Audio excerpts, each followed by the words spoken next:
Chapter 443 The Future of the Yu Family. After eating dinner and brushing her teeth, Yu returned to her own room to spend the rest of the night cultivating. The following morning, right before sunrise, Yu experienced a breakthrough in her cultivation, reaching second-level Spirit Apprentice. I haven't slept for a few days now, yet I don't even feel tired or sleepy. Cultivation is such a miraculous thing. Yu sighed to herself afterward.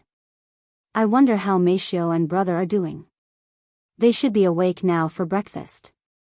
Yu decided to call them on her phone. Hello? Xiao answered the phone after 3 rings. How's it going, Xiao? Have you started cultivating yet? I just reached the second level, but it took longer than I'd expected, at least compared to. Yes, I have also started to cultivate a few days ago. Mixia's voice resounded from the phone. Really? Congratulations. Yu said.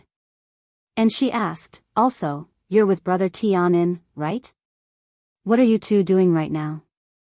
We have decided to take a break from to focus on cultivation in the real world, Xiao said. Really? Yes. With the increased crime and violence because of the cultivation thing, I have decided to spend some extra time preparing myself for the future. Xiao said. Yu was speechless after hearing this, and she mumbled in a low voice, now that you mention it. You are right. I didn't really think too much about it when I saw the news, but it looks like I should probably prepare myself just in case things get much worse. Anyways, since you two are busy with cultivation, I won't bother you too much. Just call me when you're finished so that we can play together okay? It's been a while since I have seen you two, after all. Okay. I will call you when we plan on playing again. Xiao said. After hanging up the phone, Yu proceeded to call Xiao. I hope I'm not bothering your cultivation. Yu said after Xiao picked up the phone. Not at all. How's your cultivation going?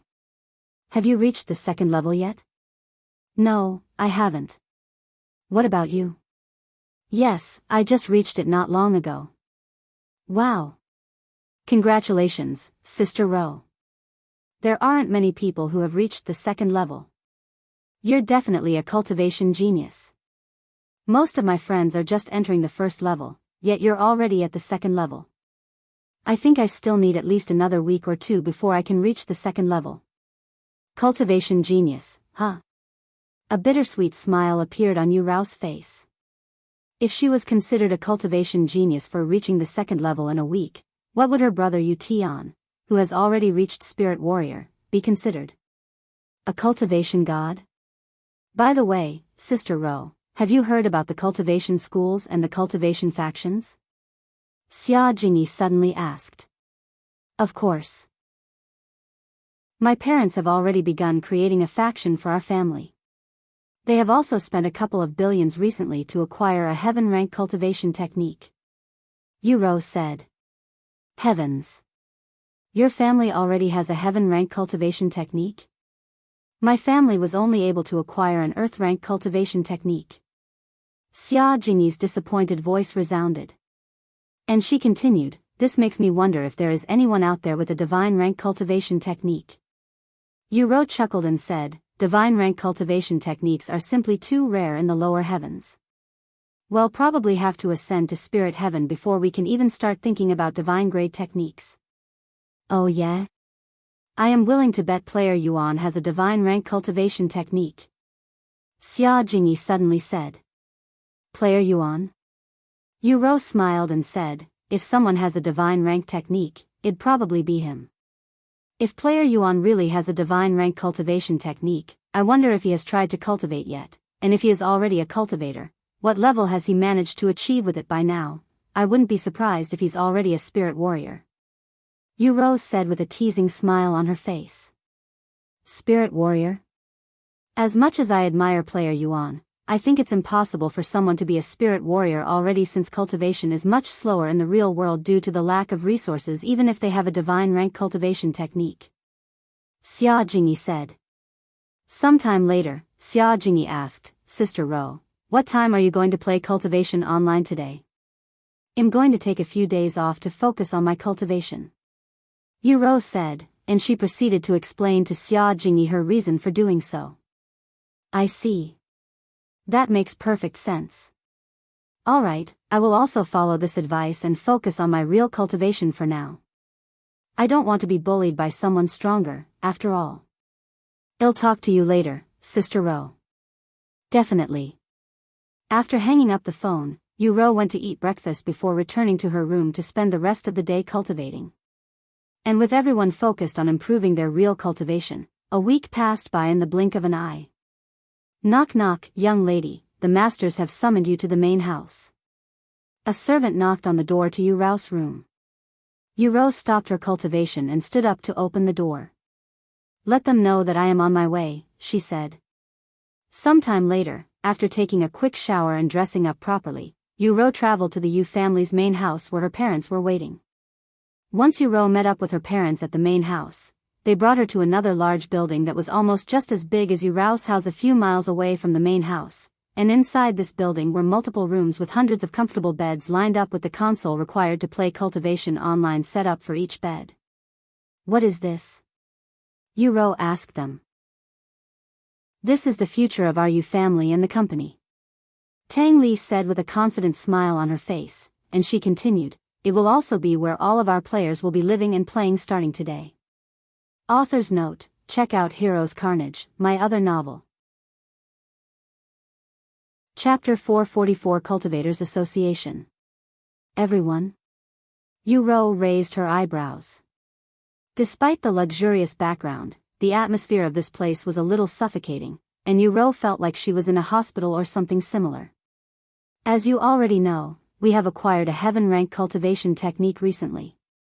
This is where those who decide to join our Yu family will get to practice the cultivation technique. Of course, we don't want them running away with our technique, so we'll have them cultivate in this place. Yu said. He then turned to look at Yu and asked her, what is your cultivation base right now? Second level spirit apprentice, she responded in a calm voice. Not bad considering that you'd started only a week ago. Yu nodded his head before continuing to speak, we have sent out the applications yesterday, and in less than 24 hours, we have received over 1,000 requests to join our family with most of them being at the second level and a couple at the third level. In fact, we even have someone at the fourth level. What? Someone has already reached the fourth level already? Yu was surprised to hear this. Yu nodded and said, this person has been cultivating in secrecy even before the world knew that we could cultivate in the real world, so he's ahead of the majority of cultivators currently. Oh, that makes sense. Yu didn't say anything else. Anyways, we called you here today to let you experience the heaven-rank cultivation technique that we acquired recently. You only have the basic cultivation technique, right? Yes. Yu nodded. Go pick whichever bed you want and enter. Meet me at Lotus City so that I can hand you the cultivation technique. Yu said to her. Okay. Yu nodded. Although she had planned on letting Yuan find a better cultivation technique for her, since he will be busy for a while, she will have to rely on her family for a better cultivation technique for now. Furthermore, this new cultivation technique should help boost her cultivation speed in the real world as well. Thus, Yu entered the game and traveled to Lotus City before meeting with Yu. Inside the game, Yu and Yu went to a cultivator's haven so that Yu could learn the cultivation technique safely. Do you need a key for this place? Yu asked her. No, I already have one, she said. After they arrived at the highest floor in the place, Yu handed the cultivation technique to her and said with a solemn face, don't lose this. It cost us a fortune to acquire it. If you lose it, we'll sell you to make up for the losses. Yu didn't show any reaction and nodded silently. Let me know when you've learned the cultivation technique so that we can start training the people in our family. Yu said to her before entering one of the rooms to cultivate. Once Yu entered the room and the door closed, she began trying to comprehend the heaven-rank cultivation technique. A week later, Yu emerged from her room with a happy expression on her face. Finally. It took me an entire week to learn this cultivation technique. Besides the martial technique she'd gotten with Yuan's help, Yu hasn't tried to learn another technique, hence why she was excited to finally learn something new even though it'd taken her an entire week. Sometime later, she met up with Yu again to return the cultivation technique to him. Now that you have a heaven-rank cultivation technique, I expect significant improvements to your progress both in cultivation online and your real cultivation. Don't disappoint me. Yu said to her after storing the cultivation technique inside a storage pouch. I understand. Yu nodded. Yu logged off the game shortly after. I can finally go home and sleep in my own bed. Yu sighed inwardly, as she had to stay in this place until she learned the cultivation technique. However, before she could leave the place, her mother, Tang Li, stood before her. Yu, make sure you register yourself as a cultivator at the Cultivators Association that was completed just today within the next 90 days. If you don't and get caught, you'll be fined by the government and possibly go to jail. Tang Li warned her. Cultivators Association? It's already finished? I wasn't expecting it for at least a few more weeks if not months, she said. The Cultivators Association is a government-funded organization that was created to regulate cultivation to a certain extent, and it has governments from around the world supporting it, quickly becoming the strongest cultivation faction in the real world. Furthermore, not only does the Cultivators Association regulate cultivators, but they were also recruiting cultivators to assist them in maintaining public order just like the police forces. I understand. I will try to register today. Yu said. Thus, after leaving the place, Yu made her way to the Cultivators Association that replaced a large park in the middle of the city. Of course, the place was crowded with people. Maybe I should come back another day. Yu mumbled to herself before telling the driver to go back to her house, where she started cultivating with her new cultivation technique and seeing significant improvements to her progression. No wonder why people are paying fortunes for better cultivation techniques. My speed almost doubled with this new cultivation technique. Feeling excited about her new cultivation speed, Yu proceeded to spend the entire day cultivating. Meanwhile, back at Yuan's apartment, Xiao entered Yuan's room and said to him, Yuan, the Cultivators Association has been completed. We must register as a cultivator within the next 90 days or be considered as illegal cultivators. We have 3 months. That's plenty of time. Yuan said. And he continued, how's your cultivation going? I just reached the 5th level, she said in a calm voice. Nice. I should be entering the 8th level after another week, he said. 8th level Spirit Warrior. Xiao sighed inwardly, wondering what might happen when he has to register his cultivation at the Cultivators Association in the near future. Chapter 445 A New Rumor. A little over a week after the Cultivators Association was announced, over 100,000 cultivators from Yuan City alone had registered as a cultivator, with less than 1% of them also joining the Cultivators Association. 1% may seem like very little, but the requirements to join the Cultivators Association were not low, as one needed to be at least a 3rd level spirit apprentice before they could even take the examination. After joining the Cultivators Association, the cultivators are given a special badge and assigned to a certain location in the city where they will be working, almost like actual police but with higher pay and more authority. As for the number of cultivators that have registered at the Cultivators Association worldwide, it reached 10 million people in less than a month. Meanwhile, Yuan had reached the 8th level Spirit Warrior and improved immensely for his condition, to the point where he could push his upper body off the bed a few inches with his arms. However, despite his seemingly fit physique and feeling like he was overwhelming with energy, Yuan actually couldn't exert much strength, feeling like something was blocking him from utilizing his full potential. Maybe Dr. Wang is right, that I might be cursed. Yuan sighed inwardly. Hopefully, he could sit up on the bed without external help by the time he enters the 9th level. Sometime later, Xiao entered his room and said, Wang Xiaoying said she'll be visiting later today for your checkup. Now that Wang Xiaoying knew his identity as player Yuan, she has pretty much replaced Dr. Wang when it comes to taking care of him, such as the weekly checkups, especially when Dr. Wang and his hospital has seen an explosive increase in patients recently due to the increased violence in the community between cultivators. Okay, Yuan said. About 2 hours later, Wang Xiaoying arrived at their apartment and began examining Yuan's condition. Everything looks normal this week as well, Wang Xiaoying said to him afterward. I see. Thank you.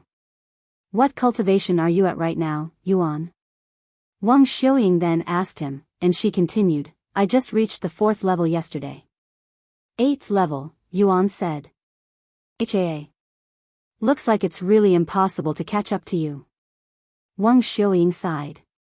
And no wonder why your body looks so fit despite not exercising. I thought it was weird when I first noticed it. To think it was because you'd started cultivating. When Wang Xiaoying learned that Yuan had been cultivating even before it was announced, she was obviously shocked, but what shocked her the most was when she learned that he was already a spirit warrior while everyone else was still a spirit apprentice. Of course, there was one more thing that Yuan revealed to her. Wang Xiaoying looked at the door to make sure it was closed before asking Yuan in a low voice, how's your recovery going compared to last week? Yuan proceeded to show Wang Xiaoying his progress by lifting his body off the bed slightly before falling back down a moment later. As you can see, that's the most I can do right now, he said. Since she was going to be his nurse, Yuan decided to reveal to her that his body was actually recovering. Wow, you're definitely making good progress. At this rate, you'll be able to tell Meisho about your recovery soon. Yuan nodded his head slightly and said, yes, I plan on telling her once I am able to sit up on the bed properly. Even though it's regrettable that I couldn't assist you in your recovery as I'd hoped, I am still happy to see you finally recovering after so many years. Wang Xiaoying said to him. Although my body is recovering, my sight doesn't appear to be getting any better. Maybe I'll remain blind for the rest of my life, he sighed. After a moment of silence, Wang Xiaoying said, Yuan, I don't know if this is true or fake, but I have heard a rumor going around recently, that there are other things in cultivation online that might affect our world such as resources. I know this sounds crazy, but so is cultivation. I have experimented with this rumor, but I didn't get any results, so maybe it's fake. Maybe there's some kind of requirement that one must fulfill before it takes effect, but if this is real, we might be able to fix your vision. Yuan was surprised after hearing Wang Xiaoying's words, and then he recalled the impurities that came from his body in the real world after consuming a treasure in cultivation online. After pondering for some time, Yuan spoke, maybe the treasure has to be of a certain quality? To tell you the truth, I think I have experienced it before. What? Really? Tell me more. Wang Xiaoying was immediately intrigued. Yuan proceeded to tell her about the translucent dew of flawlessness and how it cleaned his impurities both inside the game and the real world. Wang Xiaoying turned dead silent after hearing Yuan's story. After a moment of silence, she said, in order to gather further proof, we will need to obtain a high-grade treasure and test it for ourselves. I will see if my master has any unwanted treasure since it's much easier to find higher quality treasures in the spirit heaven. Okay. I will also try to do some more experiments on my end. This will be immense if it actually works. Yuan said.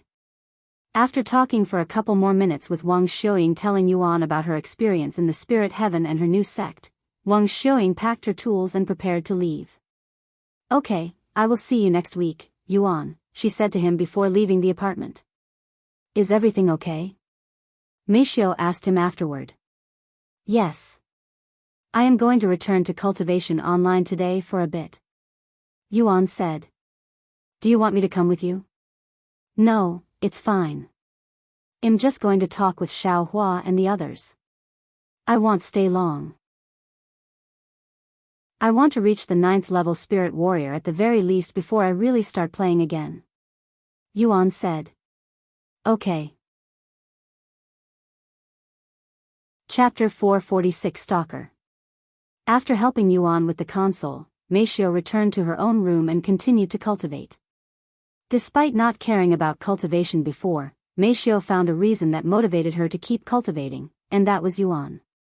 Even though Yuan was at a much higher cultivation than her, he was unable to move his body, so he was vulnerable to many things, and if the world continues to become more dangerous, it will be all up to her to protect him. Meanwhile, the moment Yuan appeared inside, Xiao Hua appeared from his necklace even before he could say anything. Welcome back, Brother Yuan. Xiao Hua said to him. Hello, Xiao Hua. Did you miss me? Yuan said with a smile on his face, feeling like it's been forever since he last played. Xiao Hua nodded after hearing his words. I missed you as well, young master. Feng Yuxiang's voice resounded. Me too.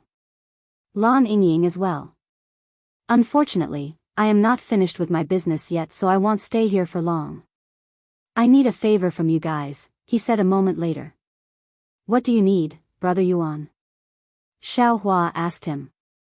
I am in need of treasures, mostly resources with unique effects, and I need them to be at least Earth grade, Yuan said. Feng Yuxiang came outside and asked, resources above Earth grade? What kind of treasures? Any specific effects? Like increasing your soul strength or something that boosts your cultivation? How many do you want? And why do you suddenly need resources, young master? Let's see. I want the resource to do something unique, something like the translucent dew of flawlessness.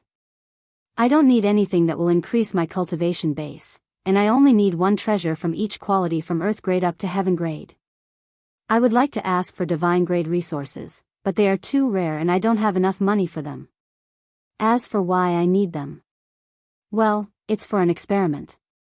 Yuan said to them. Something like the translucent dew of flawlessness? That's not going to be easy, young master. The translucent dew of flawlessness is an extremely rare treasure that can only be found in the upper heavens, but I will see what I can do.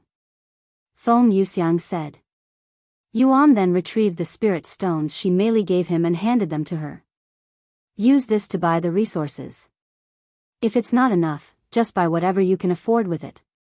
Feng Yuxiang looked at the money and wanted to say that he didn't need to pay them, but knowing his character, she accepted it and said, when do you need the resources, young master? I don't have a time limit, so you can take your time. I understand. I will go around and ask some of my friends. Feng Yuxiang nodded. Xiao Hua will also look around. I would love to help, but I don't know this world enough to help, and am not really knowledgeable when it comes to these things.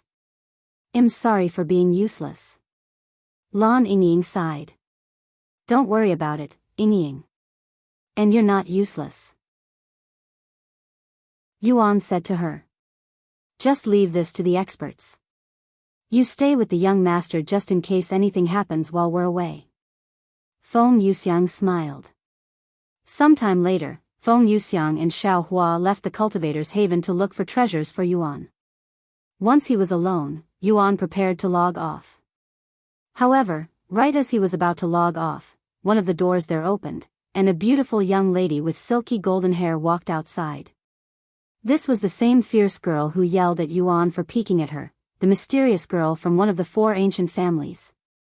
Apparently, she has been cultivating this entire time without leaving the Cultivators' haven, which wasn't too surprising if one thought about it since cultivation sessions usually last for weeks. When this young lady saw Yuan standing there, she immediately frowned before approaching him in an aggressive manner. Hey! Don't tell me that you've been standing there this entire time? Are you stalking me or something? Who are you? What? Yuan's eyes widened with disbelief. I just got here. He said. Bullshit. You barely moved since I last saw you a couple of weeks ago. You're definitely a stalker. Once she was in front of him, the fierce girl raised her hands and prepared to slap him. When Yuan saw this, he also raised his hand. Whoosh! The fierce girl swung her hands at Yuan's face, but he easily caught it. How can you hit people so easily? I didn't even do anything wrong. You need to stop assuming things. Yuan said to her with a frown. However, he cried inwardly, what a strong girl. I'm a spirit grandmaster, yet I am struggling to hold her back. Meanwhile, the fierce girl was also surprised that Yuan had managed to stop her strike, as this is the first time that someone has stopped her ever since she left her family to go on a journey. Usually, she would just send them flying with a single strike and without any hassle. Let me go, you pervert. The girl suddenly shouted at him. Only if you promise me that you won't try to hit me if I let you. Before Yuan could even finish his sentence, the girl suddenly jumped and spun her body in a graceful manner before sending her feet flying at his chest. Boom! Yuan was sent flying to the wall after being kicked directly in the chest, causing the entire building to shake slightly and disturbing everybody that was currently cultivating inside. Are you okay, Yuan? Lan Yingying exclaimed when she saw this, even forgetting to address him as Lord, and she appeared beside him. I'm not hurt. Physical attacks won't harm me unless they come from a spirit king, Yuan said to her. Meanwhile, the fierce girl who'd just sent Yuan flying with a powerful kick knelt on the floor while clutching to her small feet after the kick, feeling like she'd just kicked a metal ball. What the heck is his body made of? Metal? She cried inwardly, regretting her actions. Chapter 447 Returning to the Golden Phoenix Bazaar. Damn it. What is your body made of? Why is it so freaking durable? It feels like I broke a bone or something. The fierce girl cried out loud after kicking Yuan with her feet. You should probably stop kicking people out of nowhere. I hope you've learned your lesson. Yuan patted the dust off his clothes and approached her in a casual manner, looking like he wasn't harmed even in the slightest. The fierce girl gritted her teeth in anger. Despite her urge to punch Yuan in the face, she didn't dare to attack him after her last strike, fearing that she might hurt herself instead. Anyways, I am not stalking you, nor do I have any reason to stalk you. It was merely a coincidence that I am still here, Yuan said to her. Yingying, let's go. Yuan proceeded to ignore the young lady and walked downstairs with Lan Yingying following behind him. After meeting many unreasonable people, Yuan has learned that it would be easier to just ignore them and leave the scene immediately. If this fierce lady still decides to follow him, he will use his cultivation to scare her away. I'll remember your face. If I see you again, I am going to smash your face. Yuan could hear the fierce girl's voice shouting from behind him. Once they descended a couple of floors, Lan Yingying returned to Yuan's wrist as a bracelet, and Yuan logged off on the spot. Since Xiao was still in this place, there was no reason for them to leave. After logging off, Yuan took a moment to clear his mind before he started cultivating towards the 9th level spirit warrior. Meanwhile, inside, after leaving Yuan's side, Feng Yuxiang and Xiao Hua left the city together before going their separate ways. Xiao Hua, erase the young master's spirit stones. I have plenty of money so I don't need it. Feng Yuxiang handed Xiao Hua the spirit stones. Xiao Hua looked at the spirit stones for a moment before accepting it. Although she had plenty of valuable weapons, she doesn't have much money, only the gold coins they'd obtained from selling her treasure at the auction house, and that amount won't be enough to buy any unique treasures.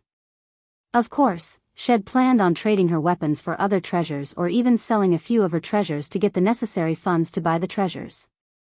Let's see which of us will find the most valuable treasures for the young master, shall we? Don't worry, this is a friendly competition. With that being said, I don't plan on going easy on you, Feng Yuxiang said to Xiao Hua, and she flew away before Xiao Hua could even respond. Sometime later, Feng Yuxiang arrived at a city that had a teleportation device and used it to travel to Phoenix City. I didn't think I'd return to this place so soon after leaving, but when it comes to finding rare and valuable treasures, there's no better place in the lower heavens than Phoenix City. Feng Yuxiang hovered above the city with a smile on her face, feeling quite confident that she would win this competition. Feng Yuxiang then flew straight into the city, landing directly in front of the Golden Phoenix Bazaar. Who dares? The guards standing there were taken by surprise by Feng Yuxiang's grand entrance and subconsciously pointed their weapons at her. What are you going to do with me with those toys, huh? Feng Yuxiang glanced at them with a sharp gaze. Madame Feng?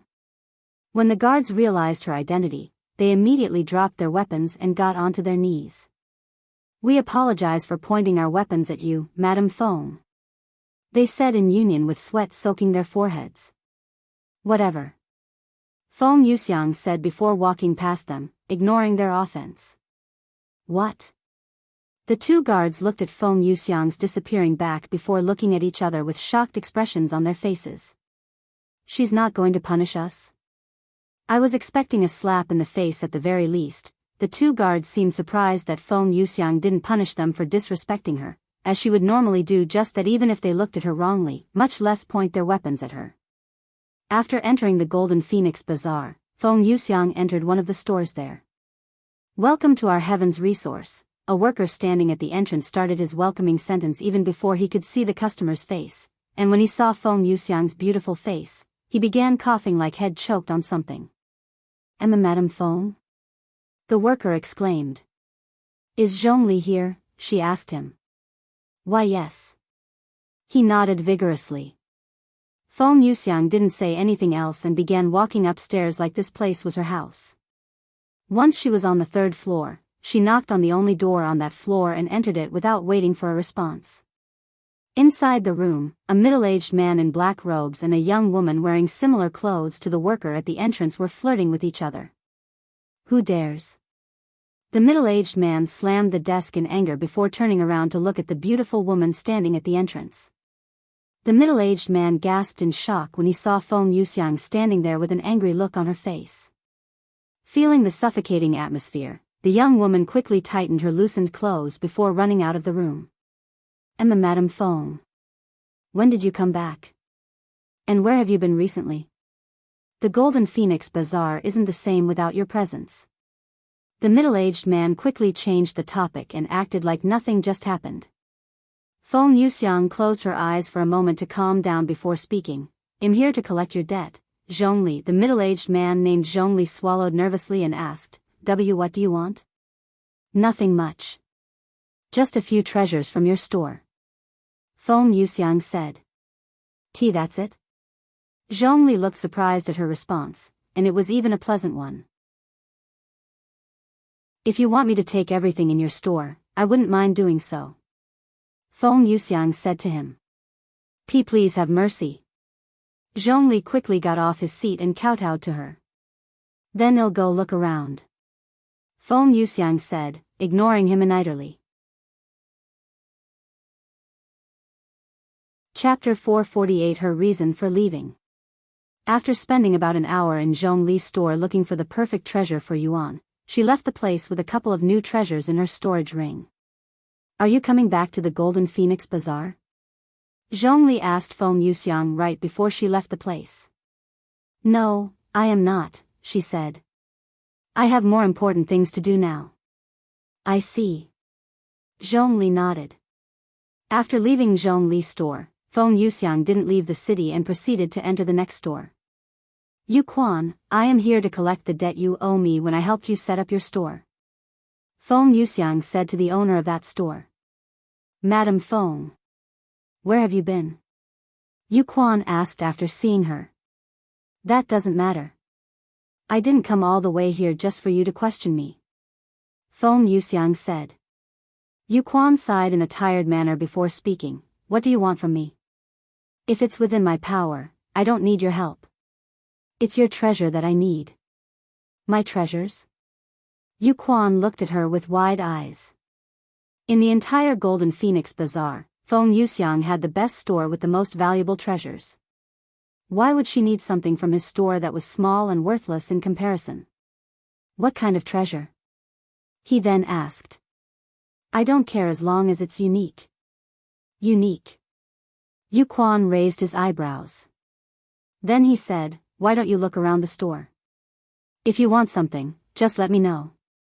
Feng Yuxiang nodded and proceeded to spend another hour in this store looking for treasures.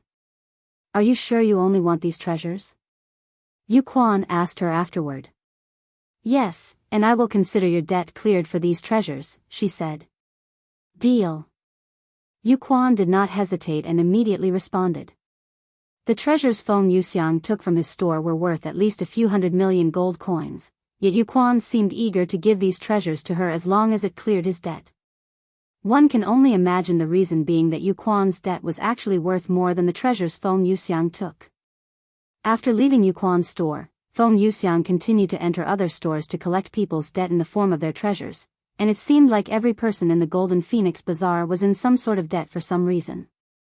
By the time Feng Yuxiang was done collecting their debts, she had acquired over 100 treasures from the Earth grade to the Heaven grade, and she had even managed to obtain a Divine grade treasure that was worth billions of gold coins. The young master will definitely praise me once he sees this many treasures. A wide grin appeared on Feng Yuxiang's face as she imagined the scene in her mind.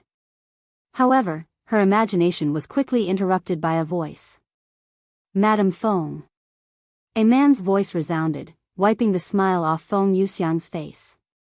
She turned around to see a middle-aged man and a group of guards behind him.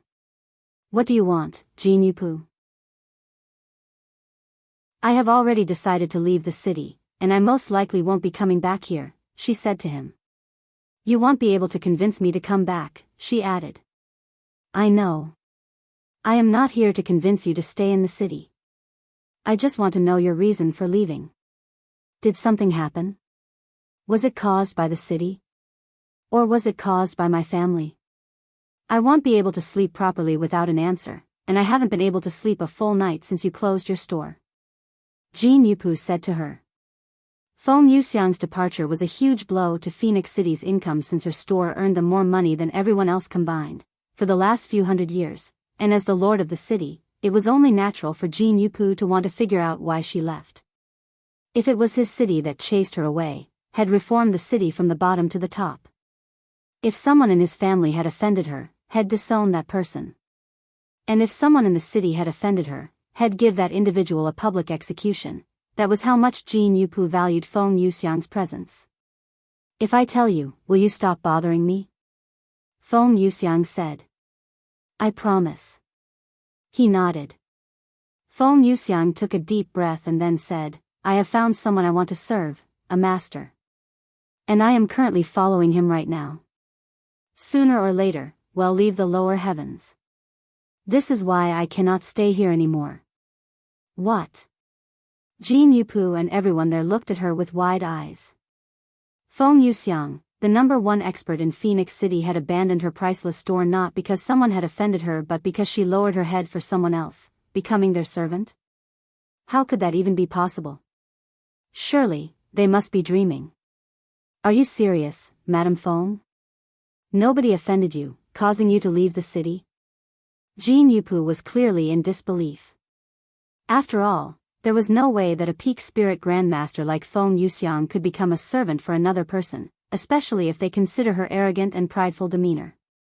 Don't look down on my young master. He's a once-in-lifetime genius who will surely dominate the 9 heavens one day, and I want to be there to witness it. Although I had a different goal when I first met him, after spending some time with him, I have decided that I want to follow him to the end. Feng Yuxiang said.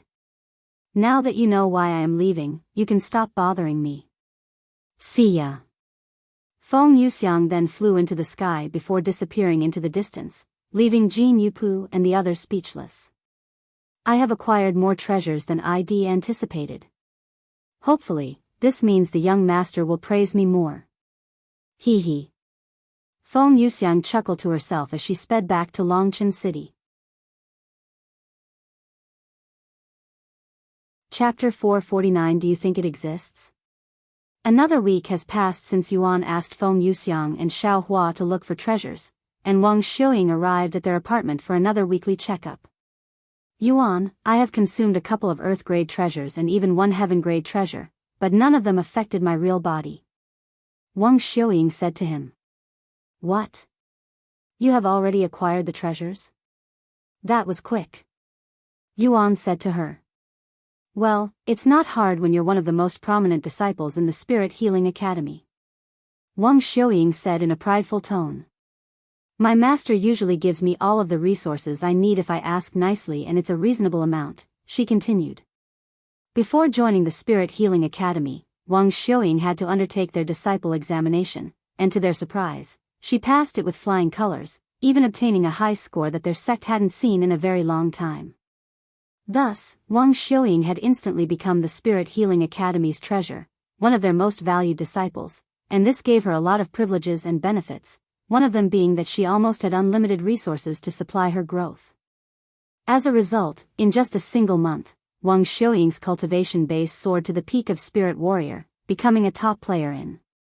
Of course, Wang Xiuying wasn't the only player to experience significant progress and growth, as Lightning Emperor, the other player who ascended with her, also experienced similar growth. So treasures below heaven grade don't work, huh? Maybe we need to consume divine grade treasures. Yuan mumbled. Who knows? Maybe it really works but with a much lower chance, and higher grade treasures will have a higher chance for it to transfer to our real bodies. Wang Xiaoying said.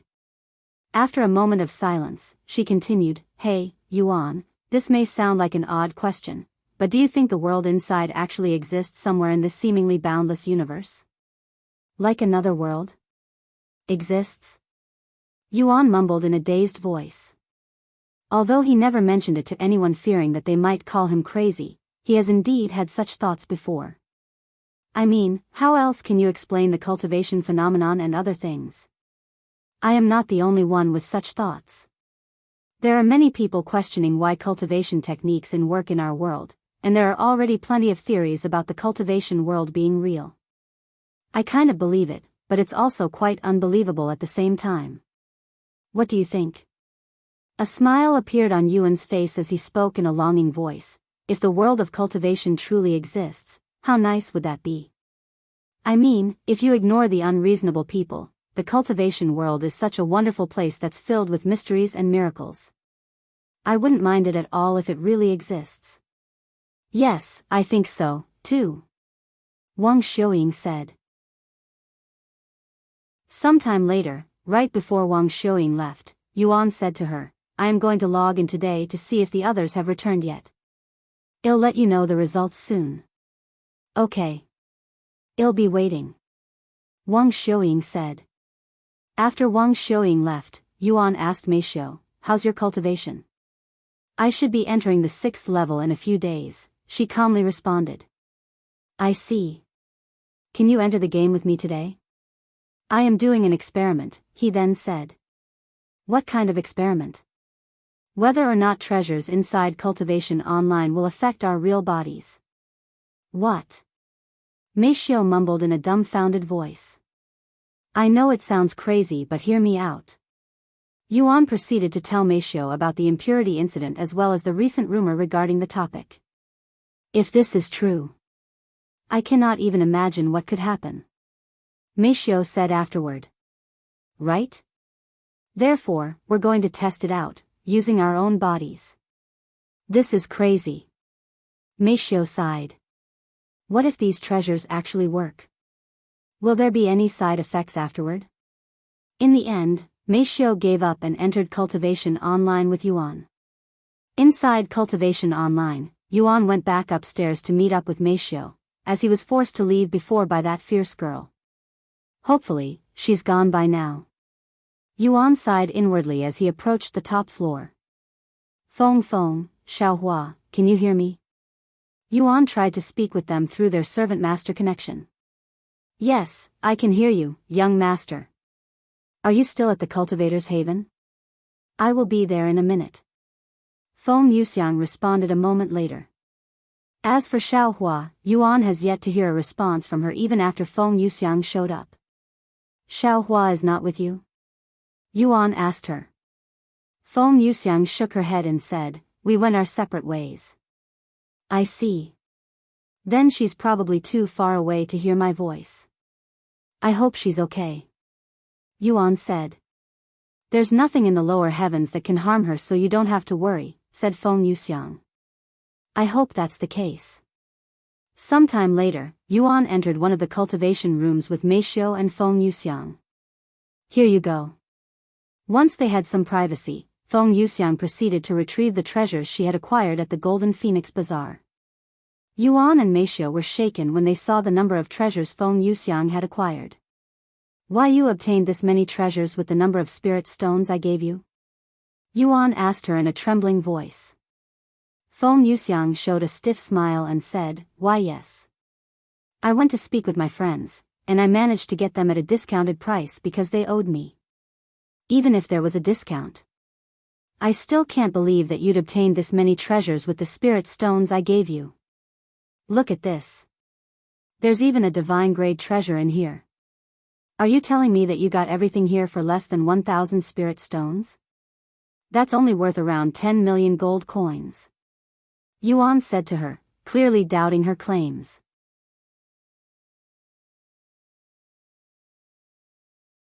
Chapter 450, Longevity Seed. Chapter 450, Longevity Seed. Fine, I'll tell you the truth, young master. Feng Yuxiang sighed, and then she continued, truth is, they were given to me for free. What? That sounds even less likely. Yuan said. After all, who would give up such precious treasures for free?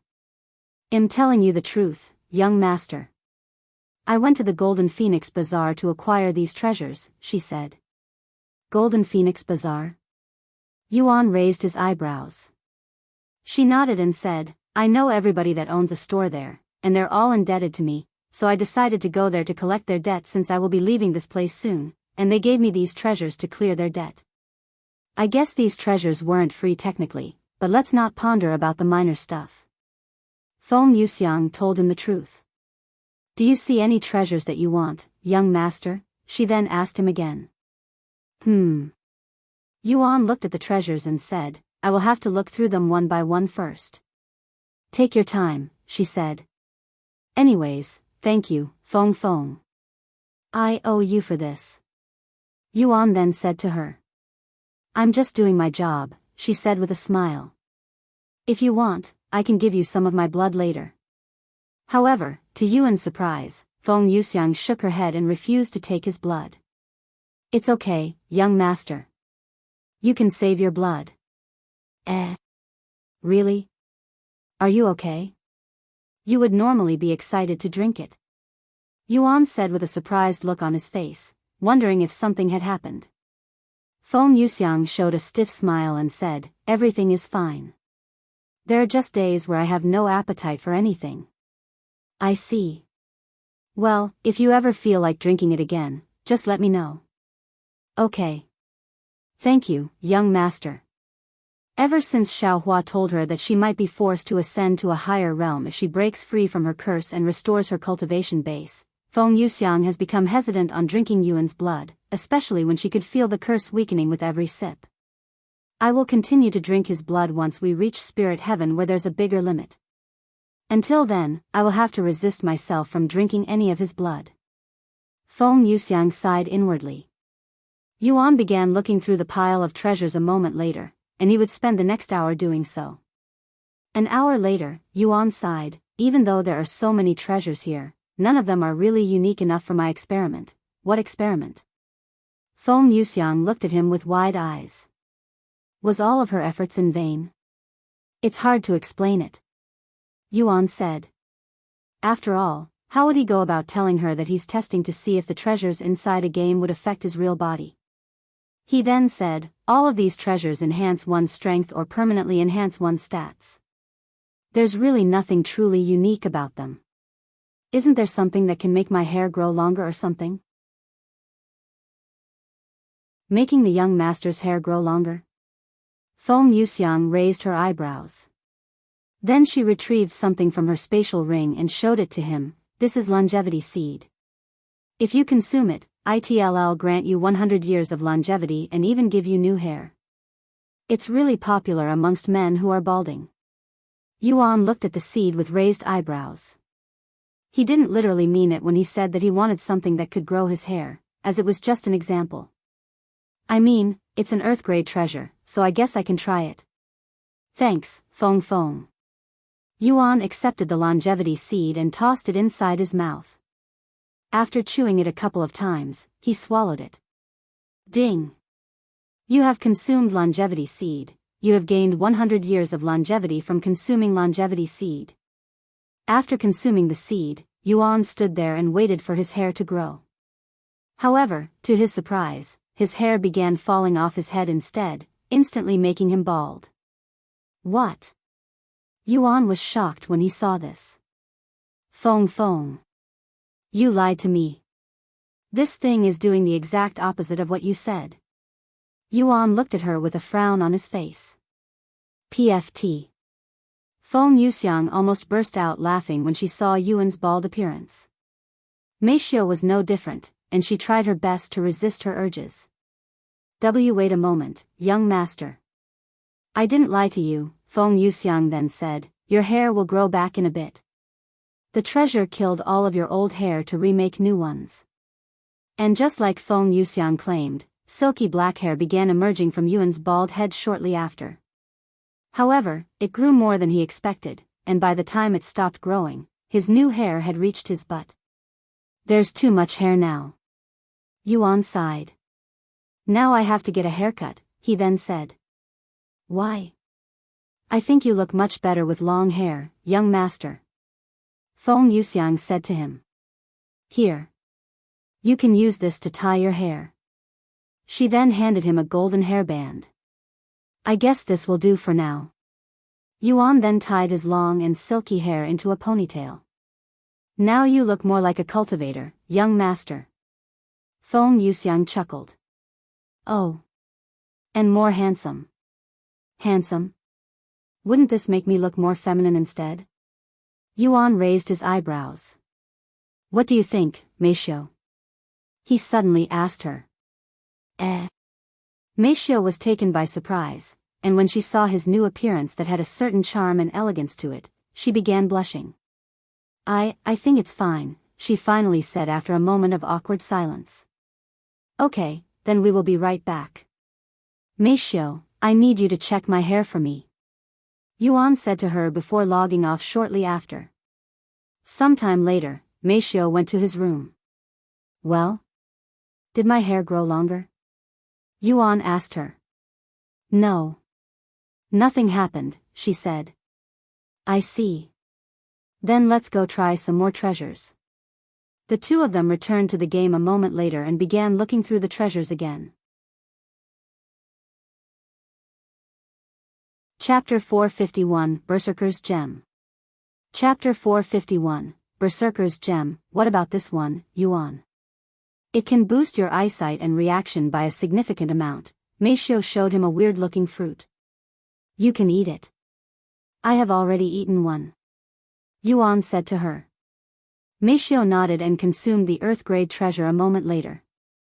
Ding! You have consumed fruit of perception. A few moments later, Meishiu said, Wow, my eyesight's got noticeably better after consuming the treasure, and I can see details that I wouldn't normally be able to before.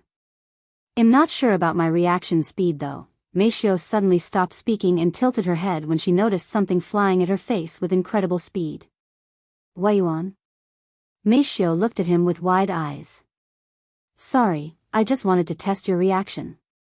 Yuan chuckled a little before retrieving his arm. What do you think? Has your reaction gotten better? Probably. She said.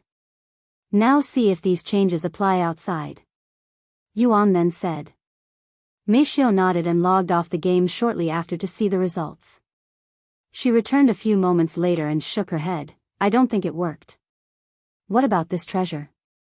It's a heaven-grade treasure, and it boosts your strength significantly. Yuan asked. You want me to take this treasure as well? I mean, I wouldn't be able to test the results even if I use it, Yuan said with a stiff smile on his face. Oh. Okay. Meishiu realized what Yuan was trying to say and subconsciously nodded. Ding. You have consumed Berserker's Gem, plus 20,000 physical strength. That's a lot of strength. Meishiu muttered in a dazed voice before logging off to see if her physical strength had improved. How should I go about testing my strength? As a cultivator, I am already strong enough to lift an entire desk without any issues. Meishiu wondered to herself as she looked around her room for something extremely heavy. However, there was nothing in her room that would challenge her already profound strength. After pondering for some time, Meishiu decided to go outside the apartment where plenty of heavy objects were available. She then approached one of the cars parked in front of the apartment before looking left and right to make sure nobody was looking at her. Once she was clear, Meishiu bent her knees and tried to pick up the car. As ridiculous and embarrassing as it felt, Meishiu was also curious about the rumor. When she had a good grip on the car, Meishiu tried to stand up with the car. The moment she stood up, the car in her grasp also went up with her. This shocked her so much that she accidentally dropped the car back down. Meishiu looked left and right again to make sure nobody saw her before she ran back into the apartment. I am only dreaming, right? Meishiu looked at her own palms with clear disbelief on her face. After taking a moment to calm down, Mei Xiao went inside her room and tried to lift her bed. Although she could lift her bed before she consumed the treasure, it wasn't easy. Once she had a good grip on the bed, Mei Xiao took a deep breath before lifting the bed into the air like it weighed nothing. Heavens! Mei Xiao mumbled in a dazed voice as she stared at the bed that was directly above her head. And to make sure it wasn't just a fluke, Mei Xiao began benching the bed as though it were a barbell. After benching the bed a dozen times, Mei Xiao carefully placed the bed back down onto the floor without a single bead of sweat on her face or body. It's real. The treasure inside the game really affected my real body. After taking a moment to calm down, Mei Xiao returned to Cultivation Online to share her results. That took longer than I expected. How did it go? Yuan asked her when Mei Xiao finally logged back in after many minutes. Mei Xiao stared at Yuan in silence before speaking in a low voice. It worked. Huh? Yuan's eyes widened. The experiment worked. Mei Xiao said, and she proceeded to tell him her experience. The heaven-grade treasure worked on you, but it didn't work on Wang Xiuying? I guess this proves that every treasure has a chance to transfer its effects outside, and the chances will depend on the grade of the treasure. Yuan said in an excited voice. Meanwhile, Feng Yuxiang looked at them with a weird expression on her face, as she was unable to comprehend their situation. Anyways, thank you for the treasures. You can keep the rest for yourself since we no longer need it. Yuan said to Feng Yuxiang afterward. Oh, okay. Feng Yuxiang nodded and stored the rest of the treasures into her spatial ring. Sometime later, Yuan said to her, Feng, can you stay here and wait for Xiao Hua? I'm not sure when she'll come back, though. I don't mind. Feng Yuxiang nodded. I will come back at least once a day just in case she comes back, he then said. Yuan and Mei Xiao logged off the game shortly after to discuss the results even more. Can you call Wang Xiuying later and tell her to visit us tomorrow? I'd like to tell her the results of our experiments. Yuan said to Mei Xiao. Okay. Anyways, although I was already quite confident that the rumors were true, seeing it happen again is another thing. Yuan then said. Do you know what this means, Yuan? Mei Xiao said. As long as one is lucky enough, they might be able to use treasures from Cultivation Online to benefit their real body. This might be quite disastrous if the world finds out about it if they haven't already. I'm sure some people already know this, just like how people knew about Cultivation way before it was announced. It's only a matter of when it becomes widespread, and when that happens, the world will become even crazier. What should we do? Mei Xiao asked. Is there even anything we can do? Yuan sighed. Chapter 452, Peak of Spirit Warrior. Chapter 452, Peak of Spirit Warrior. I think the only thing we can do is prepare ourselves for it. Though I don't think it'll be that bad due to the rarity of treasures. Maybe I'm wrong, who knows? Yuan sighed. If the chances of acquiring its effects are really low, it might not be that bad. And according to my research, the majority of the player base are only just starting to obtain Earth-grade treasures, with heaven-grade treasures and above still unattainable, besides those really wealthy and powerful players who just buy them using real money. Mei Xiao said. There's no use thinking about it now. Let's just focus on cultivation so when the world learns about this and evolves once again, we'll be prepared for it. Yuan said. Yes, I agree. Mei Xiao nodded. Sometime later, they started their cultivation. The following day, Wang Xiuying returned to their apartment. What's up, Yuan? Did you need to speak with me? Does it have anything to do with your condition? She asked him. No, this is about our experiment. We have some results. Yuan said to her. What? Really? Wang Xiuying instantly became excited. Yes. Yuan proceeded to explain to Wang Xiuying everything that had occurred yesterday. Wang Xiuying silently stared at Mei Xiao after hearing everything. Why, you can lift a car with your bare hands? Wang Xiuying asked her in a somewhat doubtful voice. Yes. I know it sounds crazy, but... Xiao nodded. It's all right. I believe you. I was just expressing my disbelief that it actually worked. Wang Xiaoying said. You said that it was a heaven-grade treasure that you'd consumed, right? I also consumed a heaven-grade treasure, but nothing happened to me, so I guess there's only a chance of obtaining the effects. What are you going to do now, Yuan? Wang Xiaoying then asked him. What do you want me to do? He asked her in return. I don't know. But I know what I am going to do. Wang Xiaoying chuckled. I am going to consume all of the treasures I can. Hopefully, I will eventually get lucky and strengthen my real body through the treasures in. Wang Xiaoying announced her plans. Actually, you should also do the same, Yuan. Maybe there's a treasure in that will be able to fix your eyesight and heal your body. Hearing this, Xiao also said, now that you mention it, there are countless miraculous treasures in with profound effects one cannot even imagine. I'm sure there are treasures out there that can help you. I think so, too. However, we should still focus on cultivating our real bodies first. I am going to enter the 9th level first before trying to break through to Spirit Master. Once I do that, I will focus on.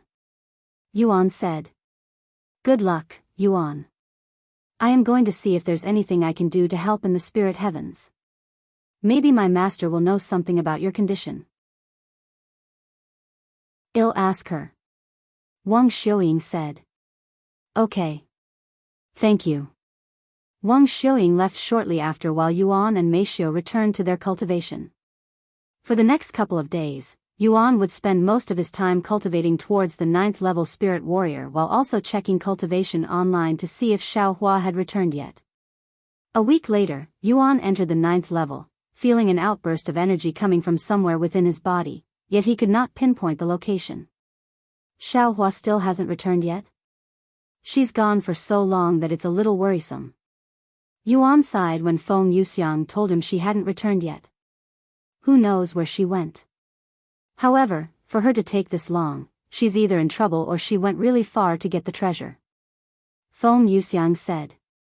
However, with her cultivation base, I doubt it would take this long even if she had to travel to the other side of the world. Alright. I will continue to check if she has returned every day. Thank you for doing this, Feng. I know this is probably very boring for you since you have to sit here all day. Yuan said to her. Don't mention it, young master. It's really not that bad. As someone who has lived for thousands of years, how I experience time may differ from your experience. Sometime later, Yuan logged off and continued to cultivate. 1 week. 2 weeks. 3 weeks. An entire month has passed since Yuan reached the 9th level of Spirit Warrior, and he has reached the peak of Spirit Warrior, being only a step from entering Spirit Master. However, this single step was by no means small, and even after trying to break through for an entire week, Yuan remained stuck as a Spirit Warrior. Meanwhile, Xiao had managed to enter the 8th level of Spirit Apprentice, preparing to enter the 9th level. I entered Spirit Master as easily as breathing in Cultivation online, yet I cannot do the same in the real world. This also happened when I tried to enter Spirit Warrior. I guess I can only continue trying. He sighed. After spending a few hours trying to break through and failing, Yuan decided to enter Cultivation online to see if Xiao Hua has returned yet. Is there anything I can do to contact her? Yuan asked Feng Yuxiang, as he was getting impatient waiting for Xiao Hua, worried that something might happen to her. Normally, you can speak with us telepathically because of the master and servant connection between us, but that only works for a certain amount of distance. Once we are outside the range, we won't be able to hear your voice. I see. Guess I can only keep trying to contact her. After taking a deep breath, Yuan closed his eyes and proceeded to spend the next couple of minutes calling Xiao Hua. Many minutes later with no result, Yuan prepared to log off. However, just as he gave up, he could hear a familiar voice resound in his head. Sorry for making you wait, brother Yuan. Hearing Xiao Hua's voice, Yuan was ecstatic. Xiao Hua. You're back. He exclaimed. Chapter 453, Xiao returns.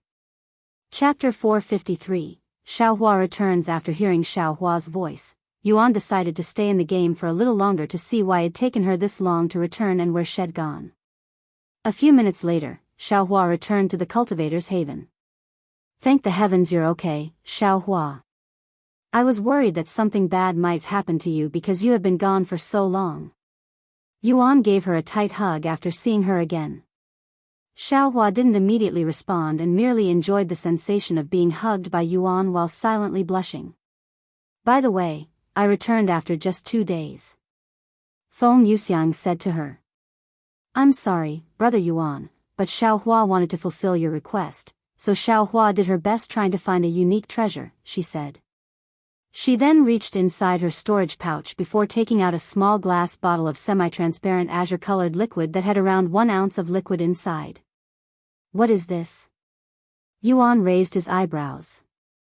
Celestial water. Xiao said in a calm voice. What did you just say? Feng Yuxiang was the first to speak, and she sounded like she was in disbelief. Celestial water. Xiao repeated. Celestial water? Impossible. Where in heaven's name did you go to obtain celestial water? I refuse to believe that you have found that in the lower heavens. Even the spirit heaven wouldn't have something like this. Feng Yuxiang quickly said. What's so valuable about this celestial water? Yuan asked. Celestial water is from an extremely rare treasure known as the celestial tree. This treasure can only be found in the 5th heaven and above, and the celestial tree can only produce 1 drop of celestial water every 10,000 years. An ounce of celestial water is worth even more than mythic-grade treasures. Feng Yuxiang explained. Furthermore, celestial water has the ability to increase one's innate talent by at least 10%. Although it only works if you drink an ounce at a time, it's still incredibly sought after. That bottle of celestial water can start even a huge war if people know about it. Increasing one's talent by at least 10%? That is definitely unique and sounds very expensive. How on earth did you acquire such a treasure, Xiao? And where did you go to obtain it? Yuan asked her. After a moment of silence, she said, Xiao went to the upper heavens to obtain the celestial water. Both Yuan and Feng Yuxiang's jaws dropped after hearing her words. Why you went to the upper heavens for this? Yuan almost couldn't believe his ears. It now made sense why it took so long for Xiao to return. To think she'd traveled to the upper heavens during this time. He was speechless. If you don't mind me asking, exactly how far did you go? Feng Yuxiang asked her. However, Xiao remained silent, clearly unwilling to reveal everything. Yuan and Feng Yuxiang looked at each other, unsure how they should react anymore. Does brother Yuan not like it? Xiao asked him a moment later. Of course, I like it. In fact, I am flattered that you'd gone all the way to the upper heavens to acquire such a valuable treasure for me. I just don't know how to react. He quickly said. Xiao nodded, and then she turned to look at Feng Yuxiang. What treasures did you acquire for brother Yuan? Obviously, Xiao didn't forget about their friendly competition, hence why she even bothered to ask Feng Yuxiang in the first place. A bittersweet smile appeared on Feng Yuxiang's face, and she said, Why you win this one? There's no way my treasures could compare with your celestial water even if I had a carriage load of them. Xiao nodded in a calm manner, yet there was a glint of delight within her eyes. Here, brother Yuan, you should drink it. Xiao offered this priceless treasure that even immortals would kill for to Yuan in a casual manner. Are you sure? It must have cost a fortune, right? I highly doubt my spirit stones were able to pay for even a small fraction of its price. Yuan said. It's okay. Xiao didn't have to pay for it, she said, shocking them even more. What? You're telling me that you'd managed to obtain the celestial water for free? As if I'd believe that. Feng Yuxiang said afterward. It's true. Xiao said, not even bothering to explain herself. If you say so, I will drink it. I don't want your effort to go to waste, after all. Yuan said. No matter how Shed acquired this treasure, it was a fact that Shed gone all the way to the upper heavens to obtain this treasure for him. After taking a deep breath, Yuan removed the seal on the glass bottle and chugged the celestial water down in a single gulp. Whoa! Yuan immediately kneeled on the floor after he drank the celestial water, feeling his entire body heating up at a significant rate. What is this? I feel so hot. Yuan exclaimed, recalling when had first awakened his bloodline, as this was a familiar feeling. However, unlike previously, he didn't feel any pain from the heat no matter how hot it felt. In fact, he didn't feel any discomfort. Yuan's eyes suddenly began flickering with a golden glow, almost like his dragon's gaze was activating and deactivating itself continuously. Is this supposed to happen? Feng Yuxiang asked Xiao Hua. This is her first time witnessing someone consuming celestial water, too. I don't know. She said, as this was her first time witnessing it as well. Meanwhile, somewhere in the upper heavens, the jade tablet with the word destiny engraved into it began glowing once again. When this happened, an old man suddenly appeared before it like a ghost, and he proceeded to stare at the jade tablet with a profound look on his face. The jade tablet is reacting once again, yet I cannot sense your presence. Just where in the 9 heavens are you, master? The old man muttered in a low voice.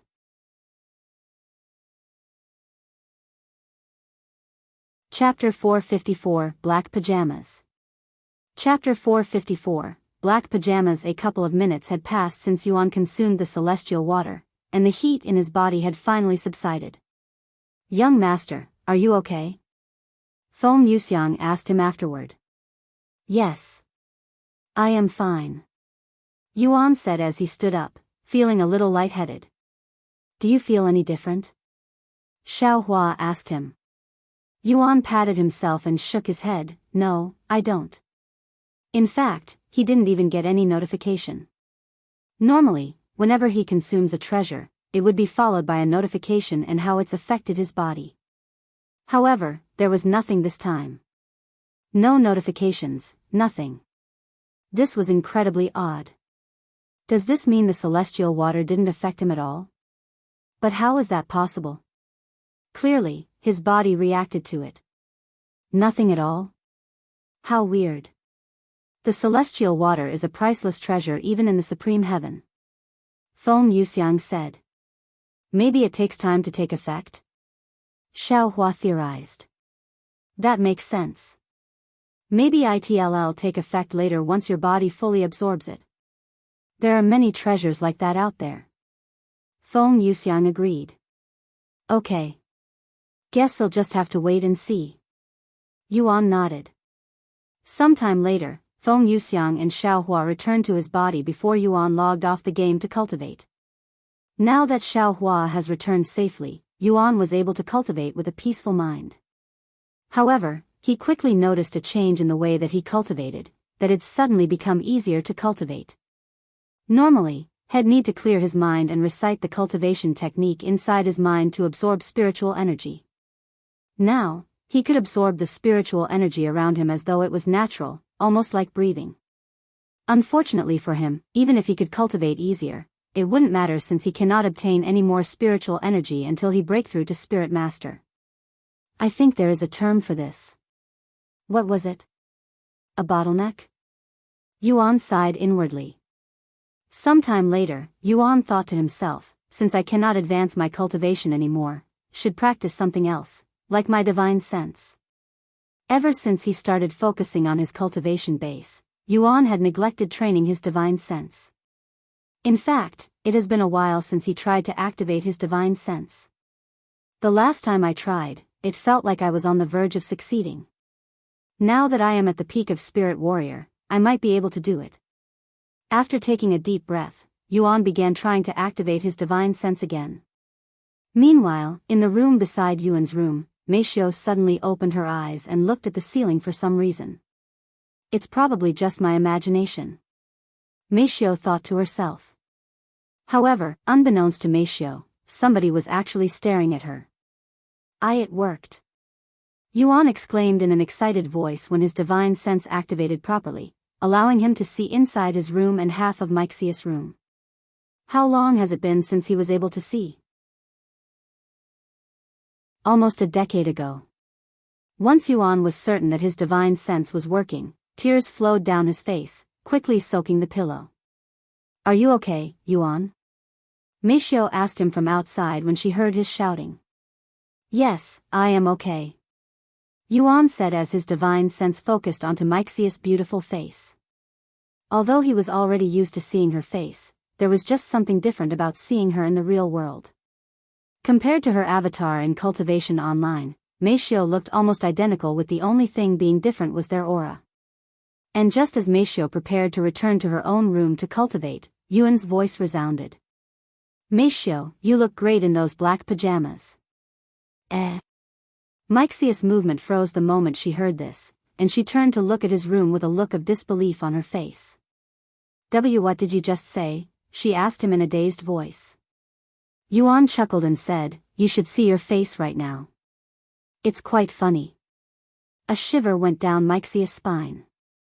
Why does it sound like Yuan can see her right now? What's going on, Yuan? Xiao decided to enter his room and ask him. The first thing she noticed when she entered his room was the smile on his face, and then the tears flowing down his closed eyes. Why are you crying? She asked him. Because I can see, he responded. What? Myxius' eyes widened. I can see again, Xiao. I can use divine sense to see. Yuan revealed to her. Wait a moment. You can use divine sense? Right now? Yes. I am looking at you right now through divine sense. You're wearing a pair of black pajamas, right? Xiao had to look down at her own clothes to make sure he was correct, and sure enough, she was wearing black pajamas. Unbelievable. Xiao muttered in a dazed voice. However, it's a little exhausting to use it continuously. Once Shed calmed down enough, Xiao said with a warm smile on her face, Congratulations, Yuan. This is one massive step towards your recovery. Yes, I think so, too. However, there's one more thing I want to tell you. Yuan suddenly said. What is it? Come closer, he said. Xiao nodded and approached him, feeling a little nervous for some reason. Once she was by the bed, Yuan said, Give me your hand for a moment. My hand? Xiao raised her eyebrow. Yes. Place it on my chest, he said. Xiao didn't know what he was trying to do, but she kneeled on the floor and placed her fair hand on his chest nevertheless. Feeling Myxius' hand on his chest, Yuan took a deep breath and proceeded to move his right hand that had been resting on his side. Myxius' eyes widened with shock as she witnessed Yuan's right hand lift into the air without any support, and then she watched as it approached her hand. Before she realized it, Yuan's right hand was directly on top of her own hand.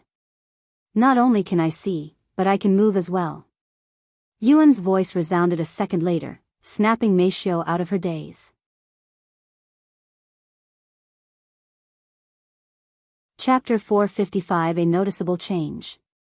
Why you can move now? Since when?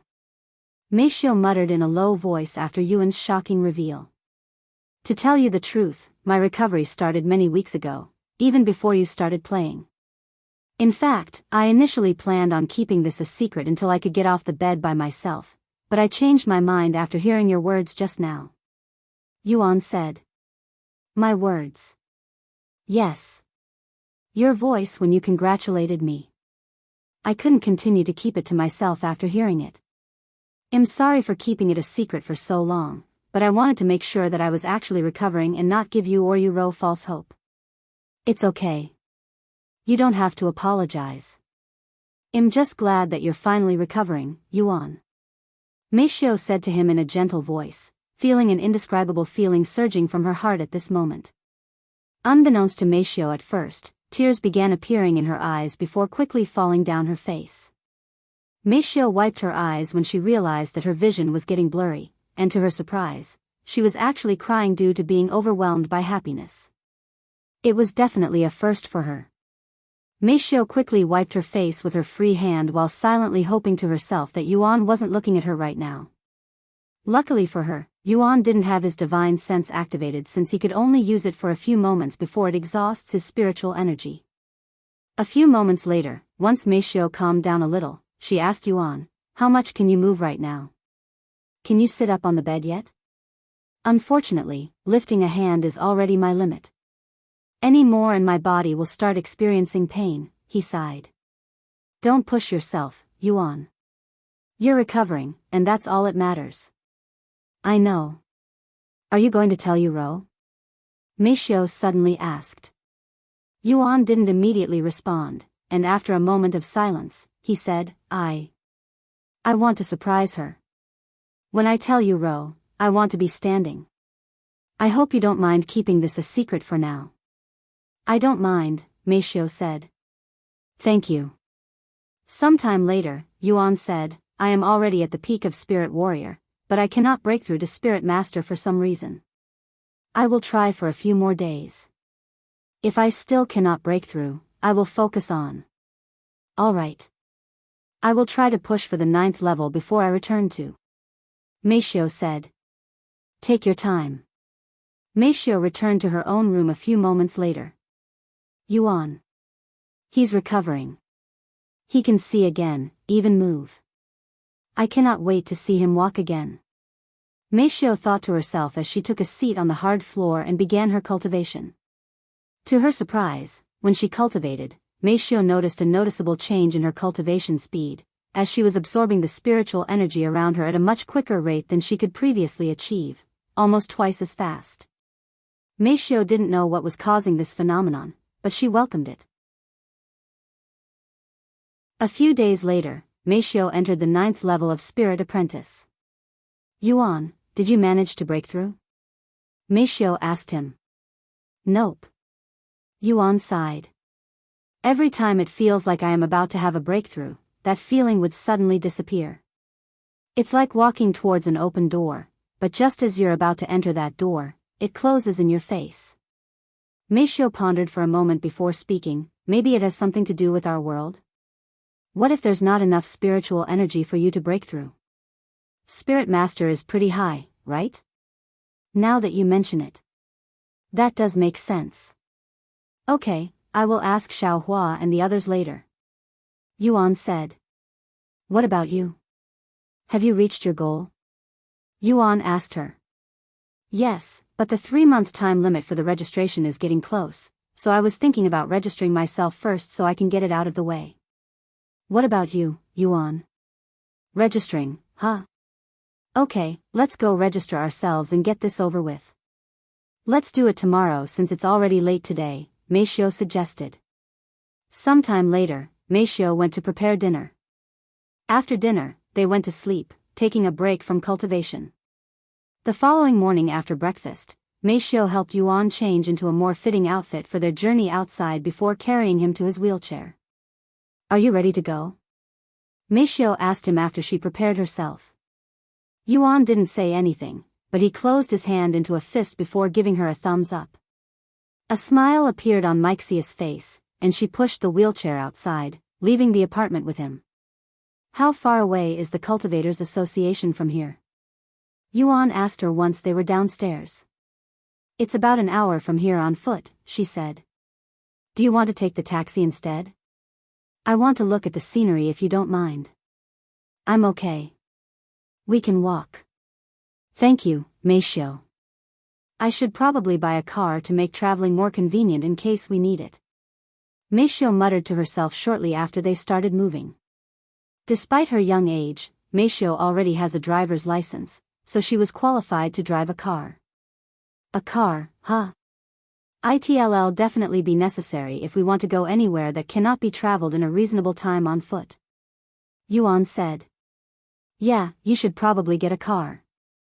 Yuan agreed with her. "Really? What kind of car should I get?" "Yes. You can get whatever you want. I'll let you choose." "Okay. I'll look around after we register at the Cultivators Association." While they made their way towards the Cultivators Association, Yuan would use his divine sense to look at his surroundings. Although he couldn't see any further than a few meters around him, it was more than enough for someone like him who hasn't seen the world for so many years. An hour later, they arrived at the Cultivators Association. Wow, there's a lot of people here even though it's so early in the morning. Xiao was surprised to see the crowd of people gathered there.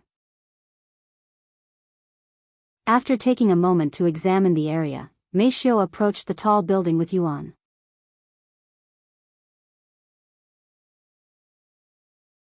Chapter 456, A True Cultivation Genius.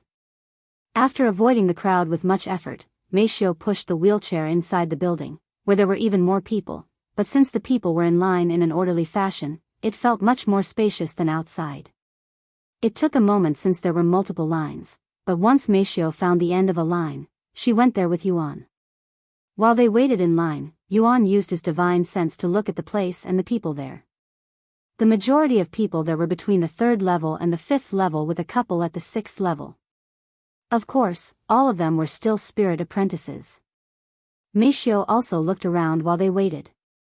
The interior of the building was quite bland, and there was barely any furniture or decoration. At the end of the room, there were a couple of desks with a clerk working behind it. I have been thinking, Xiao, but how does the registration even work? Do they have some sort of device that can gauge our cultivation? Yuan suddenly asked. I'm not sure, actually. I didn't really look into it. However, I don't see any devices in the front. Let me look it up real quick. Xiao proceeded to take out her cell phone and searched about the Cultivators Association. A few minutes later, she said, according to this website, we only have to prove to them that we can cultivate in order to register as a cultivator. If we want to join the Cultivators Association, we will need to undergo some sort of exam. Oh, we only need to prove to them that we can cultivate? That's easier than I thought. Yuan said. They continued to wait, and after about 2 hours of waiting, they finally reached the front. How may I help you? The woman behind the desk asked them. We're here to register as a cultivator, Xiao said. I understand. Can I see your identification? Identification? It was at this moment she realized that they didn't have any identification on them. Are identifications necessary? We didn't bring any. Xiao said a moment later. If you don't have any identification on you, we will need your fingerprints. This is only to make sure that you're not a criminal or have any criminal record. The woman said to her. Okay, we can do that instead. Xiao nodded. Great. Please scan your index finger on this. The woman then handed her a small device that scanned fingerprints. Xiao placed her index finger on the device and waited until the woman spoke again. Okay, you can take your finger off now. Give me a minute to run your fingerprint through the database. Sometime later, Mixius information appeared on the screen. When the woman saw that she was from the Yu family, her eyes widened with surprise. If she was from the Yu family, why didn't she say so in the beginning? Even though Xiao and Yuan left the Yu family, they're still technically part of the family since the Yu family didn't remove them from the database. Okay, you're cleared. Please go to the room behind me for the next step. Xiao then said while pointing at Yuan, we're together, and he's also here to register as a cultivator. Can we go inside together? He's also a cultivator? The woman raised her eyebrow when she saw Yuan. I will have to run his fingerprints as well. The woman said. Okay. Xiao proceeded to help Yuan place his finger on the device. Sometime later, Yuan's information appeared on the screen for the woman to see. Yu Tian?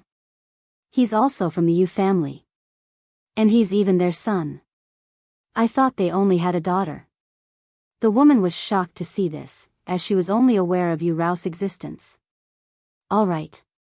I have cleared him as well. The woman said a moment later. Thank you. Xiao left the desk and walked to the door at the end of the hall a moment later with Yuan, which led to another large and spacious room. The interior of this room looked like an empty gym, and there were people sitting in the lotus position near the middle of the room, absorbing the spiritual energy in the air. A person only needed to continuously absorb spiritual energy for a minute straight to be deemed a cultivator, so the line moved relatively fast. About half an hour later, Xiao and Yuan reached the front of the line. Next, a bulky middle-aged man with a stopwatch turned to look at Xiao after the previous individual left his seat.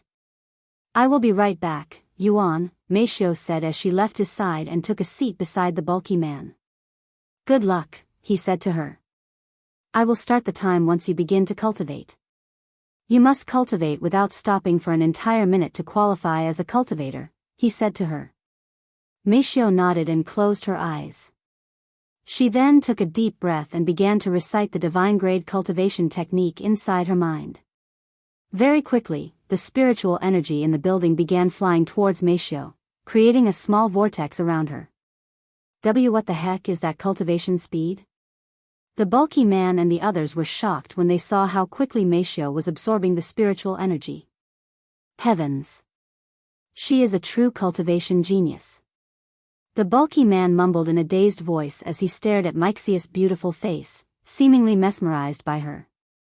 He has been working here ever since the Cultivators Association was created, and he has watched tens of thousands of people cultivate during the past few weeks, but none of them could compare to this young beauty cultivating before him right now.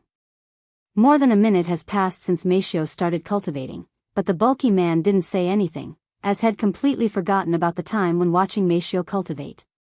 A few more minutes later, Xiao opened her eyes and turned to look at the bulky man. "Excuse me, I think it's been more than a minute," she said to him in a calm voice. The bulky man quickly looked at his stopwatch, and sure enough, 3 minutes have passed since Xiao started cultivating.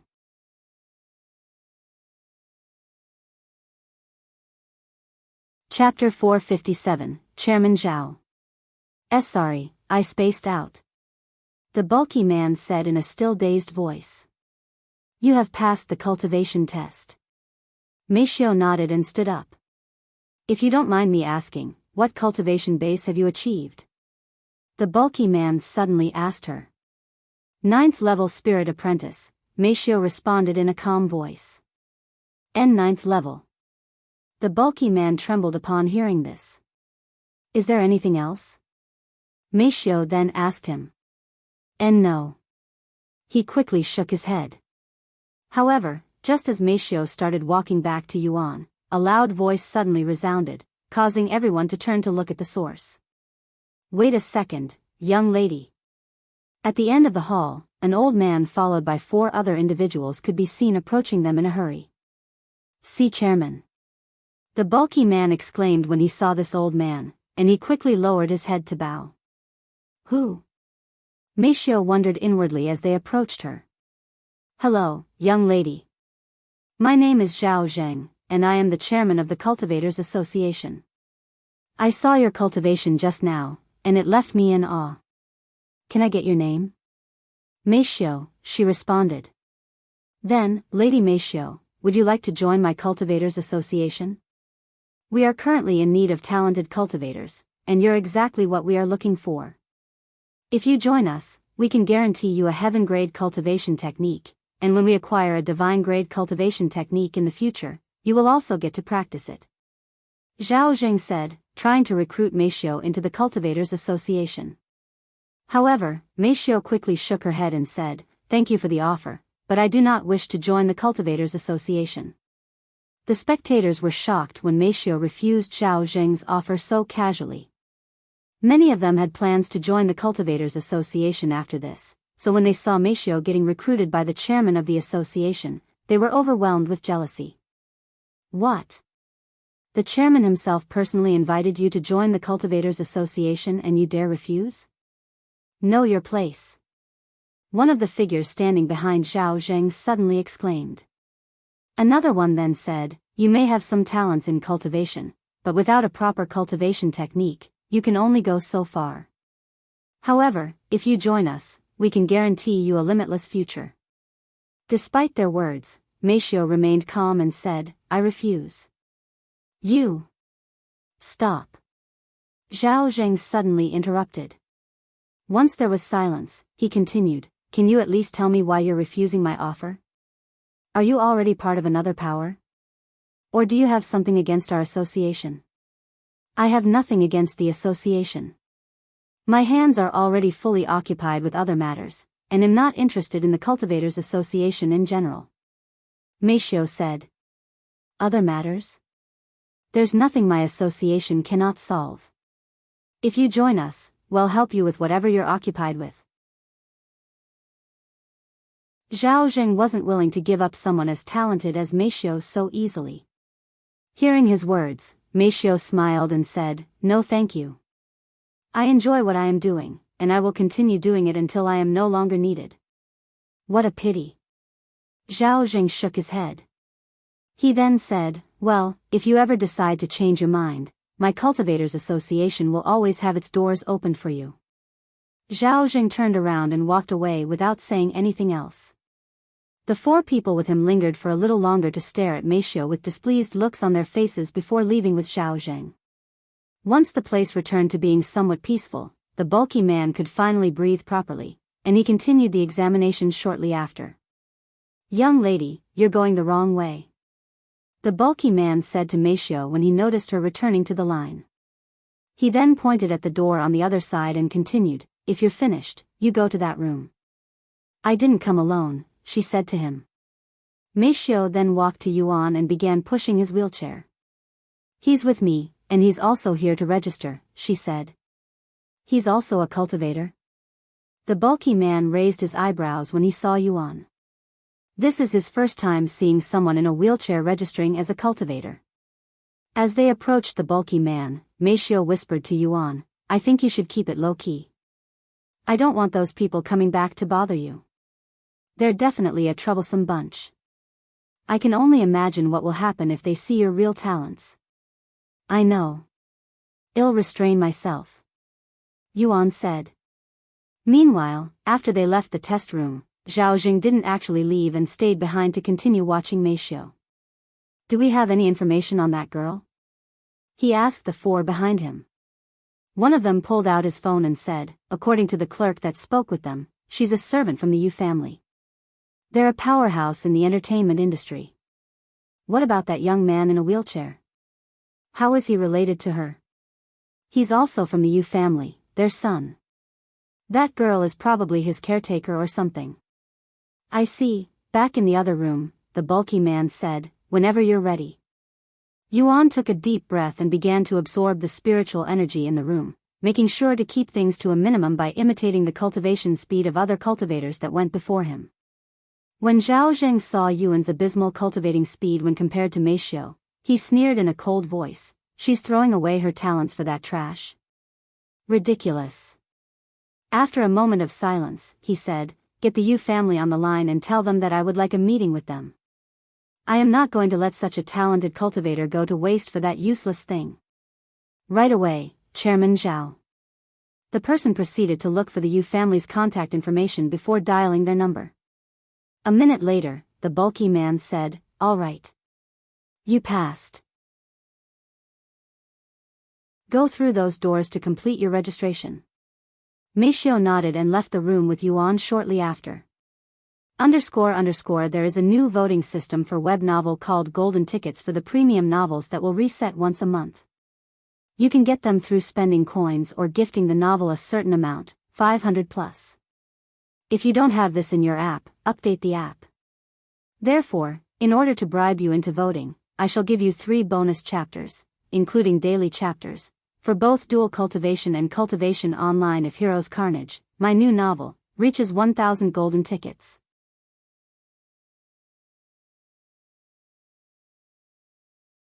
Chapter 458, Meeting with the Yu Family. "Hello, can I get your names?" A clerk working behind the desk asked Xiao when she approached him with Yuan. "Xiao and Yu Tian," she said. "Okay, give me a minute to create your identifications." The clerk then looked up their information before creating an identification card with it. "I just need a picture of your face now," the clerk then said. Xiao went first, taking a headshot by standing in front of the camera on the desk. Yuan went next. Once they both took a picture, the clerk printed it on their identification card before handing it to them. "Here you go. You're done. Thank you. Xiao accepted the cards and left the building shortly after. That was easier than I'd expected, Yuan said afterward. Yes. Besides that little recruitment, it went much smoother than I'd expected. Xiao then said, let's go home now that we no longer have to worry about it. All right. After returning to the apartment, Xiao helped Yuan take a quick shower before changing his clothes. We're going to play again starting tomorrow, right? Let's call Ro and see if she wants to play with us. Yuan said. Okay, let me try to call her now. Xiao retrieved her phone and called Ro. However, Ro didn't answer the phone in time, and it went to her voicemail. She's probably busy. I will try again later. Xiao stopped talking when her phone began ringing. Oh. It's Ro. Xiao quickly answered the phone. Sorry, I was just finishing up my registration at the Cultivators Association. Ro said. You also went to register at the association today? We just came back from that place. What? Really? What a pity that we didn't meet. Ro sighed out loud. Anyways, do you need something? Yes, we plan on playing again starting tomorrow. Yuan asked if you want to play together. Of course. Ro quickly said. Where are you located? Well, come to you. Ro then gave Xiao her location. Okay, we will see you there tomorrow, Xiao said afterward. Yup. After hanging up, Xiao said, Ro said she'll play with us. She's also at a place called Seashell City. Great. Yuan proceeded to spend the rest of the day trying to break through to Spirit Master. Meanwhile, at the Yu family's main house, Yu Yong and Tang Li sat before an old man. How can we help you, Chairman Zhao? Yu Yong asked him. Thank you for seeing me on such short notice, Yu family. Chairman Zhao said, and then he placed a small box on the table. Accept this compensation from me. Yu Yong accepted the box without even opening it. Thank you. Chairman Zhao took a deep breath before speaking. Anyways, I have come here today regarding someone from your family. Yu Yong frowned slightly upon hearing this, wondering if someone from his family had offended the chairman of the Cultivators Association. She's a servant from your family, and I believe her name is Xiao. Chairman Zhao then revealed Myxia's name. What? Xiao? Yu Yong's eyes widened. Did she do something? He then asked. Huh? No, she didn't. She was at the Cultivators Association today to register as a cultivator, and I was impressed by her cultivation talents. I wanted her to join my Cultivators Association, but she refused, so I was hoping you could do something about it. The chairman is impressed by Myxia's talents? Really? Yu Yong was in disbelief after hearing this. Yes. In terms of talents, she's definitely one of the best I have personally seen. Furthermore, she even claimed to be a 9th level spirit apprentice. 9th level? That's impossible. Tang Li exclaimed. She has only reached the 6th level even with her heaven-grade cultivation technique. How could a servant who ran away from home reach the 9th level? With what cultivation technique? I know it's hard to believe, but if you saw her cultivation speed. Chairman Zhao said. I am willing to negotiate. No, I will buy Xiao from the Yu family. How much do you want? Chairman Zhao then asked. Yu Yong exchanged surprised looks with Tang Li. After a moment of silence, he said, I'm sorry, Chairman Zhao, but I'm afraid that's not possible right now. What do you mean by that? Chairman Zhao frowned. Xiao. She's actually no longer part of the Yu family, as she decided to leave the family a few months ago. Yu Yong said. What? Chairman Zhao sat there with a baffled look on his face. Then do you know where she is currently? Yu Yong shook his head. Unfortunately, we don't. Maybe her mother or my daughter knows something. I can ask them right now. Please do. Chairman Zhao nodded. All right. Give me a few minutes. Yu Yong proceeded to take out his cell phone to call Mei Feng. Mei Feng, do you know where your daughter, Mei Xiao, is currently staying? Yu Yong asked her after she answered the phone. After a moment of silence, Mei Feng responded, I'm sorry, but she didn't tell me anything. I have tried calling her before, but she didn't pick up. Then do you have any idea where she might have gone? I do not. I see. Thank you. If you don't mind me asking, why are you looking for Mei Xiao? Mei Feng suddenly asked.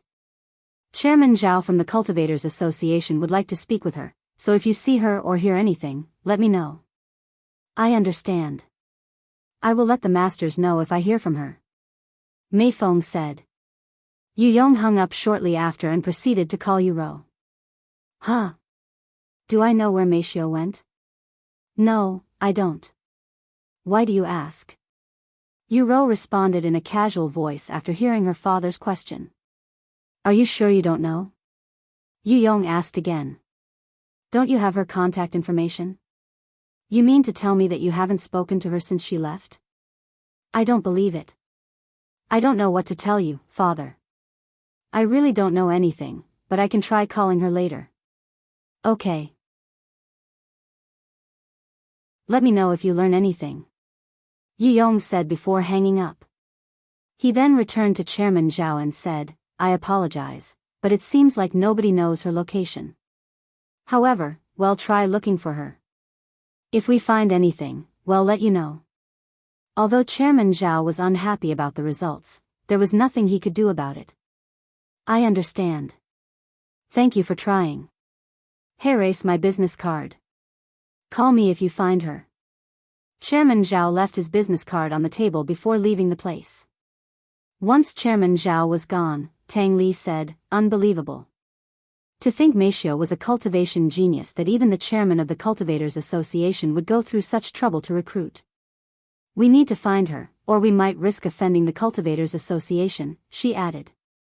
Yu Yong nodded, I agree.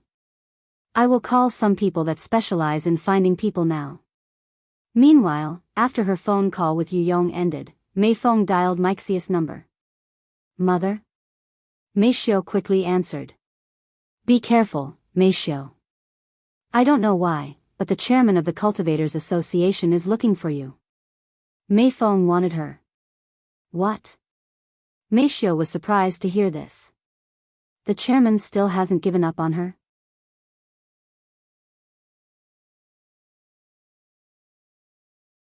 Chapter 459, Please carry me. Did something happen? Mei Xiao asked her. That's what I want to ask you. What happened? Did you offend the chairman? Why would someone like him be searching for you? Mei Feng asked her. Well. Mei Xiao proceeded to explain to her mother what had occurred at the Cultivators Association today. Mei Feng remained silent for a good moment after hearing Myxia's story, and all she said at the end was, just be careful and refrain from going outside for a while. Chairman Zhao is a powerful man who is at the top of the Cultivators Association. He may not be a powerful cultivator, but he has plenty of influence and more than enough people to suppress you. I understand. Thank you for the warning. Don't you get it, Mei Xiao? If you're in danger, the young master will also be in danger. Whatever you do, just make sure you protect him. You don't need to tell me that, Mei Xiao said. Mei Feng hung up the phone shortly after. Mei Xiao sighed out loud. However, before she could even think about the situation, her phone began ringing again. It was Yu Ro. Mei Xiao answered the phone but didn't say anything. Mei Xiao? Are you okay? My father is looking for you for some reason. Yu Rao's voice then resounded. Mei Xiao released a sigh of relief after hearing Yu Rao's voice, and she said, yes, I am fine. As for what happened, after Yu Ro heard the story, she exclaimed in an angry voice, what? How shameless. You have already refused to join the Cultivators Association, yet they're still pursuing you? They even went out of their way to visit my parents. I cannot believe that there are people like them out there. It is what it is. There's no point getting angry about it, as it won't change anything. Mei Xiao said. What do you plan on doing? I doubt the Cultivators Association would give up on you. I don't know yet, but I will think of something. All right. If you need anything, call me, okay? I will. See you tomorrow. Meishio said. After hanging up, Meishio went to Yuan's room and explained to him the situation. What a pain in the ass. Now I regret going to register. Yuan sighed out loud. What do you think we should do? Meishio asked him. I don't think there's anything we can do besides hope that they give up on you. After all, they have the entire Cultivators Association behind them while we're just two people who ran away from their family. Yuan said. Should we relocate just in case? Meishio then asked. Wouldn't that just attract their attention? Judging by what Miss Meifeng and Yuro said, they don't know your location yet, so it's probably better if we stay put here. I will try to think of something, but that's all I can think of for now. Okay. Meishio nodded. Sometime later, Meishio returned to her room and tried to sleep since she wasn't in the mood to cultivate. However, Yuan decided to enter. Young master. It's rare seeing you during the night. Did something happen? Feng Yuxiang asked him, as he usually doesn't return until morning. Something like that. Yuan nodded. Is there anything we can do to help? Xiao Hua then asked. Unfortunately, no, he then said, Feng, do you remember when I asked you if you know any doctors? Yes, but I haven't been able to sense that person yet, and he never stays in one place for long, so I have no idea where he is. Why do you need to see him so suddenly? Feng Yuxiang said. After a moment of silence, he said, my friend. He's sick, and I need him to heal as soon as possible. Although he's not recovering not fast enough. I see. Okay, I will see what I can do. Feng Yuxiang came out of his body and continued, I will go ask around and see if I can find him. Yuan nodded, thank you, Feng. I will be meeting my sister tomorrow at Seashell City. We probably won't go far. Don't worry, young master. I will be able to find you as long as you're still in the lower heavens. Feng Yuxiang said. I will return as soon as possible, young master. Yes, see you soon. Feng Yuxiang flew away shortly after. Xiao Hua appeared beside him after Feng Yuxiang left, and she asked him, Are you really okay, brother Yuan? Yuan took a deep breath before sighing out loud, I hate feeling powerless. Even though my friend is in trouble, I cannot do anything about it. I really hate that feeling. Xiao Hua wasn't sure what to say, as this is her first time seeing Yuan acting this gloomy. You're not powerless, my lord. Even if you feel helpless, you have us. I'm sure we'll figure something out. Lan Yingying said to him. Thank you, Yingying, Yuan said to her with a slight smile, feeling a little better.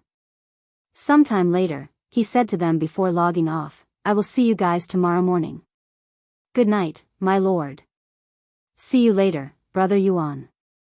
Once he logged off, Yuan proceeded to spend the rest of the night trying to break through to Spirit Master, but alas, it didn't work.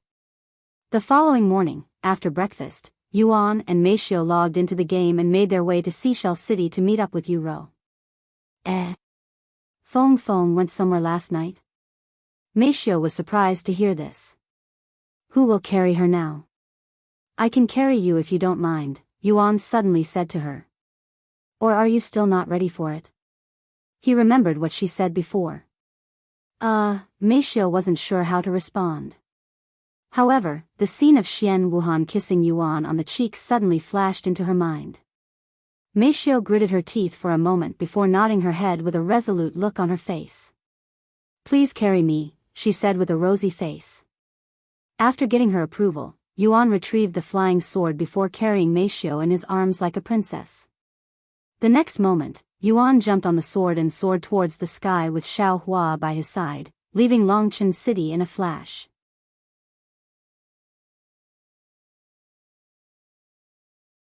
Chapter 460, Snowy. 4 hours after they left Longchen City, Yuan and the others finally arrived at Seashell City.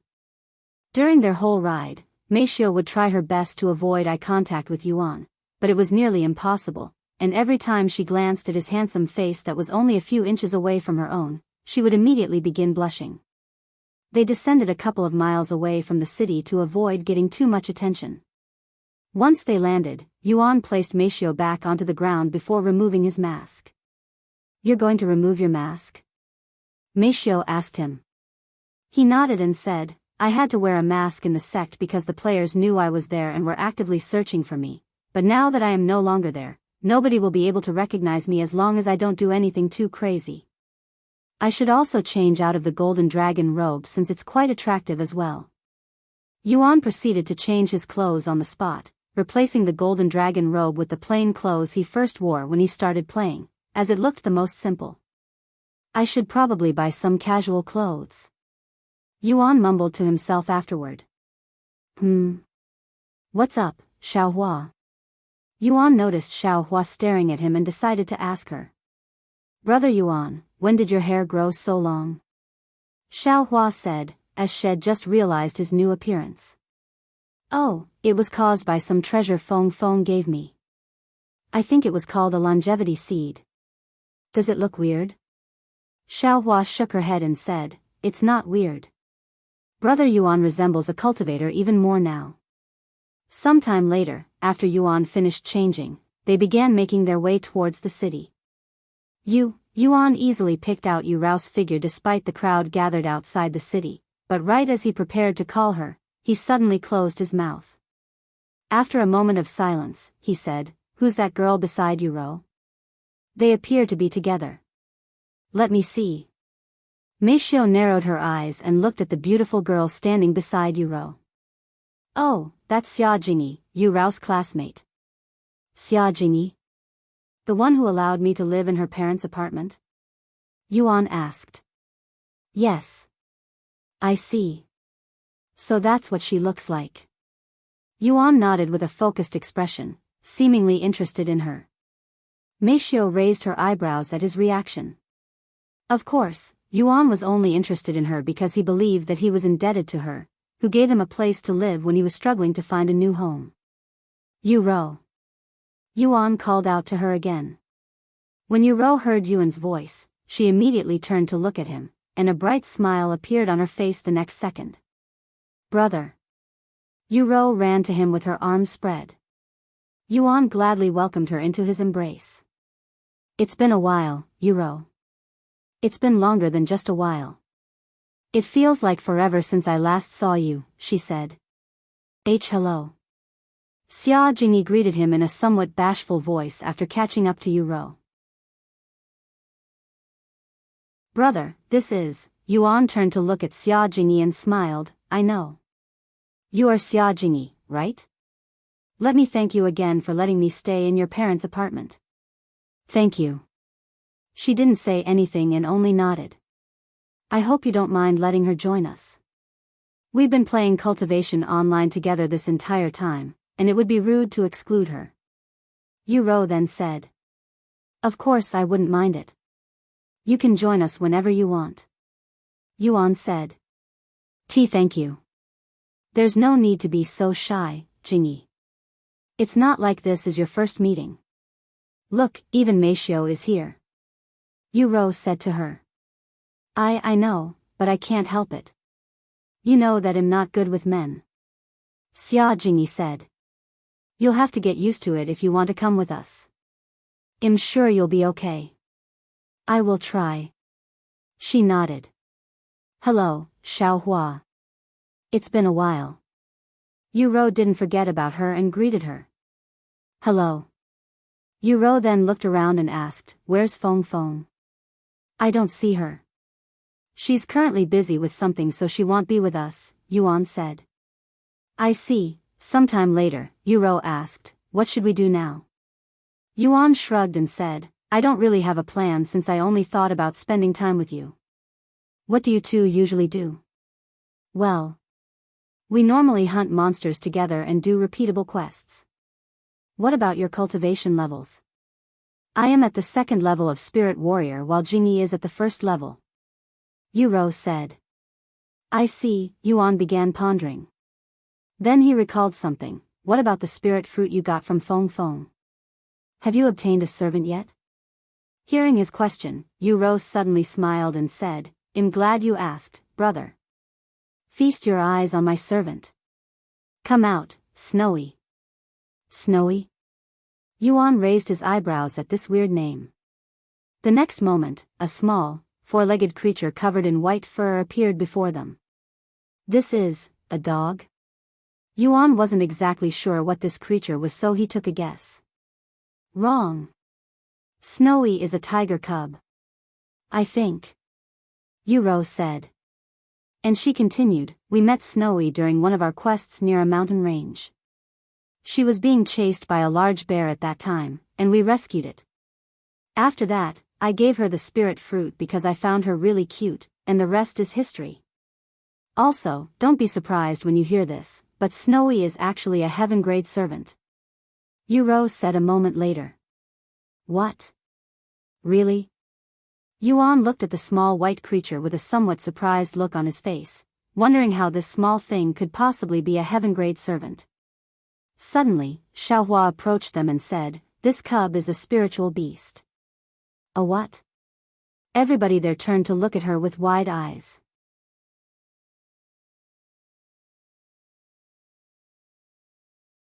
Chapter 461, Spiritual Beast. What's a spiritual beast? That sounds powerful. Yuro asked Xiao. They are magical beasts, but naturally more powerful, just like divine beasts. However, they're not quite as powerful as divine beasts. There's also a chance that a spiritual beast can evolve into a divine beast. Xiao said. She looked at the tiger cub and said, it's very rare to find a spiritual beast this young since they're usually with their parents, and for you to make it into your servant. You got incredibly lucky. Yuro picked up the ball of fluff and hugged it. Hee hee. I knew she was special the moment I saw her, but I didn't think she was this special. I really lucked out. Xiao nodded and said, that's why you should keep her hidden unless you absolutely need her. There are people out there who would steal other servants out of jealousy, especially if they are rare creatures. What? Really? How does that work? Stealing another individual servant? Yuro asked. If the master dies, the contract will naturally end. Though there are methods to forcefully sever a contract without killing the master. Xiao said. That sounds scary. Yuro said. Then she called Snowy back just in case.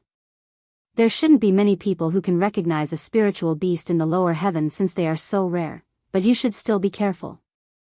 I understand. Thank you, Xiao. Yuro nodded. Does it have any special abilities? Yuan suddenly asked her. Nope.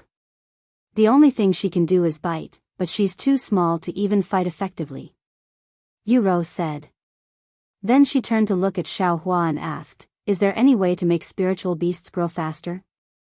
I will have to look for another servant if it's going to take a few years before I can let Snowy fight. Xiao nodded and said, yes, there are treasures that can speed up a magical beast's growth, but they are incredibly rare. Great. I will keep that in mind. Yuro said. Sometime later, Yuan said, let's do some quests together. You two can pick. Are you sure? The quests may be too easy for you. Yuro said. I don't mind. I just want to spend time with you. Okay. Then let's go look for some quests. Sometime later, they entered the city and asked around to see whether there was any quest they could do. After about an hour of looking, they accepted a quest that required them to gather some material that can only be obtained from a certain magical beast. The black horn bull can be found at the orange field. They're around the 7th level of Spirit Apprentice. I will need as many horns as you can gather, and I will pay 10 gold coins for each horn. A middle-aged man said to them before handing them a map. I understand. We should return soon. Yuro said. After leaving the place, Yuro said, according to the map, the Orange Land is quite far away. It's going to take us around 10 hours to get there if we walk. However, if we travel by horses or carriages, it'll be much quicker. Carriages? Yuan raised his eyebrows. He then said, I have never ridden in a carriage before. Let's try that out. Okay. Where do we ride carriages? Yuan then asked. There's a store that rents horses with carriage service. Let's go there. Yuro said. Yuro proceeded to lead them to this store. 10 minutes later, they arrived before a large building that had almost a dozen horses on display, and there were even a couple of carriages in the back. Hello, I would like to purchase the carriage service. Yuro approached the reception desk and asked the middle-aged man managing it. Sure thing, young lady. Where are you guys trying to go? And is it going to be a one-way trip or a round trip? The Orange Lands. Round trip. Orange Lands, huh? Alright, give me a moment to do some calculations. A moment later, he continued, that would be 3 gold coins for the ordinary service and 10 gold coins for the premium service. What's the difference? Yuan asked. The ordinary service will provide you, well, an ordinary horse and an average carriage. You will also have to drive the carriage by yourself. The premium service provides a faster horse, a larger carriage, and even a driver for the carriage for a better experience overall. Well, take the premium service, said Yuro. Alright. That'll be 10 gold coins. Yuro nodded and handed 10 gold coins to the manager. Thank you for choosing us, young lady. Give me about 10 minutes to find you a driver. If you have any preferences for the driver, let me know. We even have cultivators who can drive the carriage as well as guards if you need them. However, that will cost additional fees. An ordinary driver is fine. Yuro said. After all, they had Yuan, who was infinitely stronger than any guard they could provide. I understand. The manager disappeared for some time before returning. Your carriage is ready. Please follow me. Yuro and the others followed the manager to the outside, where a decorated carriage and a horse were waiting in the street. Yuan looked at the square-shaped carriage with awe, as this is his first time seeing a carriage in this fashion. A few moments later, they entered the carriage, but there was only room for 4 people. Any more and it'll become a little cramped. Here, Xiao. I will make some room for you. Yuan said when everyone was seated beside her. It's okay. Xiao will sit here. Xiao said before entering the carriage and taking a seat on Yuan's lap. Is it okay? She asked him afterward. I don't mind. Yuan nodded. When Yuro saw this, she had an idea. Snowy, come out. Once the white ball of fluff returned, Yuro had it sit on her lap while she hugged it. Are we ready to move? The driver asked them a moment later. Yes. Yuro said. Then I shall start moving the carriage now. Ha. The driver said before commanding the horses to move, pulling the carriage along with it.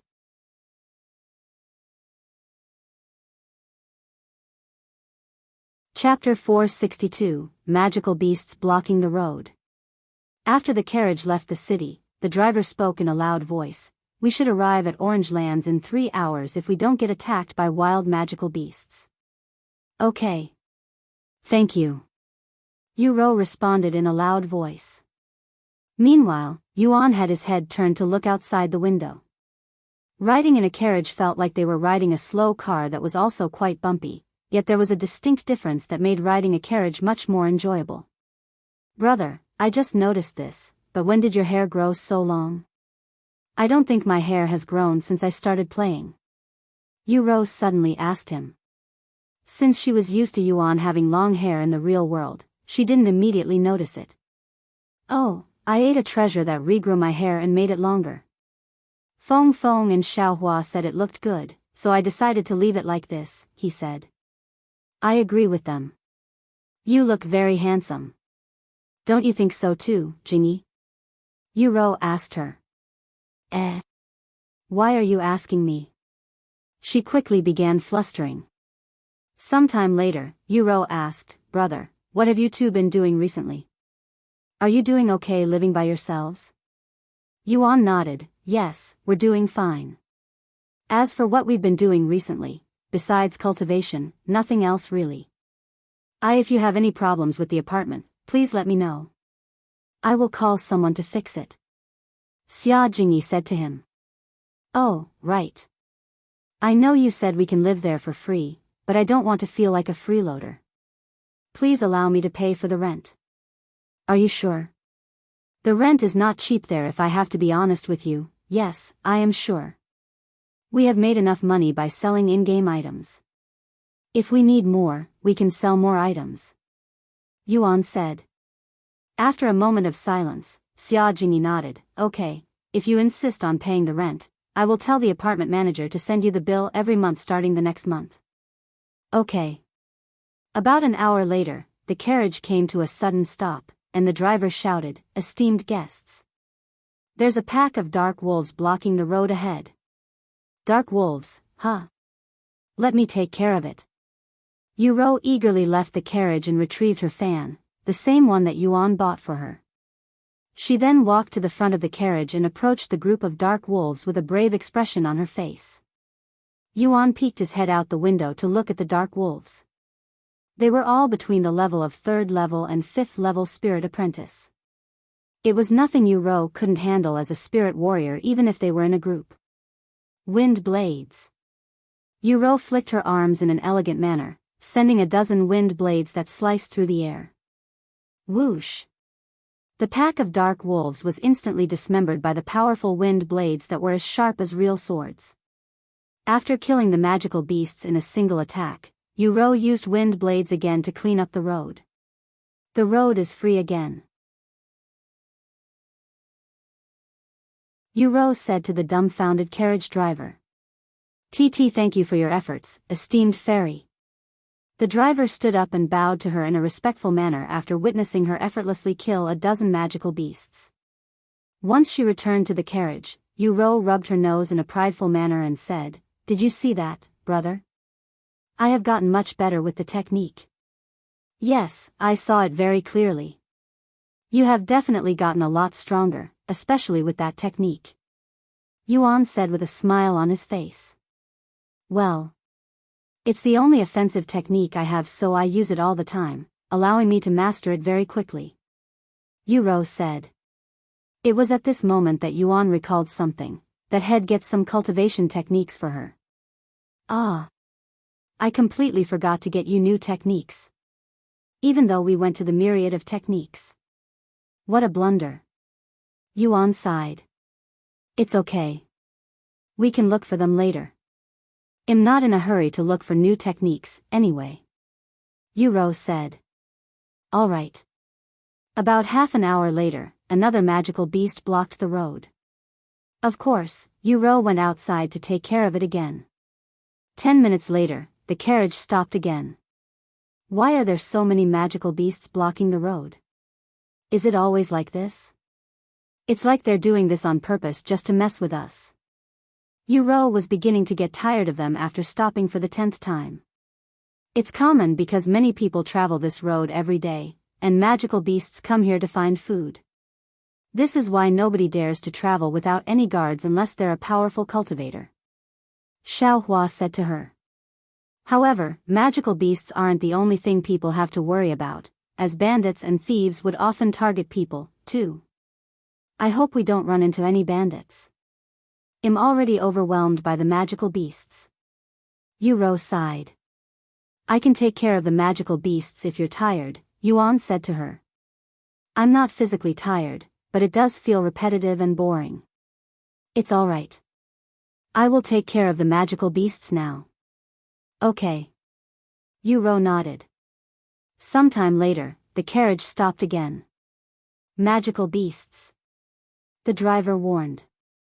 Yuan activated his divine sense and expanded it until he could see the magical beasts. Once he located them, he retrieved his invisible starry abyss and controlled it to clean out the magical beasts without stepping out of the carriage. The carriage driver was shocked when he saw this, as he was unable to comprehend the scene before him. In his eyes, the magical beasts blocking the road were being slaughtered by an invisible force. In just a moment, all of the magical beasts were killed, clearing the road once again. Brother? Why are you just sitting there? Aren't you going to take care of the magical beasts? Yuro asked him. Huh? I have already taken care of them. Yuan said in a calm voice, dumbfounding Yuro and Xia Jingyi.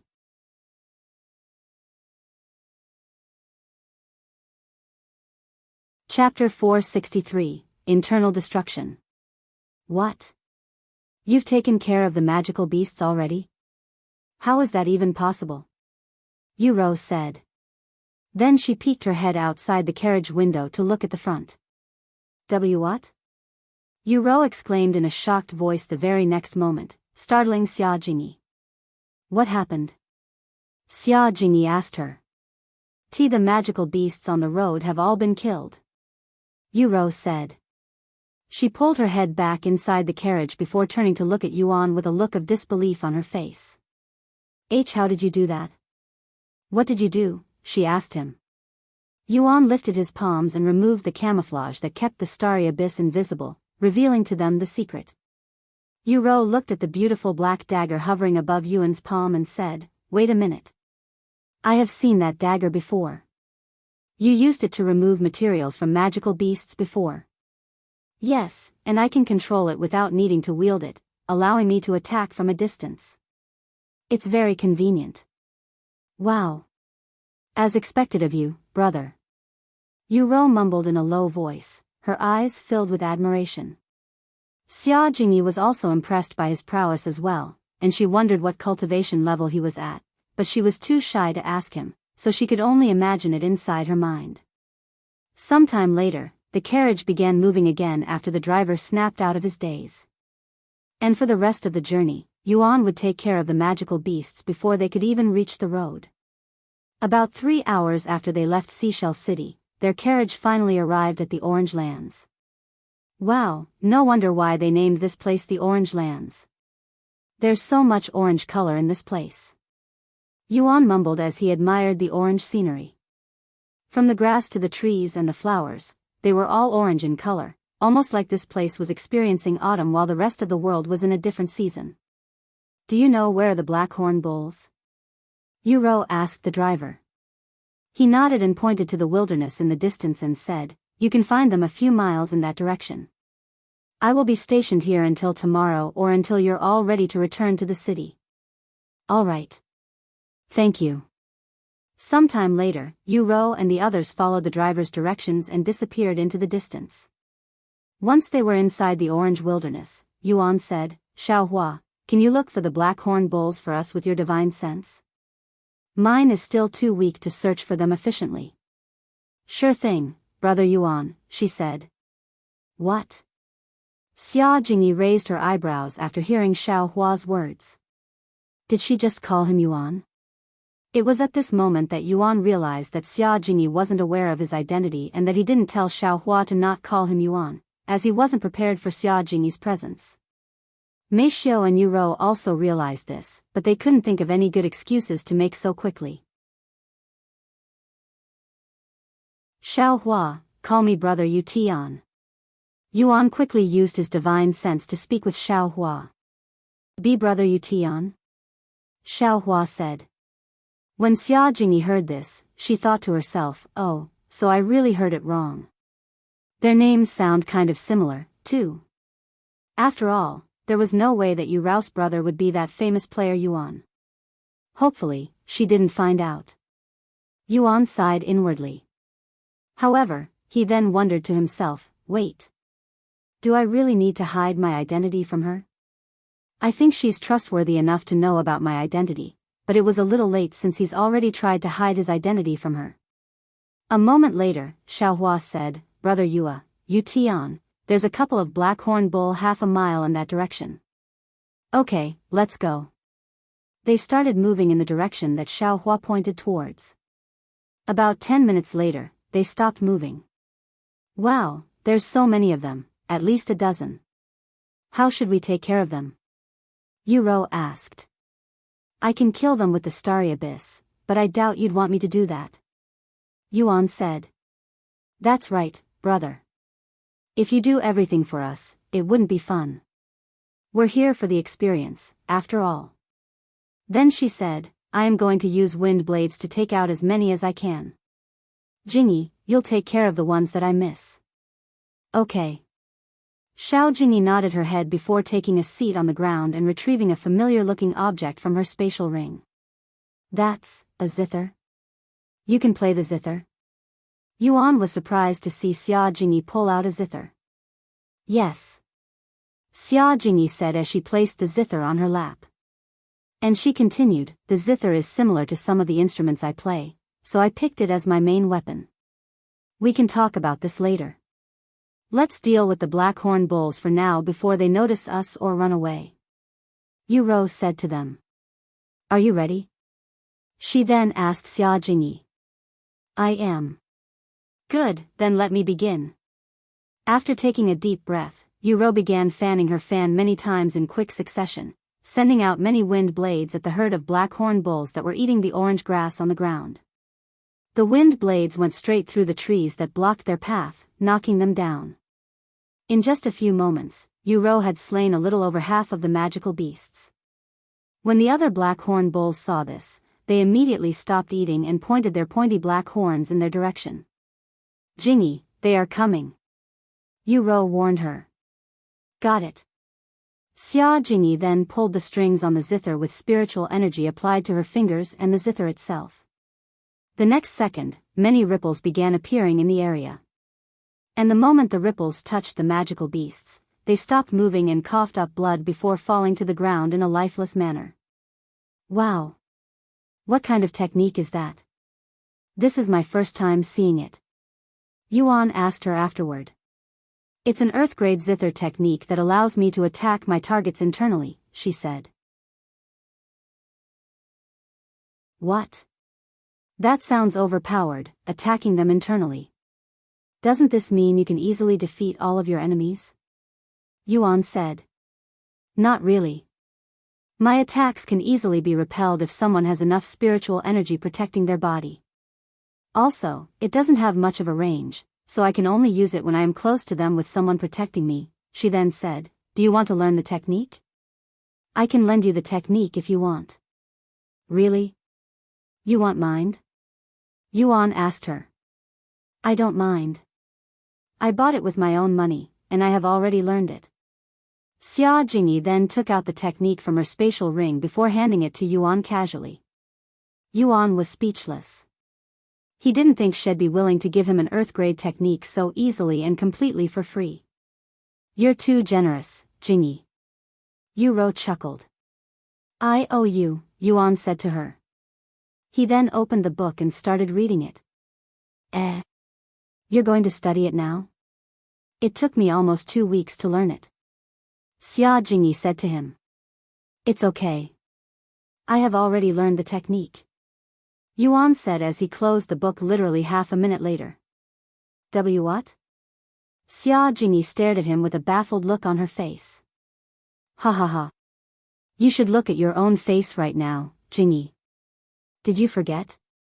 My brother is a once-in-1,000 years genius who has mastered multiple instruments at a young age.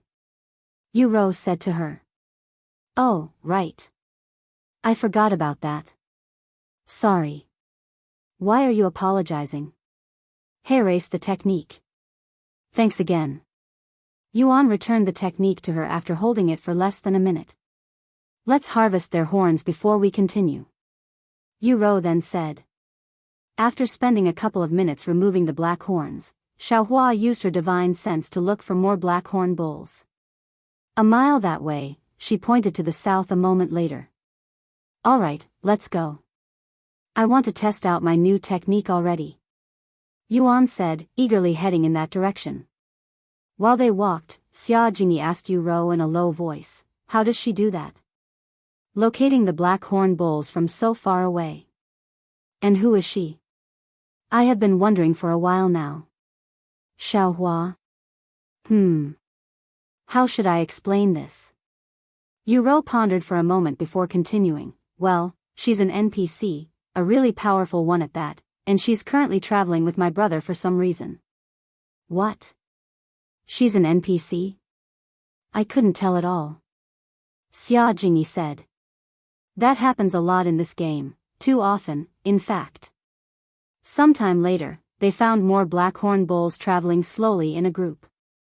Great. Now let me test out this new technique. Yuan said. Do you want to use my zither as well? Xiao asked him. It's fine, I have my own zither. Thank you for the offer, though. He then retrieved the soul ensnaring zither. Wow. What a beautiful zither. Xiao muttered in awe when she saw his zither, thinking to herself that it must be a high-grade treasure.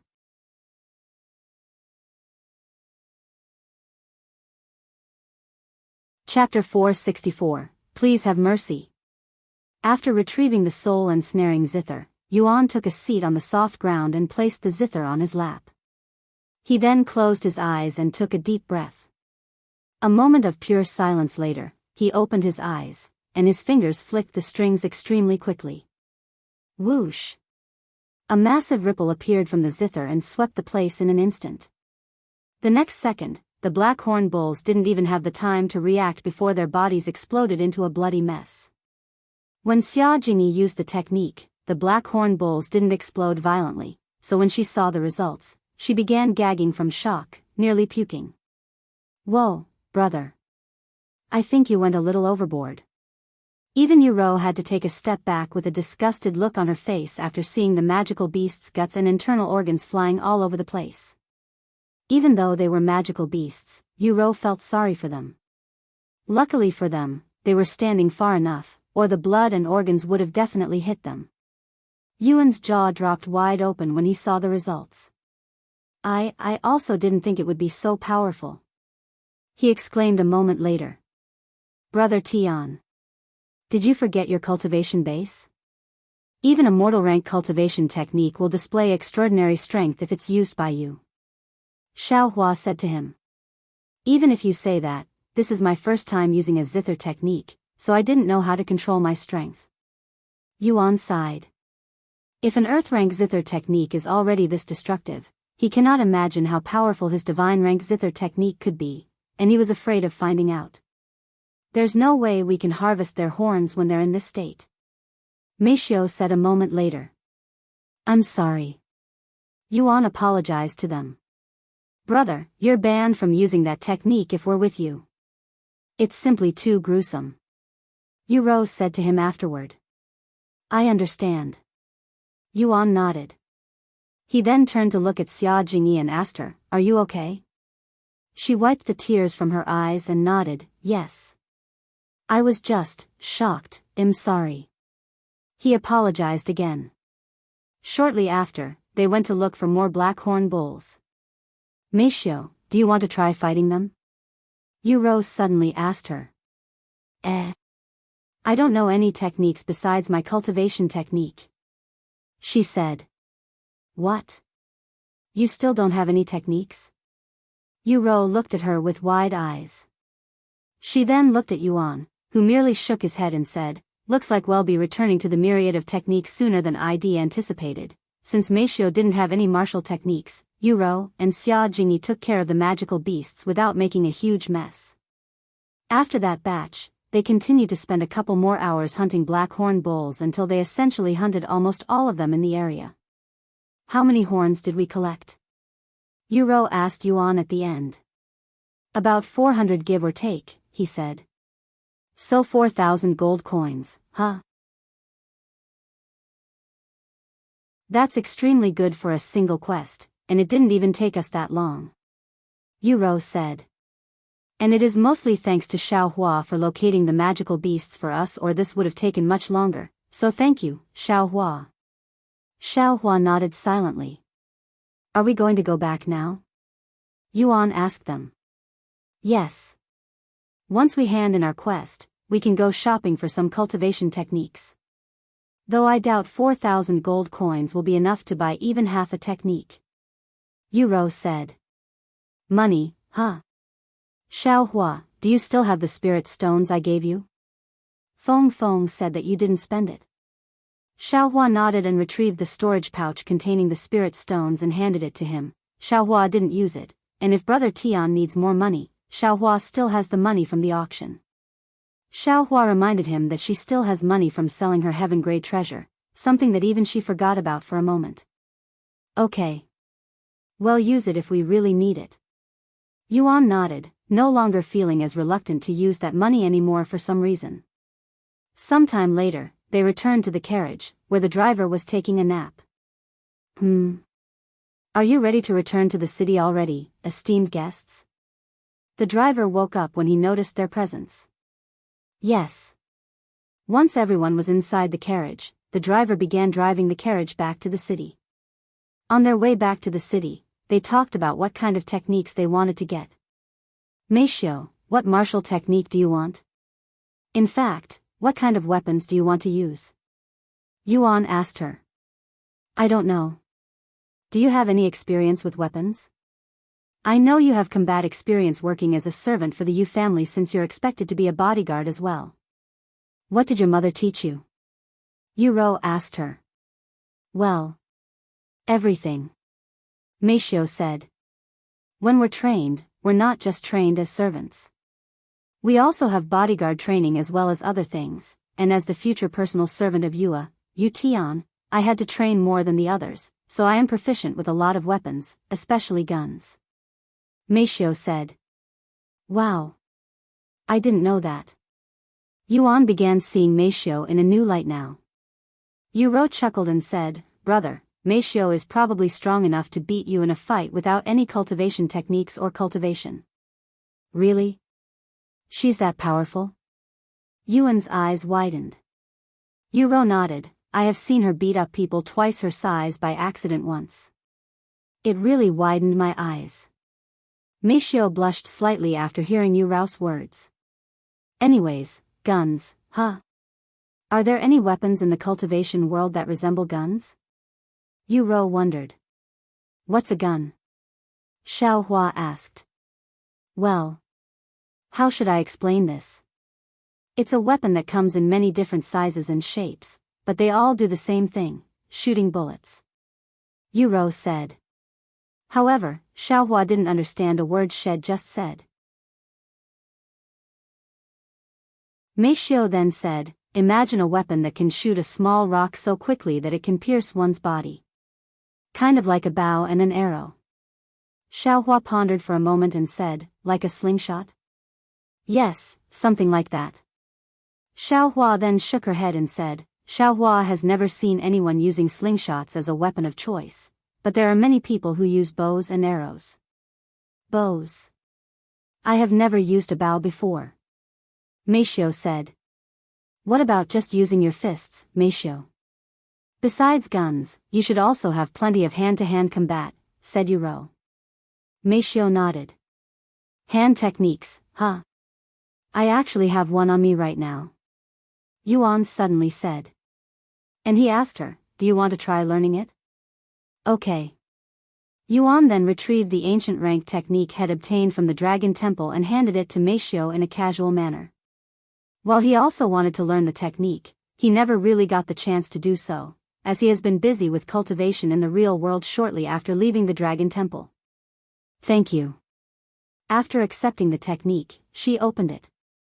Mixia's eyes widened when she saw the rank of the technique, but she didn't say anything, and she proceeded to study the technique until they returned to Seashell City a few hours later. How was it? Were you able to understand it? Yuan asked her.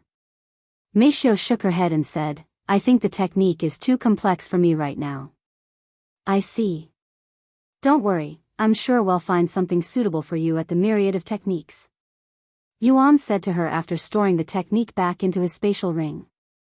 Thank you for your business. The driver said to them after dropping them off inside the city.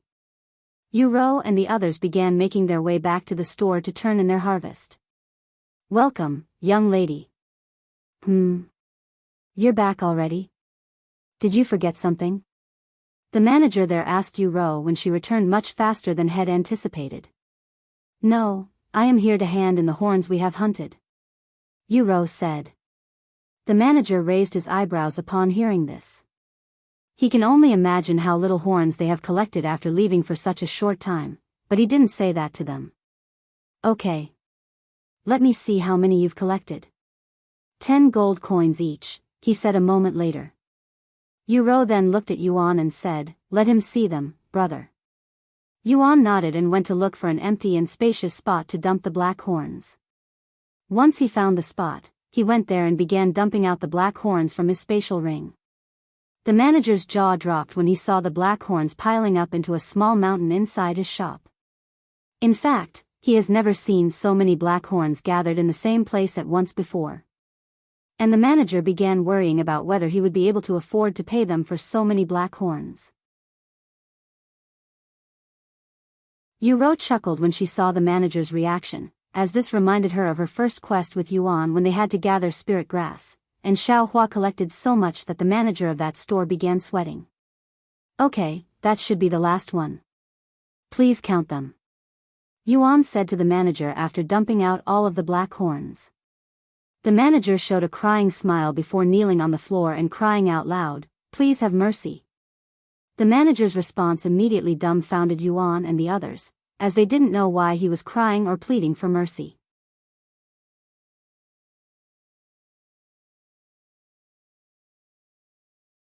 Chapter 465, Returning to the Myriad of Techniques. Why are you on the floor? Yuan asked the manager in a dumbfounded voice. Please, young master, have mercy. Even if you take out so many black horns, my store cannot afford all of them. The manager said in a crying voice. Yuan was speechless. This is the reason why he kowtowed to them? Can't he simply tell them that they didn't have enough money? That's fine. How much can you buy? The manager lifted his head and asked in a dumbfounded voice, why you're willing to forgive me? Yes? Yuan said. The manager then stood up and said, about 100 horns is the most I can afford. That's fine. Thank you, young master. Please give me a minute to prepare the money. About 10 minutes later, the manager returned with 1,000 gold coins in his hands. Here you go, young master. After accepting the money, Yuan handed it to Uro. Shall we leave now? Uro nodded. Wait a moment. Young master, what about the rest of your black horns? The manager asked him. Oh, you can keep them. Yuan said in a casual manner. Excuse me? The manager looked at him with wide eyes filled with disbelief. Even if you cannot buy them, we have no use for them, so we'll give them to you for free, Yuan said to the manager. Oh really? Yes. You don't mind it either, right, Uro? Yuan asked her. I don't really care. We did it mostly for the experience, anyway, she nodded. Although 3,000 gold coins may be worth a lot to the average player, in front of Uro, who was exposed to wealth countless times more than that by Yuan, it was as little as a drop of water in an ocean. Thank you very much, esteemed guests. The manager bowed to them and refused to lift his head until they left. Are we going to the Myriad of Techniques now? Uro asked after they left. It's getting dark outside, so let's wait until tomorrow, Yuan said as he looked at the darkening sky. All right. See you guys later. Uro said to them. Good night. Xiao said. After logging off, Xiao began cooking dinner. Meanwhile, Yuan tried his best to break through to Spirit Master. I should have asked Xiao Hua when I had the chance. I guess I will do it tomorrow. Yuan sighed inwardly. After failing to break through, Yuan stopped trying until after dinner. The following morning, after breakfast, Yuan and Xiao met up with Uro and Xiao. Good morning, brother. Uro waved at them. Good morning. Xiao said. Morning. Are you guys ready to head to the Myriad of Techniques? Yuan asked them. Yes. Is there one in this city? Yuan then asked. There is. I looked it up yesterday. Follow me. Uro said to them. Yuan and the others followed Uro, and after walking for about 20 minutes, they arrived at this ordinary-looking store. It feels like yesterday. Yuan mumbled in a low voice. They entered the store a moment later, and a beautiful woman greeted them with a bright smile on her face. However, this beautiful woman wasn't Zhu Yueying like Yuan had expected. It was an entirely different person. She did say that she'll be replaced soon. Yuan thought to himself. Welcome to the myriad of techniques. If this is your first time at our store, please put your hand on this crystal ball. Everybody there looked at Xia Jingyi, as this was her first time to this place while everyone else had already been here before. Xia Jingyi stepped forward and placed her hand on the crystal ball, which glowed a golden color. A heavenly destiny? Congratulations, young lady. You can access the first and second floor of the store. As for everyone else, you may go to whichever floor you're authorized, and don't try to cheat, because we have records of your results. The woman said to them. Once they passed the entrance, Yuan said to them, Meishio, Yuro, Jingyi, you three can go look for a technique. I will be in the waiting room. You're not coming with us? Yuro asked him. I want to take this time to learn a technique that I've recently acquired, and I have something to talk to Xiao about. Okay. Then we'll be back. After Yuro and the others left, Xiao turned to look at Yuan and asked him, Brother Yuan wants to speak with Xiao. Yuan nodded and said, to be completely honest, I think I am at a bottleneck. Do you remember that one time when you shared your experience breaking through to Spirit Warrior with me? Can you also do the same for Spirit Master? Brother Yuan is at a bottleneck? How is that possible? Xiao raised her eyebrows. Well, it's a little bit complicated. He sighed. It's okay. If Brother Yuan needs help, Xiao will do everything in her power to assist. Thank you. Once they were in the waiting room that was a spacious area with many chairs spread out, Yuan took a seat on the floor and Xiao stood in front of him. She then raised her hand and poked him in the forehead with a soft glow on the tip of her fingers. Yuan closed his eyes the next moment, and he began experiencing what Xiao had experienced when she tried to break through to Spirit Master. Meanwhile, on the first floor of the store, Yuro and the other two ladies wandered around the store. Do you have any techniques in mind? Yuro asked Meishio. No idea. I also don't have any idea. Let's just look around, I guess. Thus, they proceeded to spend the next couple of hours looking through every single technique on the first floor, as there were tens of thousands of techniques on the first floor alone. As for Yuan, had experienced breaking through to Spirit Master hundreds, thousands of times in these hours.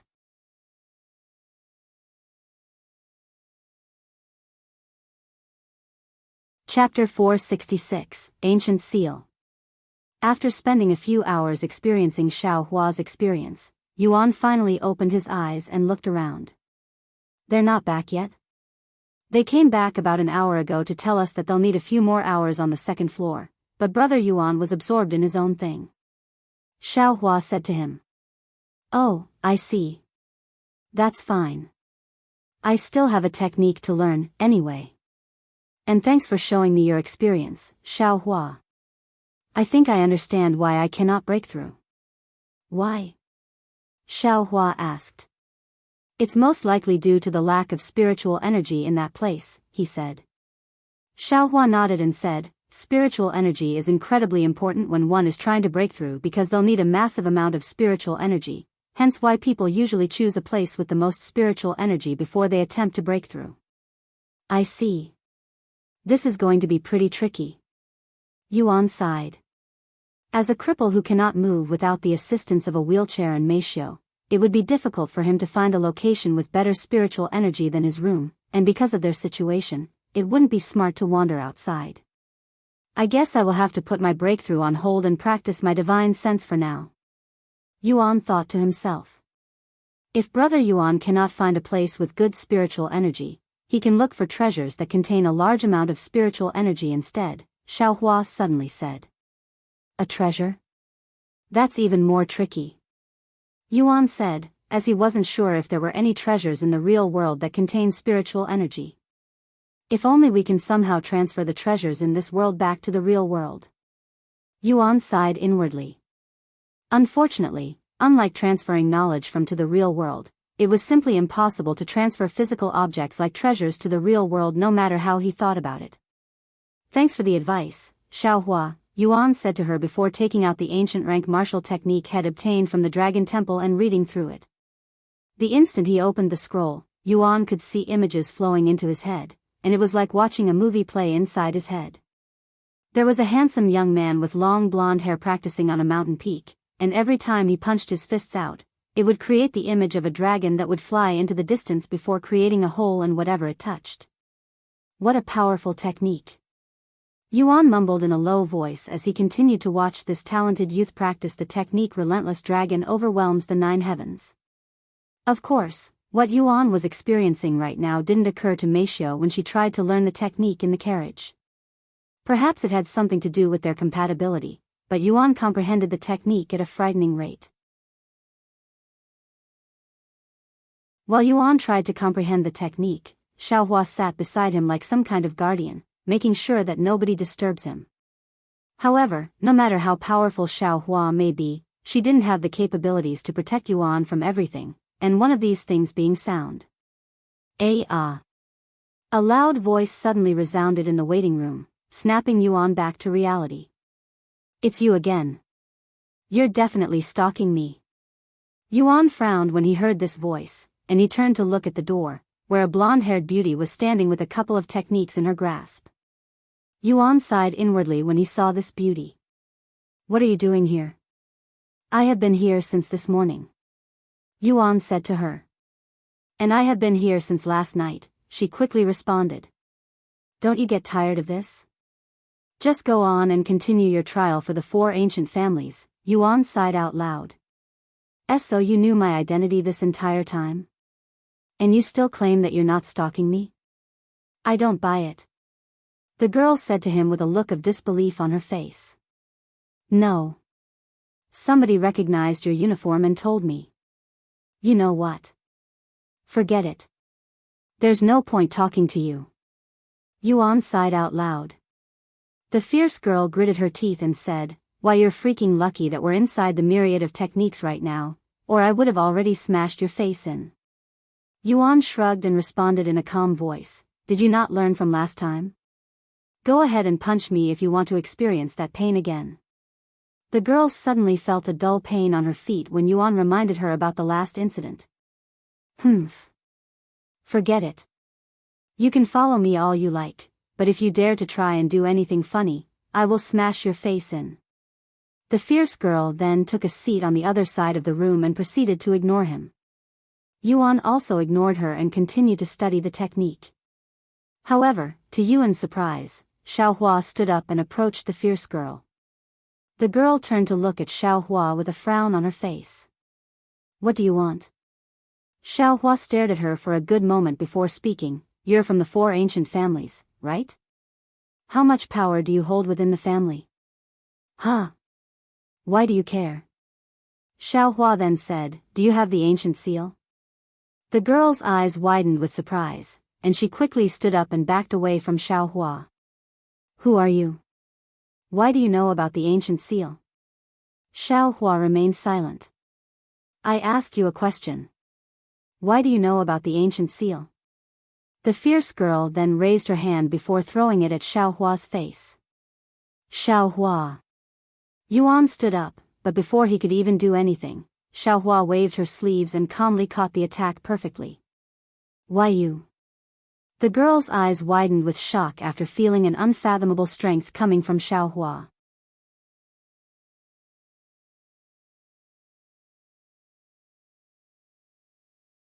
Chapter 467, Primordial Realm. Let me go. The fierce lady shouted when Xiaohua didn't release her fist. If anything happens to me, my family will, without a doubt, avenge me. After a moment of silence, Xiaohua released her grasp on the lady, letting her free. Now tell me how you know about the ancient seal. The lady repeated. That is something only the top ranks in the family should know about. If you do not have the ancient seal, then Xiao Hua is no longer interested in speaking with you. Xiao Hua said to her before turning around and walking back to Yuan in a nonchalant manner. Why, you little brat? The fierce girl gritted her teeth, yet she didn't dare to approach Xiao Hua. If you don't tell me how you know about the ancient seal, I will tell my family about you. You can either answer me or answer my family. And if you choose the latter, just know that they won't be as patient as I am now. Xiao Hua turned to look at her and said, the ancient seal may be a secret in the lower heavens, but in the upper heavens, everybody knows about it. What? The girl's eyes widened with shock, as this was new information for her. Are you trying to tell me that you're from the upper heavens? What are you doing here? And why do you need the ancient seal? She asked Xiao Hua. Xiao Hua didn't say anything and turned back around, ignoring her. If you tell me, I will tell you where the ancient seal is. The girl suddenly said. Xiao Hua immediately turned around upon hearing this, but when she saw the girl's face, Xiao Hua turned back around and said, You're lying. What? I am not lying. I will really tell you. However, Xiao Hua ignored her. Fine. If you want to play this game, I will play with you. The lady then grabbed her techniques before storming outside the place. Is everything okay, Xiao Hua? Wouldn't it be problematic if the 4 ancient families came after us? Yuan asked her afterward. Xiao Hua nodded and said, she won't tell her family about this, and even if they do come after us, Xiao Hua can deal with them. You sound confident that she won't tell her family. Why is that? Yuan asked. Because she cannot contact her family unless she completes her trial no matter the situation. I see. What about the ancient seal? What is that? The ancient seal is a treasure that each of the 4 ancient families owns, and if one gathers all 4, they will get to enter the primordial realm. Primordial realm? What kind of place is that? Yuan asked, his interest piqued. Xiao Hua looked at Yuan in silence for a good moment before mumbling in a low voice, the primordial realm is Xiao Hua's home. What? Yuan's eyes widened with surprise. Home as in the place you were born? Yuan asked her. Xiao Hua nodded. The primordial realm is a special place that isn't part of the 9 heavens, and Xiao Hua was born there. However, due to reasons, Xiao Hua had to leave the primordial realm. After pondering for a moment, Yuan decided to ask her a question that he has been curious about for a long time now. Does it have anything to do with being in exile? Xiao Hua's eyes widened with shock upon hearing his question. When did Brother Yuan learn about exiles? Xiao Hua asked him in a shaky voice, clearly feeling nervous. I have known about it for over a month now, but to tell you the truth, I have no idea what an exile is, and I was hoping to get some clarification from you, Yuan said. Xiao Hua turned silent upon hearing his words. Seeing Xiao Hua's nervousness, Yuan continued in a gentle voice, Xiao Hua, no matter who you are or what background you have, I will always be on your side. I am asking because I am worried that you might need help, but I won't be able to help you if I don't know anything. After a moment of silence, Xiao Hua nodded and said, an exile is someone who has been banished from the 9 heavens by the celestial emperor, and the primordial realm is a place where exiles gather. Xiao Hua's family did something bad in the past, so everyone in the family was exiled. Of course, this included the future generations of the family. What? So someone in your family did something bad and everyone in the family got punished, including the innocent? Yuan was speechless, finding the judgment to be cruel and unfair, especially towards the innocent children and those who will join the family in the future. Xiao Hua nodded and continued, once exiled, they cannot enter the 9 heavens again, or they will be hunted by everyone in the 9 heavens. And once someone is branded as an exile, they cannot remove that title no matter how much time passes or what they do. However, there is one exception, the Supreme Heaven's legacy. If an exile can fulfill the legacy, that person and their family will be allowed to return to the 9 heavens and will no longer be regarded as exiles. However, only one person per family can hold the legacy, and Xiao Hua was chosen to fulfill this legacy. Unbelievable. To think your family would give someone so young so much responsibility, forcing you to bear such a heavy burden. Yuan sighed. It's okay. Xiao wanted to do it as well. As for your legacy, we just need to reach the supreme heaven, right? Yuan then asked. Xiao nodded, and she said, yes, but reaching the supreme heaven is just the beginning of the legacy. Xiao doesn't know anything else beyond that. It's okay. We'll find out when we get there. Yuan said. Brother Yuan, there's still one more thing you should know about exiles. She suddenly said.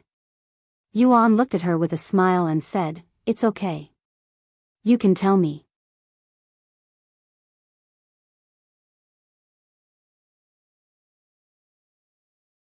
Chapter 468, Hunted by the Nine Heavens. As an exile, despite holding the Supreme Heaven's legacy, Xiao will be constantly hunted by other cultivators, so she might bring trouble to Brother Yuan. Xiao said to him. What? Why do you have to be hunted when you're a legacy holder? Yuan asked her with wide eyes. Because that's how the Celestial Emperor made it. He wanted to make it as difficult as possible for exiles to escape their fate. If it was so easy to complete the legacy, people would have escaped the primordial realm long ago. However, after millions of years, nobody has managed to achieve true freedom. Xiao said. Not only are we hunted by everyone in the Nine Heavens, but we also have our strength limited so that we wouldn't be able to ascend too quickly. That's just not fair. It's like they're treating exiles as animals. Yuan was speechless. Fortunately, Xiao won't have to worry about being hunted until after the third heaven, where cultivators have the ability to discern those who are exiles. Is this why Miss Su warned me to leave Xiao's side as soon as possible? Because Xiao will be constantly hunted by others, and if I am with her, I might also get hunted. Yuan finally realized why Su Jieqi said what she said at that time. It turned out that she was only concerned about him. However, even if the entire world goes after Xiao, Yuan has already decided that he wouldn't abandon her no matter what. Don't worry, Xiao. Even if the entire world is against you, I will be on your side. In the first place, you didn't do anything wrong. If I ever get a chance to speak with the Celestial Emperor, I am going to give him a piece of my mind and seek justice for you. Thank you, Brother Yuan. Xiao said, feeling relieved that Yuan didn't decide to abandon her because of her status. Xiao, do you wish to visit your home? Is that why you asked that girl for the ancient seal? Yuan asked her a moment later. Xiao nodded and said, one cannot leave the primordial realm without the Supreme Heaven's legacy, but once they leave, they cannot return to the primordial realm without the ancient seal. With the ancient seals, one can enter the primordial realm as they wish. I see. Do you think the 4 ancient families will lend us their ancient seals? Probably not. But it doesn't matter what the 4 ancient families think. As long as the person holding the ancient seal is willing, they can hand over the ancient seal. Xiao said. Oh. Who is currently holding the ancient seals? We won't know unless we try. Yuan said, sounding a little enthusiastic. Xiao shook her head and said, Xiao only knows that each family has one person holding the ancient seal, but that person's identity is very secretive, and only important figures in the families would hold such information. Furthermore, the person holding the ancient seal can be anywhere in the 9 heavens. For example, there could be a seal holder in the 3rd heaven while the other seal holders are in the other heavens. After all, the 4 ancient families exist all over the 9 heavens. What? So you're telling me that there could be a seal holder in the supreme heaven? That makes things even more complicated. Yuan sighed. Yes, but the 4 ancient seal holders will gather in the same location once every 10 years to make sure that everybody still has their seal. If we can find out the location and time of their next meeting, perhaps we might be able to meet all of them at once. Xiao said. But just meeting them won't do any good. We need to convince them to lend us their ancient seals too, and that will probably be the hardest part. Brother Yuan, we should forget about this for now. There's no point looking for the ancient seals now. Even if we somehow acquire it now, we won't be able to go there, she said. Why not? Yuan asked. Because Brother Yuan is too weak. If we go there now, you will most definitely die. What? The primordial realm is that dangerous? I thought it was your home. Yuan's eyes widened with surprise. Yes, that is where Xiao Hua's family is located, but there are other exiles living there as well, not to mention the chaotic energy in that world. It's called the primordial realm mainly because of the chaotic energy that's very common in the primordial era, and if one doesn't have sufficient cultivation, they will be crushed to death just by being around that chaotic energy. Wow. Doesn't this mean everybody living inside the primordial realm are incredibly powerful cultivators? Yuan asked. Xiao Hua nodded and said, they are so powerful that when babies are born, they already have the cultivation base of a spirit lord. What? Born as a spirit lord? People can be born as cultivators? Yuan was shocked when he heard this, as this is his first time hearing such information. Yes. In the upper heavens, many people are born already with a cultivation base because their parents help them by nurturing them with spiritual energy even before they are born. Heavens. Now I really want to go to the primordial realm. Yuan mumbled to himself. Sometime later, Yuan returned to studying the ancient rank technique until Yu Rou and the others returned. Sorry, it took so long, brother. There were just so many techniques to look at and we didn't know what we wanted. Yu Rou apologized to him afterward. I don't mind, Yuan said. Since you're back, does this mean you're finally finished? What kind of cultivation techniques did you guys pick? Yuan asked them, and he could see each of them holding on to scrolls. Well, we picked a lot, but we're not sure if we want them just yet since we still need to see if we can afford them. Yu Rou said.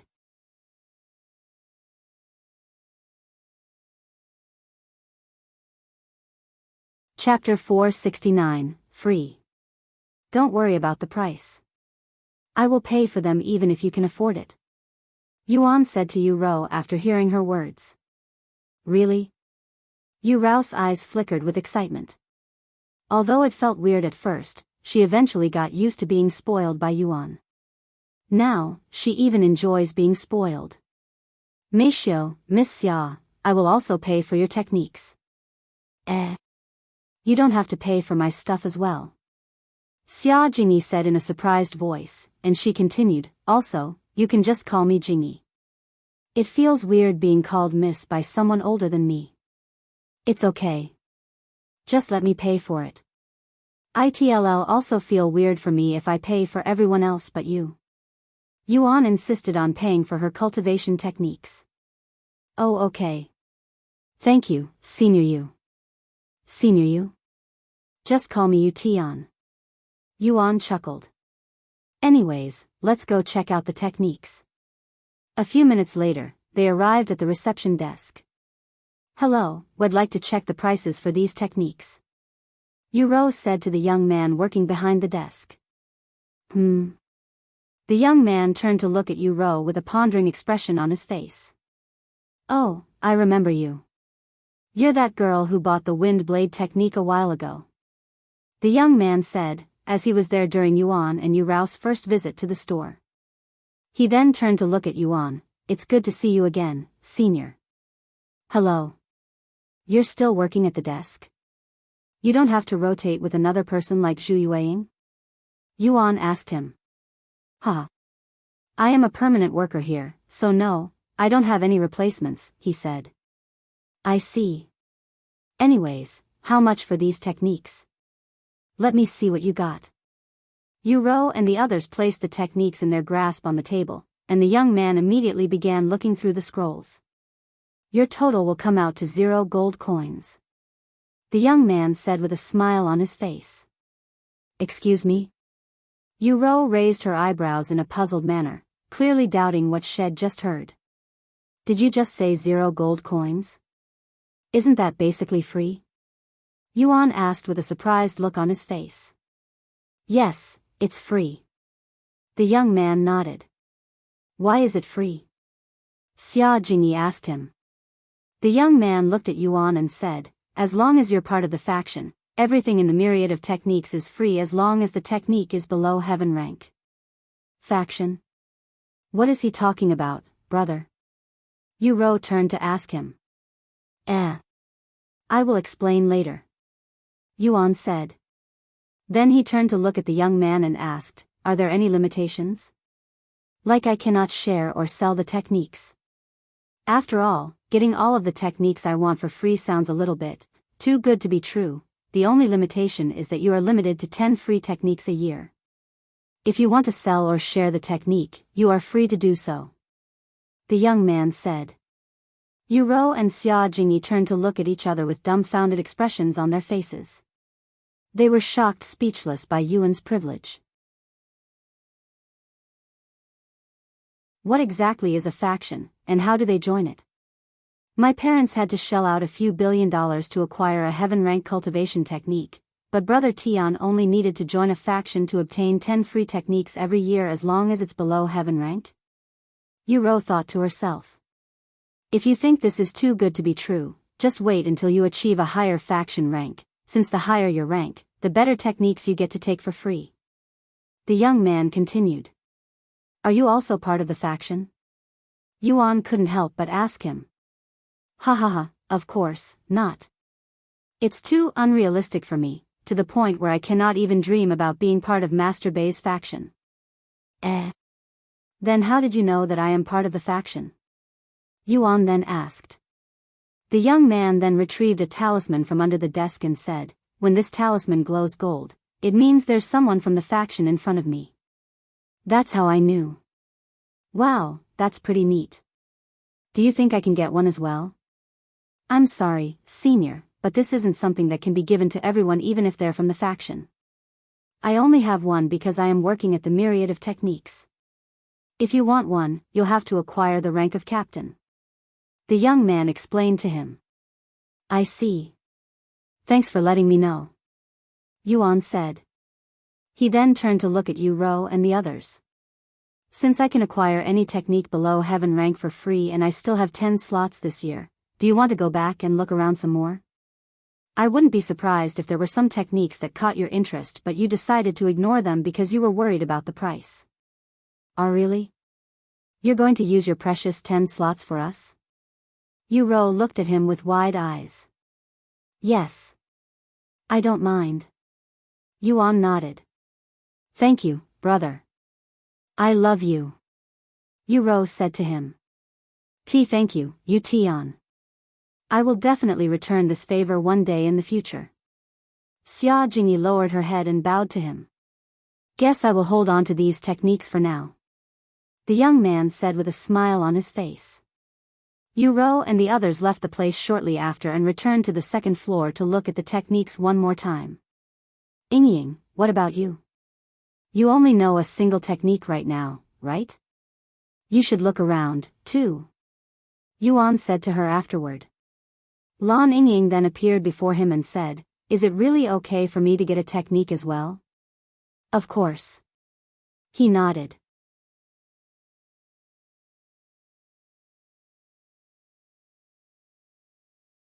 Chapter 470, Contest. Once everyone besides Xiao left, Yuan returned to the waiting room and proceeded to continue studying the ancient rank fist technique. Even though he clearly showed great compatibility with the technique, Yuan was unable to learn this technique as easily as he learned the other techniques. As expected of an ancient rank technique. I cannot learn it as quickly as I learned the other techniques. Yuan thought to himself. Now that I think about it, the dragon's gaze is also an ancient rank technique, and it took me a couple of weeks to learn that technique. Although only a week had passed in real time, I had experienced many weeks while I was studying the technique inside my head, so I should still count it as such. If he uses the dragon's gaze as an example, he will probably need at least a few weeks to learn the fist technique. Though, this didn't discourage Yuan. In fact, it only made him study the technique even more seriously. Time passed extremely quickly while Yuan was absorbed in studying the technique, and before he was aware, the ladies returned to his side with new techniques in their grasp. We're back, brother. Yu said to him. Yuan opened his eyes and looked at them. Both Meishio and Xia Jingyi were holding a single scroll while Yu had 2 scrolls. Yuan looked around for Lan Yingying. Brother? Who are you looking for? Yu asked him. Yingying. She's still looking for a technique, he said. Yingying? Who? Yu raised her eyebrows. It was at this moment Yuan realized that he had yet to tell Yu about Lan Yingying. I forgot to introduce her to you, but her name is Lan Yingying, and she's like Xiao Hua and Feng Feng. Yuan gave her a brief explanation. Like Xiao Hua and Feng Feng? Yu pondered. Oh, I completely forgot. Brother Tian had acquired an ancient grade servant during the mystic realm. I wonder what she looks like. Yu recalled the announcement that shook the internet for an entire week. About an hour later, a white-haired beauty entered the waiting room, instantly catching Yu and Xia Jingyi's attention. I apologize for making you wait so long, my lord. Lan Yingying said to him after she returned. My lord? Yu raised her eyebrows. Lan Yingying bowed to Yu and Xia Jingyi and said, Hello. My name is Lan Yingying, and I am the Lord's servant. Servant? Is she role-playing? Xia Jingyi wondered inwardly, as she wasn't aware of Lan Yingying's true identity as a divine beast. Hello. I am Yu and I am Yu Tian's younger sister. Yu introduced herself. Xia Jingyi, and I am Yu classmate. Xia Jingyi said. By the way, Yingying is an NPC, Yuan said to Xia Jingyi. Oh. Then she probably doesn't know about classmates. Well, we're something like fellow disciples of the same sect. Xia Jingyi explained herself afterward. After their introduction, Yuan took them back to the young man at the reception desk. 6 heaven-ranked techniques, huh? What about the ones you found previously? Do you still want them? The young man asked them. No, well, just take the new techniques. Yu shook her head. I understand. I will place them back for you later. Sorry for the trouble, Yuan said. Don't mention it. I am merely doing my job. The young man proceeded to log in the techniques they took, and after a couple of minutes, he handed the scrolls back to Yu and the others. All right. You're all set. Senior, you have 4 more free techniques for the rest of the year. It will reset at the beginning of next year. I understand. Thank you. Yuan nodded. See you next time, seniors. The young man bowed to them as they left the place. Wow, it's already this late? I would like to study the new techniques, but we can do that later. Yu said when she realized that it was already late at night. Good night. After saying their goodbyes, they logged off the game. What kind of technique did you get, Meishio? Yuan asked her during dinner. Oh, it's a movement technique, she said.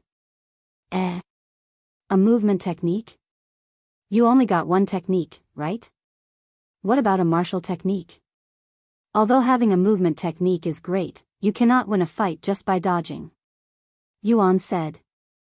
I think I will be fine for a while even without any martial techniques. I have plenty of hand-to-hand combat experience, so I should be fine even without a martial technique, she said in a confident voice. I mean, you should be fine without any martial techniques for now since you're still only a spirit apprentice in the game, but once you reach a higher cultivation, martial techniques are essential since everyone will have one, and you cannot fight martial technique with bare hands. Yes, I plan on learning a martial technique in the future, but for now, I am satisfied with just a movement technique, she said. After dinner, Meishio went to cultivate while Yuan practiced his divine sense. The following morning, before they could even enter cultivation online, Yu called Meixia's phone. Morning, Meishio. Good morning, Yu. What's the matter? Apparently there's a small contest in a nearby city. It's mostly for cultivators between the 1st level and the 3rd level of Spirit Warrior.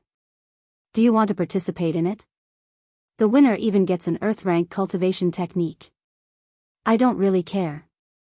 Do you intend on participating in it? Xiao said. Yes. Even though you just got 2 heaven-rank techniques? Hee hee. You can never have too many techniques. If the earth-rank technique isn't any good, I can simply sell it to other players for some money, and then I will give that money to Brother Tian so that I could feel less guilty about taking 2 heaven-rank techniques for free. Yuro said. Also, it will be a good experience for us. Although I have fought plenty of magical beasts, I am still inexperienced with fighting other people. Okay. I will tell you on. Let's continue this talk inside the game. Xiao said. Alright. See you two in a bit.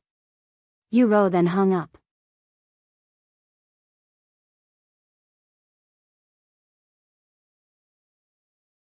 Chapter 471, Fiery Lotus. After meeting up with Yuro and Xiao inside, Yuan asked them, "You want to participate in a contest?"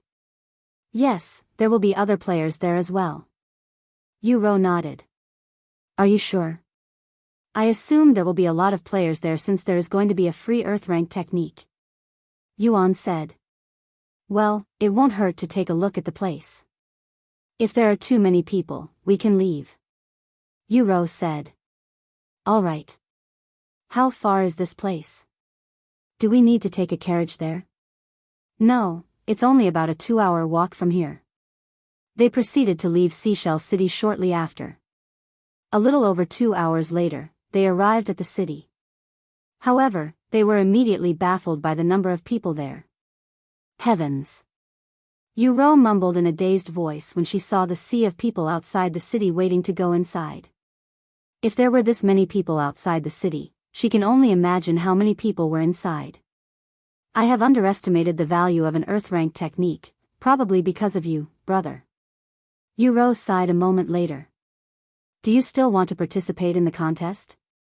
Yuan asked her with a smile on his face. I will be shocked if we can enter the city before the contest is over," she sighed again. "What else do you want to do now?" "Well, I kind of want to study the technique I got yesterday." "Should we go to the Cultivators' Haven?" "Nah. I'm getting bored of the bland room inside the Cultivators' Haven. We can study outside for a change, and it's not like we're cultivating, so a little disturbance should be fine. There's a lake about a mile away. We can go there instead."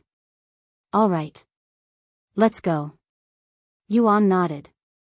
Sometime later, they approached a beautiful lake with sparkling water. "Wow, this place is beautiful," Yuro said. "This place kind of reminds me of a school trip we had last year." Xiao said. "Oh, you mean the one we had towards the end of the year?"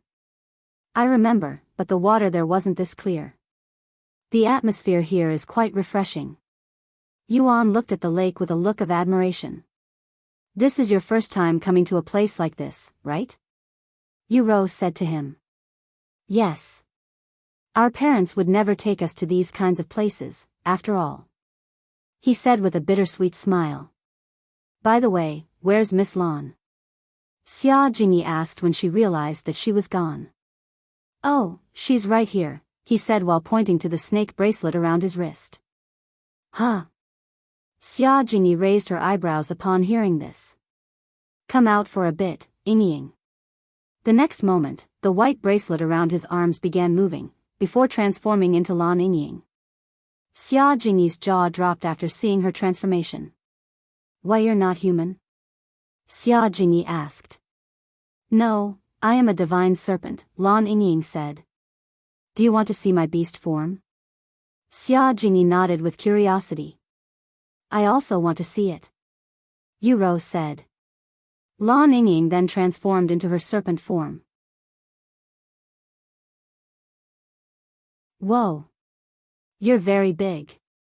Yuro was dumbfounded when Lan Ying transformed into a massive white snake larger than even a bus, almost like a mini train. "You have very pretty scales," Xiao said with a dazzled look on her face. "Thank you." Jingy, do you like snakes?" "I thought most girls hate snakes," Yuro said. Yes, I like snakes. I find them very cute. In fact, I have a pet snake at home. Xiao nodded. Really? I should visit your home one day. You can come whenever. Xiao said.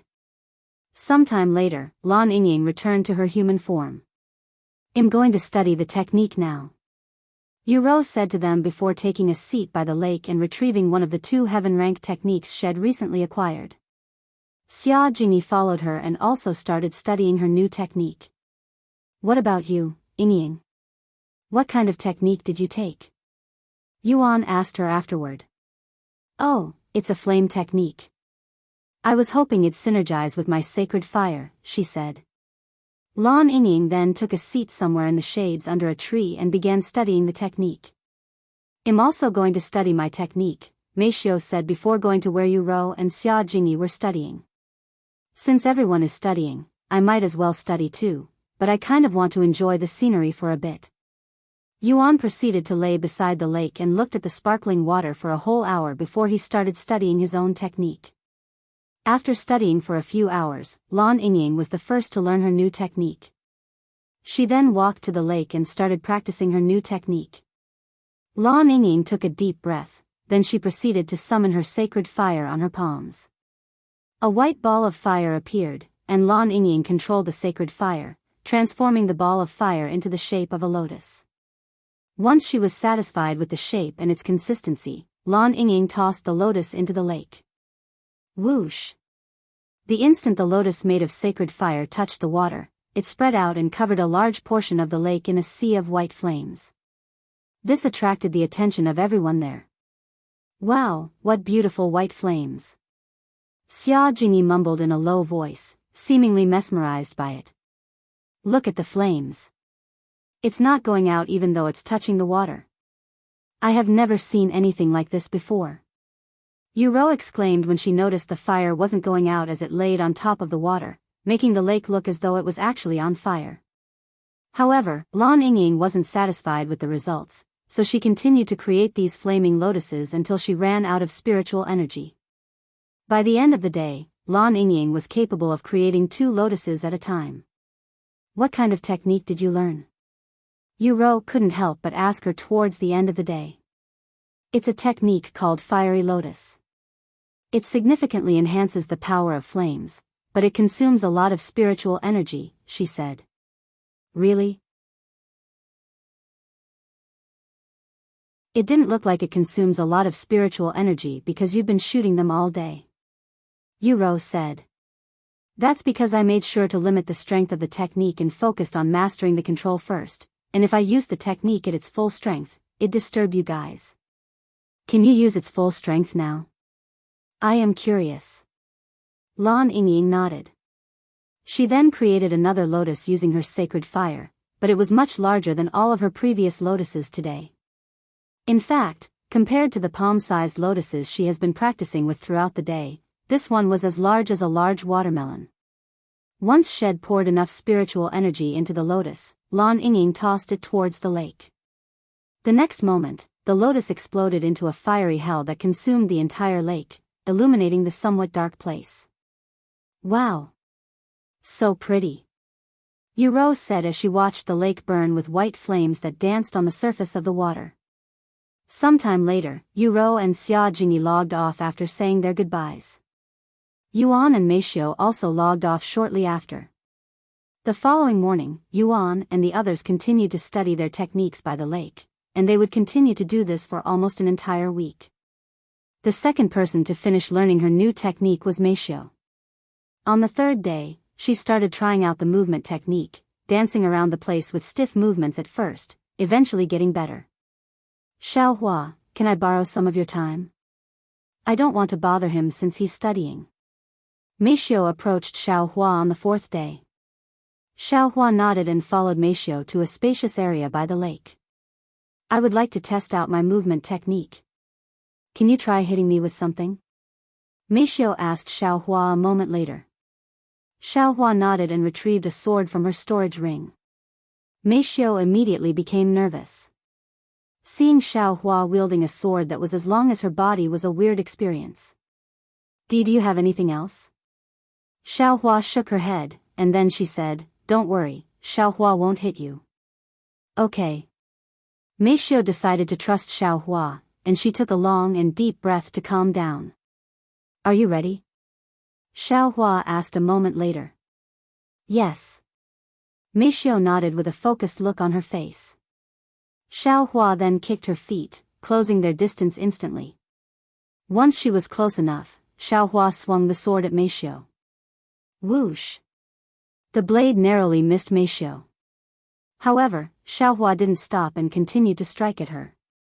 Of course, Xiaohua adjusted her speed to Myxius level. If she moved any quicker, Meishio wouldn't be able to dodge it at all. Ah! Meishio accidentally tripped a few minutes into their training, but there was a sword flying at her neck. Meishio subconsciously closed her eyes and prepared for the worst. However, nothing happened even a moment later. Meishio slowly opened her eyes, and to her surprise, the blade stopped a few inches away from her neck. Are you okay? Xiaohua asked her in a calm voice. Yes. Let's continue. Meishio said after getting up. Xiaohua nodded. They continued to practice shortly after, and Myxius movements grew quicker and smoother as time progressed.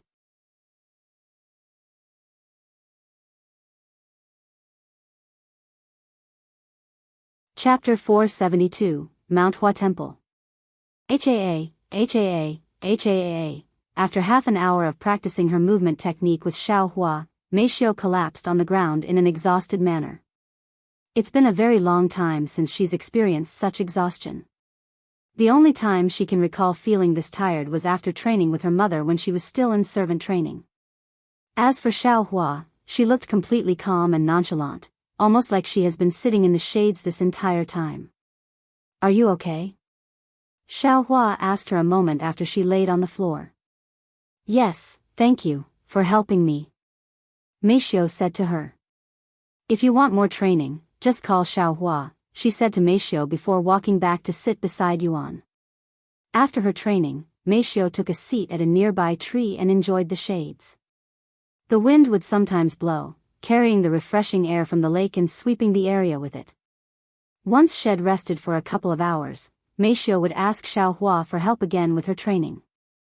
Even though it was tiring, Meishio enjoyed practicing the movement technique that allowed her to move very quickly, and it felt very satisfying whenever she perfectly dodged the sword.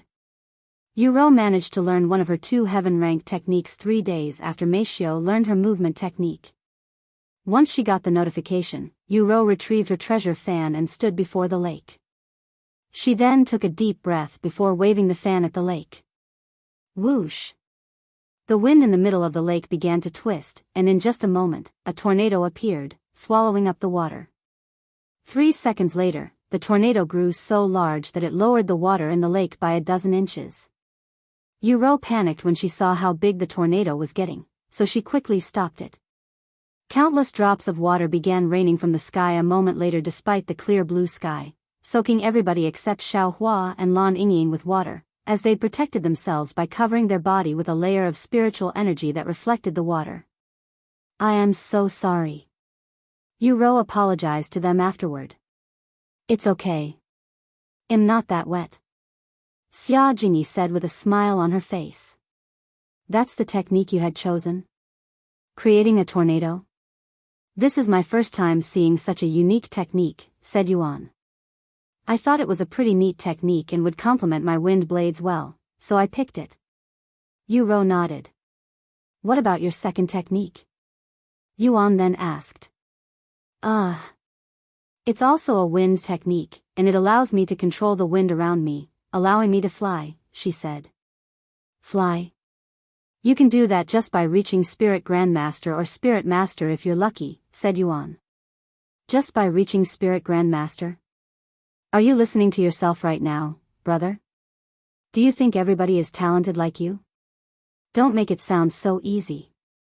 It took the majority of the player base 2 to 3 months to reach Spirit Warrior, much less Spirit Grandmaster. It'll probably take us another 2 to 3 years if not even more to reach Spirit Grandmaster. Even if it'll take less than a year for me to reach Spirit Grandmaster, I think it's still worth learning this technique, since it will let me fly right after I learn the technique, which definitely won't take me a few years to learn. I hope. I see, that makes sense. Yuan nodded.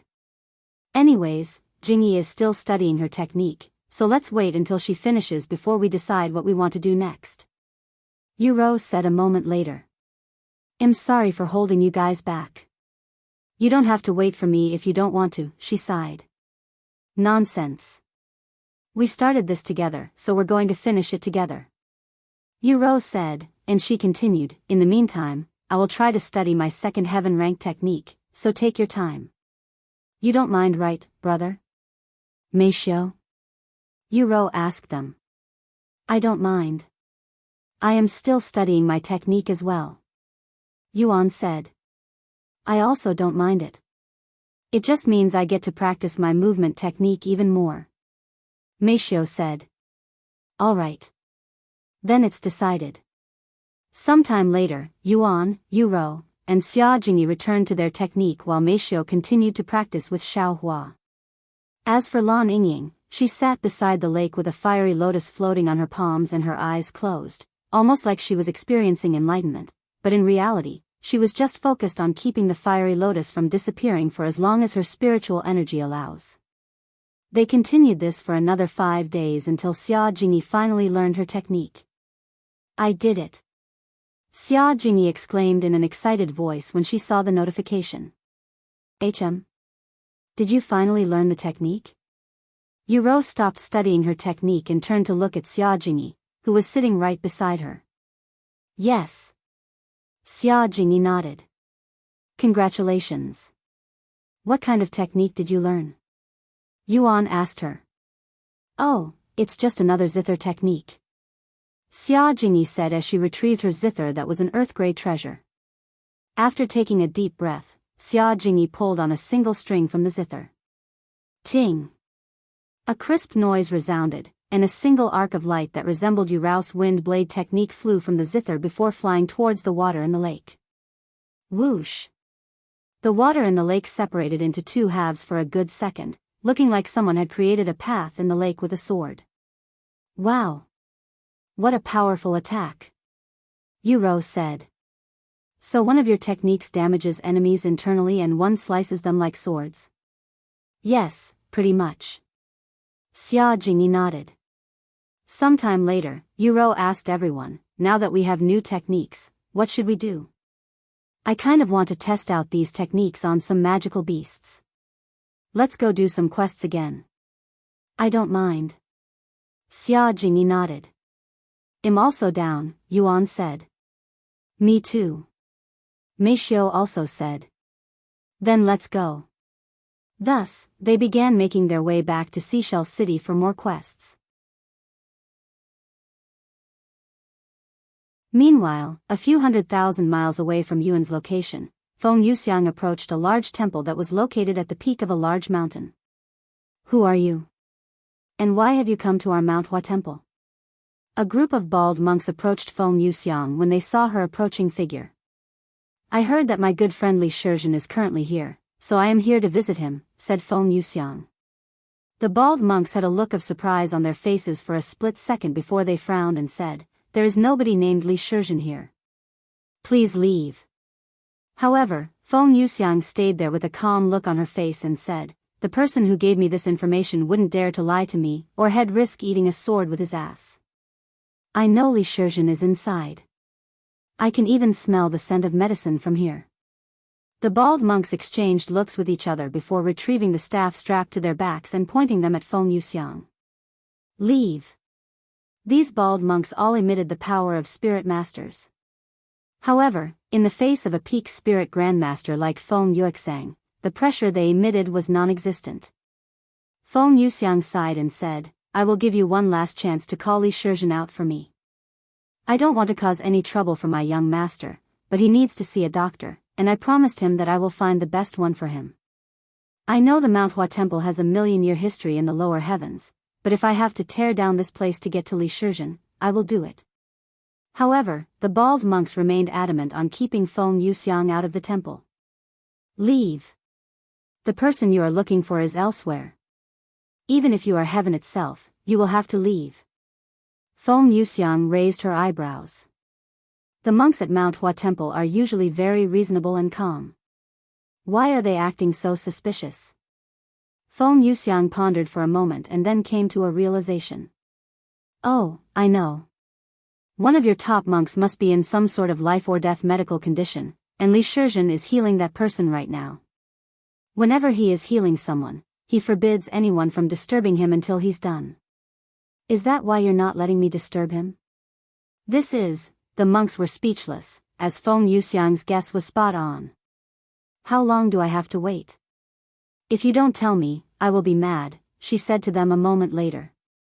However, Li Shizhen was not only healing one of their valued monks but he also instructed them to keep his location a secret no matter what. And they rather listened to Li Shizhen, who has the sick monk's life on his hands. We will not repeat ourselves. Li Shizhen is not here. One of the monks suddenly said. Is that so? Feng Yuxiang mumbled in a low voice before she closed her eyes. After a moment of silence, Feng Yuxiang snapped open her eyes that had turned golden. She then released her spirit grandmaster Cultivation before shouting in a booming voice that shook the entire mountain. Li Shizhen. How long do you plan on making this pitiful young lady wait out here in the cold? My body is freezing. If I die from hypothermia, I will definitely haunt you for the rest of your worthless life. The bald monks were speechless, but before they could even react, the doors to the temple opened in a forceful manner, and a handsome middle-aged man could be seen standing there with a terrified look on his face.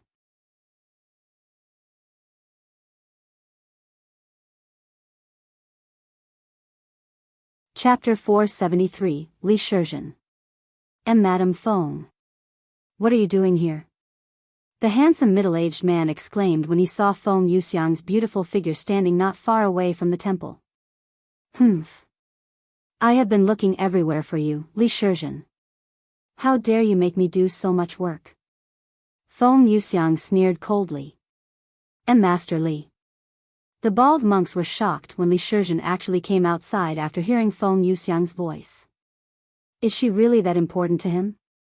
Just who is this fierce woman with a domineering aura that resembles powerful magical beasts?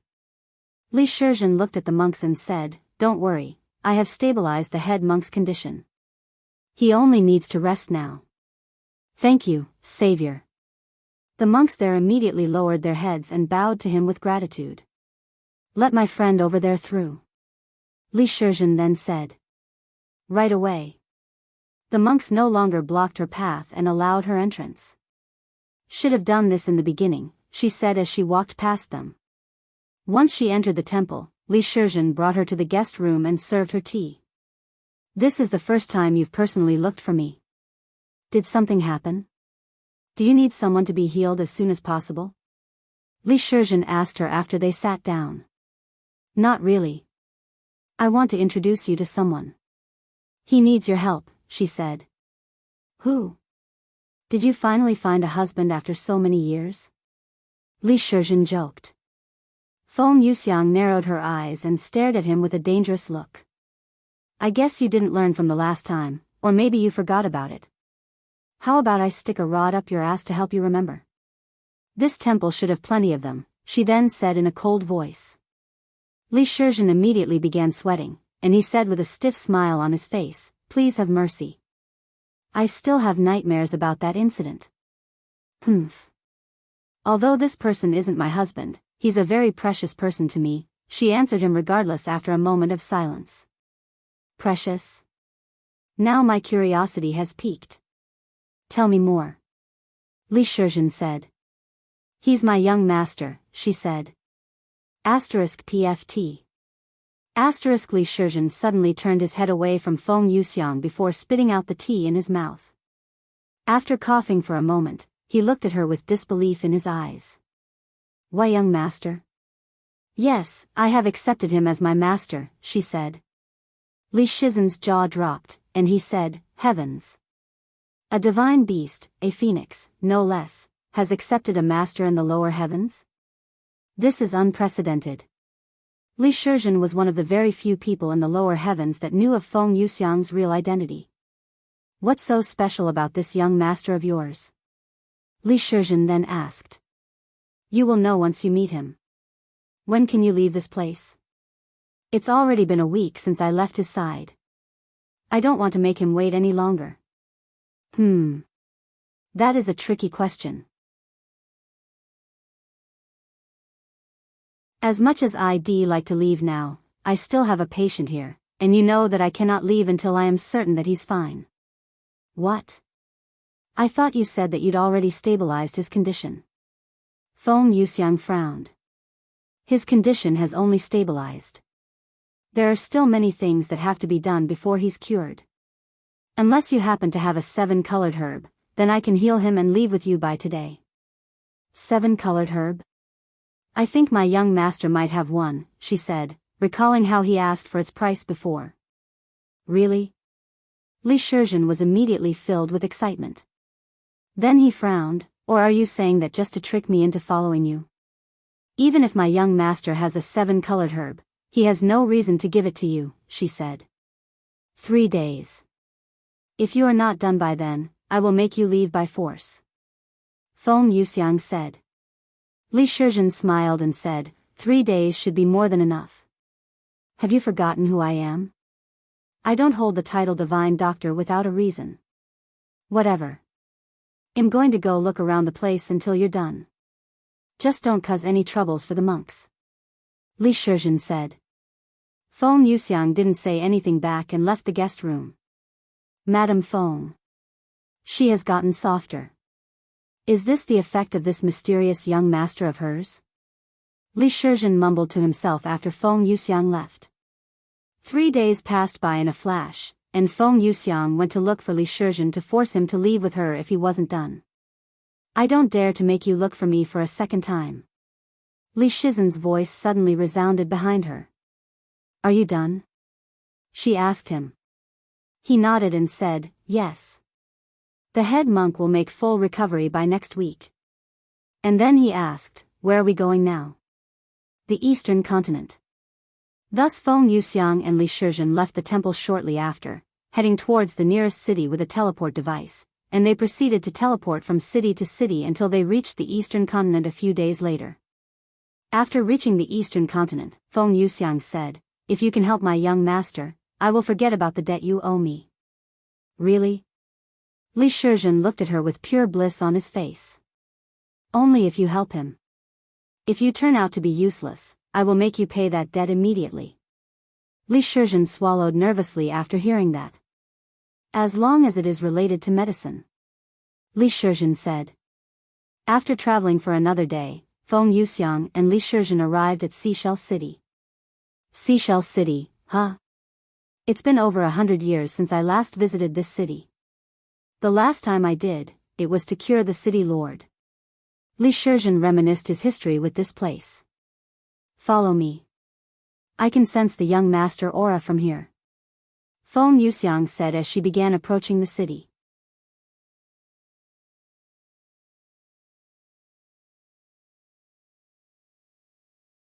Chapter 474, Divine Doctor. Thank you for your help. Here are 500 gold coins for the trouble. An old lady handed Yuro the reward for completing her quest. Thank you. After accepting the gold coins, Yuro left the store and grouped up with Yuan and the others waiting outside. How many quests have we completed in the last few days? I lost count at 21, said Yuan. I don't know, but we earned a lot of gold coins, at least if we compare ourselves to the majority of the player base. Yuro said. What do you want to do now? Continue doing quests. I think we should take a break from quests and do something more relaxing. Let's go to a restaurant and have some food. Yuro suggested. That sounds great. Yuan nodded. However, before they could go anywhere, a familiar voice resounded from the sky, and 2 figures descended from the heavens a moment later, shocking the pedestrians there. Young master, I am back. Feng Yuxiang called out to him from the sky as she descended. That's your young master? Li Shizhen raised his eyebrows with a surprised look on his face after sensing Yuan's Spirit Grandmaster cultivation base. He knew someone who could make Feng Yuxiang lower herself to become a servant wouldn't be an ordinary person, but to think he was a Spirit Grandmaster at such a young-looking age, it was quite shocking, especially since this is the lower heavens. Feng. Yuan smiled when he saw her beautiful face. They're flying. Xia Jingyi mumbled in a dazed voice as she stared at them with disbelief on her face. I'm sorry for making you wait this long, young master. Please forgive me. Feng Yuxiang said to him after landing on the ground. Why are you apologizing? I should be thanking you instead. Yuan said. He then turned to look at the handsome middle-aged man standing beside her and said, Hello, you must be the Dr. Feng told me about. Feng? Li Shizhen laughed inwardly when he heard this cute nickname for Feng Yuxiang. He wanted to try saying it too, but he didn't dare to actually say it out loud, as that might result in a sword violating his butt. Li Shizhen then responded with a friendly smile on his face, Good morning, young master. My name is Li Shizhen, also known as Divine Dr. Li. I was told by Madame Feng here that you wanted to speak with me. Are you sick? Yuan nodded and said, Yes, I wanted to speak with you. Can we go somewhere more private before we continue? After all, there were hundreds of gazes watching them at this moment. Most certainly. I know the perfect place. Li Shizhen said. Yuan then turned to Yu Rou and the others before speaking, I'm sorry, but can you guys go ahead without me? I have some business to take care of now. Is everything okay, brother? Yu Rou asked him with a worried look on her face. Yes, everything is fine. I am just asking him for advice. I will tell you everything later. If you say so. Then we'll see you later, brother. Xiao, can you stay with them just in case anything happens? Yuan said to her before they left. Okay. Xiao nodded. Thank you. Yu Rou left the scene with Xia Jingyi and Meishio a moment later, followed by Xiao. Shall we go now? Li Shizhen asked him. Yes, let's go. Yuan nodded. Li Shizhen proceeded to take Yuan to a nearby medicine store. In fact, it was one of the biggest and most popular medicine stores in the city. When the manager of that store saw Li Shizhen's face, he immediately kowtowed on the floor. Welcome to our humble establishment, Divine Dr. Li. Even though he had never personally met Li Shizhen before, there was not a single doctor in the lower heavens that didn't know of Li Shizhen. Do you mind if we use one of your private rooms for a bit? Li Shizhen asked him with a friendly smile. Please. Stay however long you want. I will even close the store until you leave so that there will be no distraction. The manager said. It's okay, you don't have to do so much. And for allowing us to use your place, I will give every doctor in this place an hour lecture if you wish. Thank you. Thank you very much. The manager began crying when he heard that Li Shizhen will be giving them a lecture. To receive a lecture from the Divine Doctor, even if it's just an hour, they will remember this for the rest of their life, and they can wear this achievement with pride.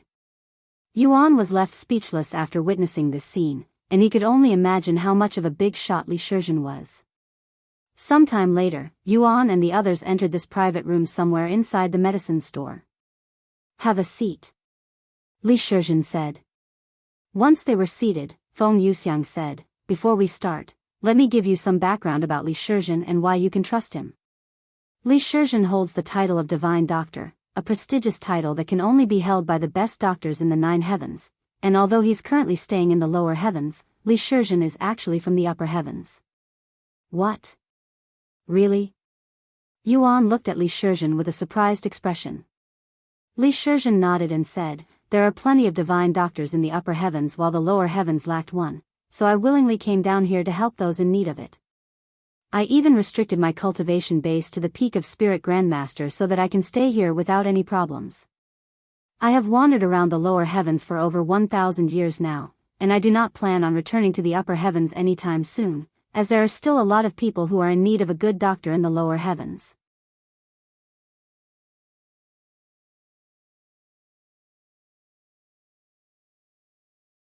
Chapter 475, The Reason for His Condition. By the way, I have over 10,000 years of experience in the field of medicine, and there hasn't been a single patient that I haven't been able to cure since I became a doctor. Li Shizhen said. Yuan nodded, I will trust you. Though it was not like he never trusted Li Shizhen. Even if Li Shizhen didn't say any of that, Yuan would have still trusted him, as he was someone that Feng Yuxiang trusted enough to approach. Great. Now then, why don't you tell me what seems to be troubling you? Li Shizhen asked him a moment later. Yuan took a deep breath and proceeded to explain his situation to Li Shizhen without telling Li Shizhen that he was the person on the topic. I have this friend who grew incredibly sick out of the blue when he was young, and he has been crippled since then. Everything seemed to be normal for the first 7 years of his life, but then he suddenly lost his ability to see, becoming blind. 5 years later, his body suddenly stopped functioning, so everything below his neck became useless and numb to feeling, forcing him to stay in the bed. However, when the doctors checked his condition, they weren't able to find anything wrong with his body. They checked his blood, his muscles, and even his bones, but they were unable to find anything. The doctors said that he was perfectly healthy, yet he was unable to move. However, after 5 gruesome years, my friend finally started recovering after he started cultivating. He started feeling his body again, and now he can even move his limbs slightly. He's also a peak spirit warrior on the verge of breaking through to spirit master, but he still feels as though his body doesn't have any strength to it. He can feel his body overflowing with energy, but he cannot exert any of that energy. Do you have any idea what's wrong with him and if there's any cure that will allow him to recover faster? Give me a moment to think about this. Li Shizhen said to him before closing his eyes and turning silent. Many minutes later, he opened his eyes and spoke in a calm voice. This is an interesting case, not to make fun of your friend. I have seen many cases similar to this, but there are some distinctive differences. One such case being qi deprivation. Once a cultivator reaches a certain cultivation base, they are required to continue absorbing spiritual energy to keep their bodies functioning, and if they stop absorbing spiritual energy for long enough, their bodies will slowly lose their functions. They will go blind, and their bodies will no longer be usable until they start absorbing spiritual energy again, just like your friend, but this only happens when the cultivator purposefully stops absorbing spiritual energy. As cultivators, we subconsciously absorb the spiritual energy around us even if we don't actively cultivate, so one must forcefully stop their bodies from absorbing spiritual energy, or something is preventing them from doing so. However, that isn't the case for your friend, as he's only a peak spirit warrior, meaning he's not at the level where they can experience qi deprivation in such a manner. Furthermore, his problem began even before he started cultivating. After taking a moment to breathe, Li Shizhen continued, now on to the second case. Poison. There are powerful and deadly poisons out there that can have similar effects on humans if ingested. However, this is also unlikely for your friend, because you said that the doctors have checked his blood. Even an incredibly incompetent doctor would be able to detect the poison in his blood if had ingested some. Although there are undetectable poisons out there, none of them could cause the effects your friend is experiencing, at least I am not aware of any. Yuan nodded and said, I also don't think it was caused by poison. Then on to the last probability and also the one that's most likely the cause of your friend's misfortune. Li Shizhen said. Yuan swallowed nervously, feeling his heart rate increase rapidly. Curse. Your friend was cursed. What? Yuan's eyes widened when he heard Li Shizhen's words. Your friend was cursed, hence why the doctors cannot find anything wrong within his body, as most of them do not have the capabilities to detect even the weakest curses. The field of medicine and curses are vastly different, so unless they're a divine doctor like me, they most likely won't know anything about curses. Another reason that supports this theory is the fact that despite being a spirit warrior and feeling energetic, your friend cannot exert any strength. Now the question is whether your friend was cursed by another individual or is it due to a natural curse. Li Shizhen pondered with a serious look on his face. Yuan was speechless, and he recalled his conversation with Dr. Wang some time ago. Although Dr. Wang also mentioned that he could be cursed, neither of them took such a theory seriously, as it was a ridiculous thought that curses could be real. And even though cultivation was proven to be real, that doesn't prove curses were real. After all, even though cultivation existed in both Cultivation Online and the real world, magical beasts that also exist in Cultivation Online don't exist in the real world. This meant that just because something existed in Cultivation Online, it doesn't always mean their world will also have it. Is there no other reason why my friend is like that? Yuan couldn't help but ask. If he's not cursed, then I don't have any idea what's wrong with your friend, as there's no illness that could affect one's body like what you explained to me.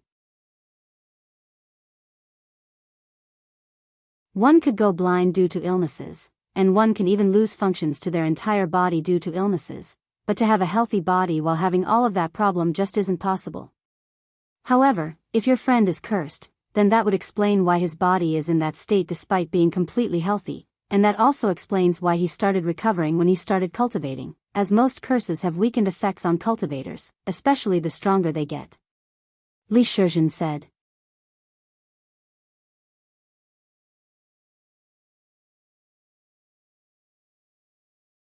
Chapter 476, Northern Continent.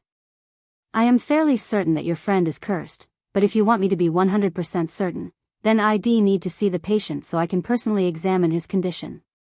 Li Shizhen suddenly said. Li Shizhen's words took Yuan by surprise. I am sorry, but that's impossible, he said a moment later. Impossible? Why? Li Shizhen raised his eyebrows. My friend comes from a super secretive and strict family, so getting even close to him is near impossible. Furthermore, he lives in a place that's very, very far away from this place. Oh, and something happened to his family recently, so it's even more difficult to see him now. Yuan made up some random excuse. After all, it was not like he could tell Li Shizhen the truth about his situation, as he'd sound crazy. Is that so? Li Shizhen doubted Yuan was telling him the truth, but he didn't say anything about it, as there must be a reason why Yuan was acting this way. And he continued, well, I don't really need to see your friend since you told me that he's already recovering, and I have cured many people without even seeing them, only by listening to their condition and symptoms. Thank you for understanding. Anyway, if my friend is really cursed, is there any way to remove this curse? Yuan then asked. Why don't you just let him drink some of your blood, young master? Feng Yuxiang spoke for the first time. Yuan looked at her and sighed. He's not like you, Feng. He's human. But that shouldn't matter. I'm no expert, but your blood clearly has the ability to weaken curses.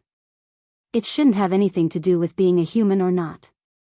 Li Shizhen then said, your blood has the ability to weaken curses? I have never heard of this before. How are you so sure his blood has such abilities, Madame Feng?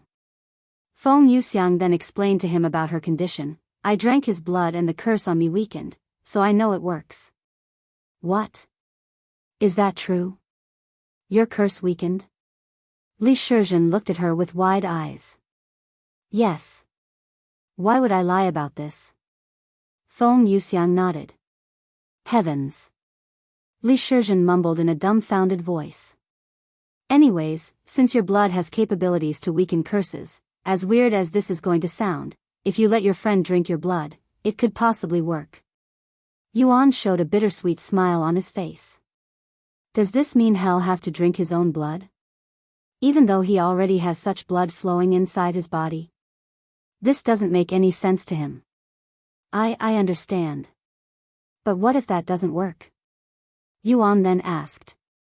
Are there any more natural methods for getting rid of curses? I may have some knowledge regarding curses, but I know someone who's an expert with curses. If you'd like, I can take you to him so you can ask him yourself. He's not that far away from this place. We can get there in just a few hours. Yuan pondered for a moment before nodding. Okay, just give me a minute to let the others know. He then spoke to Xiao Hua through their servant and master connection. Xiao Hua, I am going to go meet someone with Feng and the Divine Doctor, and we have to leave the city for a while. Let Yu Rou and the others know, okay? I will try to return as soon as possible. Xiao Hua's voice resounded a moment later. Okay, Xiao Hua will let them know. Thank you. All right. We can go now. Yuan then said Li Shizhen. Sometime later, they went downstairs. Don't worry, I will return later to give you guys the lecture. Li Shizhen said to the manager of the store before they left. We will be fine even if the divine doctor cannot lecture us. We know you're a busy man, after all. The manager said. When I, Li Shizhen, say that I will do something, I will do it. He declared in a domineering voice. The manager and the others in the store had nothing else to say after hearing such words, so they could only lower their heads and bow to him. Once Li Shizhen left the store, the manager said to the others, We're not going home until he returns even if it takes days. Yes. The others responded with anticipation in their voice. Meanwhile, after leaving the medicine store, Yuan followed Feng Feng and Li Shizhen to another city that had a teleport formation.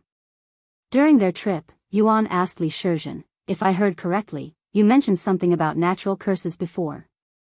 What did you mean by that? Can curses even occur naturally? Li Shizhen nodded and said, I think it'd be better if the expert explained it, but yes, curses can occur naturally just like how treasures can be born naturally. However, they're considered a phenomenon, something akin to natural disasters. Of course, natural curses are incredibly rare and will only occur when certain conditions are met. I see. Yuan nodded. Sometime later, they entered a teleport device and teleported tens of thousands of miles in an instant.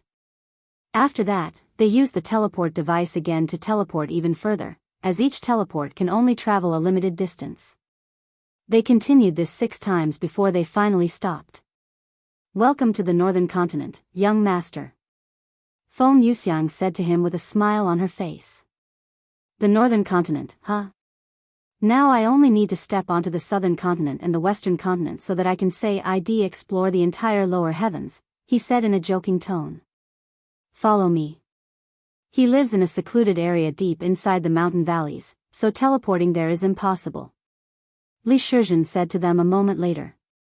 Yuan nodded, and they continued their journey to meet this expert on curses. An expert on curses, huh? I wonder what kind of person he's like. Yuan wondered to himself as they soared into the sky. Author's note, I had intended to release these chapters sooner, but Hurricane Ida happened and delayed everything due to no power or internet. I am okay and will return to writing daily now.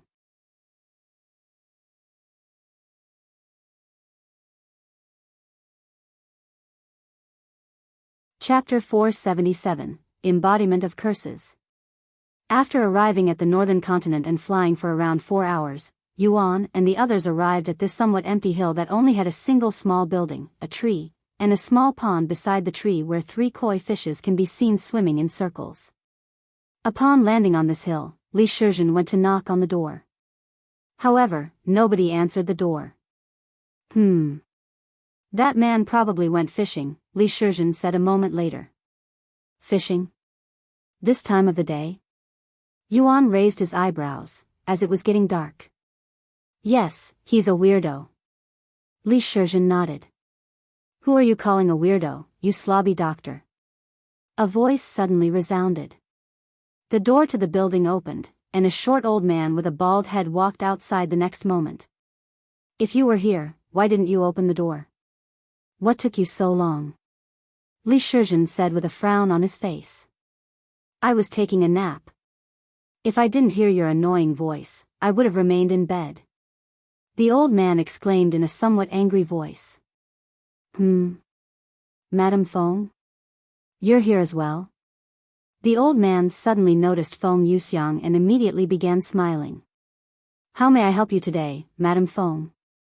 Seeing the old man's attitude turn 180 when speaking with Feng Yuxiang, Li Shizhen shook his head. Damn old pervert, he snorted in a low voice. I am not the one who needs your help today. My young master needs your help. Feng Yuxiang said to him. What? Young master? The old man's eyes widened with shock. He then turned to look at the third person there. Whoa! Holy heavens! When the old man saw Yuan, he suddenly took a step back and shouted in a terrified voice, acting like he just saw a ghost. Is there something wrong? Yuan couldn't help but ask after seeing his reaction. Stay away from me. The old man shouted at him before running back into the house and slamming the door shut, leaving Yuan dumbfounded. Even Li Shizhen and Feng Yuxiang were left speechless by his reaction to seeing Yuan, as this was their first time seeing him acting in such a manner. What the heck is going on now, Zhao? Li Shizhen asked him. Fuck you, Li Shizhen. I should be asking you that. Are you trying to kill me? Zhao shouted from inside the building, sounding really angry for some reason. What? Why would I want to kill you? Have you finally gone crazy from old age? We're here to talk about curses. This young man has a friend that might be cursed, so we came here for your expertise. Li Shizhen said, feeling really confused now. Ha ha ha. That's really funny. Because that young man you brought here is loaded with curses, powerful curses that even I didn't know could exist. He has so many curses that I wouldn't be surprised if he was the embodiment of curses. Zhao said, revealing his reason for his reaction. What? Am filled with curses? Yuan's eyes widened with shock. Even Li Shizhen and Feng Yuxiang were shocked to hear this.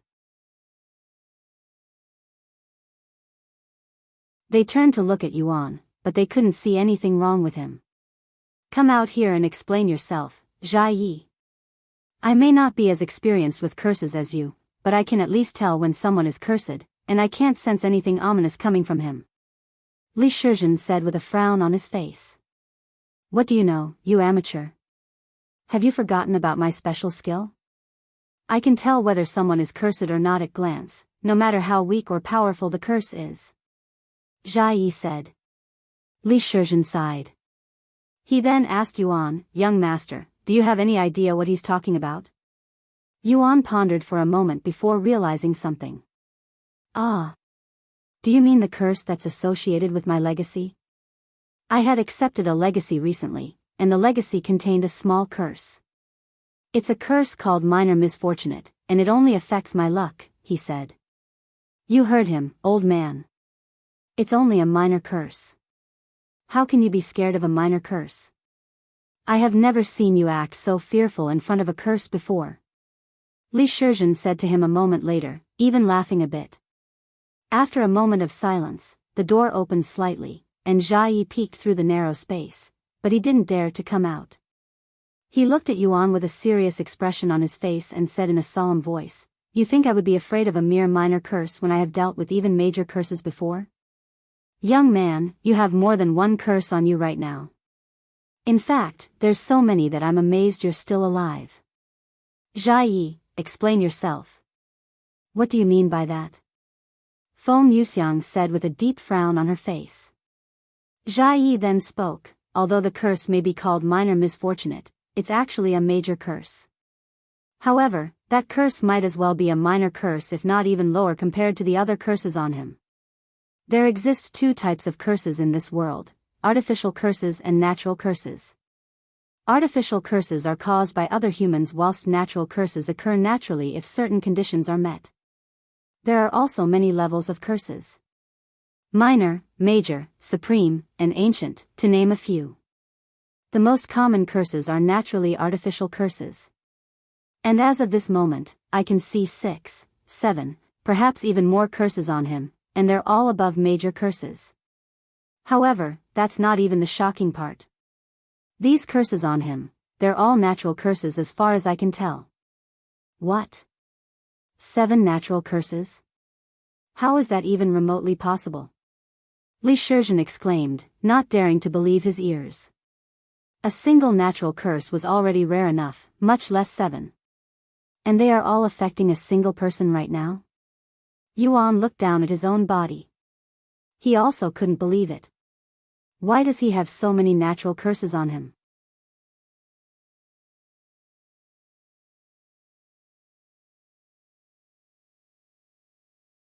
Chapter 478, Celestial Rank Physique. Young man, if you're here to look for my help, I am sorry, but I have to say that I am powerless against the curses on you. They're simply too powerful. I don't even dare to try to touch it, as it might worsen. Zhao said to him a moment later. Is it really that serious? Isn't there anything you can do? Feng Yuxiang didn't want to give up so easily, especially after learning how bad the situation really is. Madam Feng, do you remember when I tried to help you with your curse but was defeated in the end? Zhao suddenly asked her. Many years ago, Feng Yuxiang had approached him for help regarding her curse. Of course. Even though you couldn't get rid of it, I still owe you greatly for your years of efforts. Feng Yuxiang nodded. I have encountered tens of thousands of curses throughout my life, but I have never experienced powerlessness until I met you, Madam Feng. Your curse was my first defeat. However, as powerful as your curse may be, I still dared to try and defeat it. Zhao then turned to look at Yuan and swallowed nervously. As for him, this is my first time experiencing fear. The curses on him terrify me so much that I do not even dare to approach him. It's okay. I understand your feeling. Yuan said to him. You don't need to touch the curses on me, but do you have any advice for me? How does one normally get rid of natural curses? He then asked. That will depend on how you acquired those curses in the first place. Do you have any idea how you may have gotten those curses? Zhao said. Yuan turned silent and began pondering to himself. After thinking for many minutes, he still couldn't think of anything, so he shook his head. I cannot think of how I got these curses. Feng Yuxiang then asked, Zhao, is it possible for natural curses to occur during birth? Like how some are born with powerful physiques while others are born without any physiques.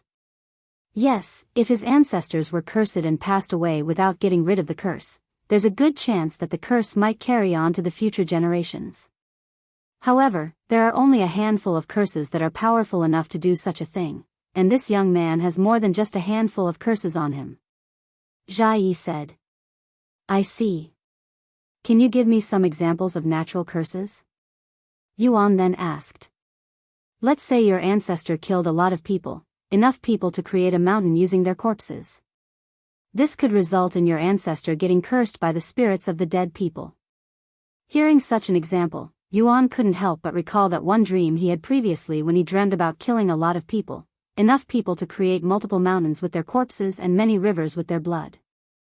Another case of a natural curse is when one is born with an extremely powerful physique and they invoke heaven's jealousy or wrath.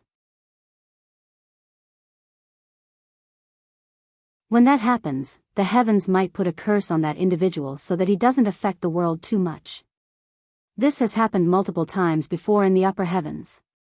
A powerful physique? Young master, I'd say your physique is pretty heaven-defying, enough to invoke heaven's jealousy. Maybe it's your physique that caused these natural curses?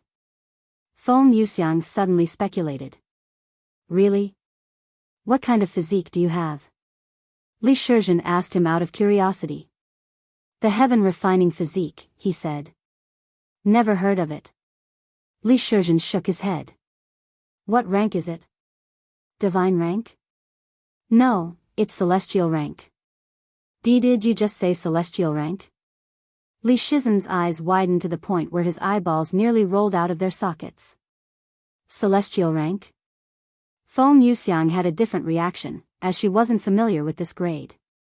How high is that? She then asked Shizhen, as he seemed to know judging by his reaction.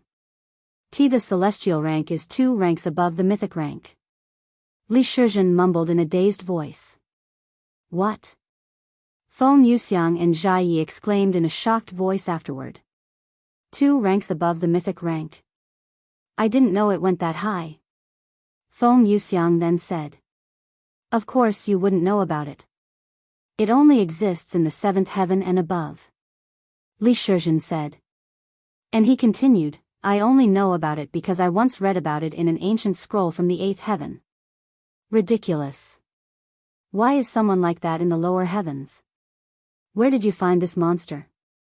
Zhao said in a dumbfounded tone. That's rude of you, Zhao. And I didn't find the young master. He found me. Feng Yuxiang said. Anyways, I think I understand why you have so many natural curses. A celestial rank physique is something that could definitely invoke jealousy from the heavens. The stronger your physique, even bloodline, the more the heavens will try to hinder you. However, if you manage to overcome the heavens' jealousy, you will become unstoppable. Li Shizhen said a moment later. I have never seen anyone with a celestial rank physique before, but to invoke over 7 natural curses. I cannot imagine what could happen once you get rid of those curses holding you back. Wait, can you tell what kind of effects these curses have on me? Yuan suddenly asked him. Zhao shook his head and said, I can only tell you what kind of curses they are, but I do not know the details. He then stared at Yuan for a few more moments before speaking. Most of these curses are restriction curses, but there are a few that I cannot tell at all. Furthermore, there is a high probability that there are more than 7 curses on you and I just cannot see them even with my special talent. Since it's likely that these curses are caused by your physique, then there's only one way to undo them, by tempering your physique. Tempering my physique. Yuan mumbled to himself. This is his second time hearing this phrase, with Su Jiqi mentioning it before.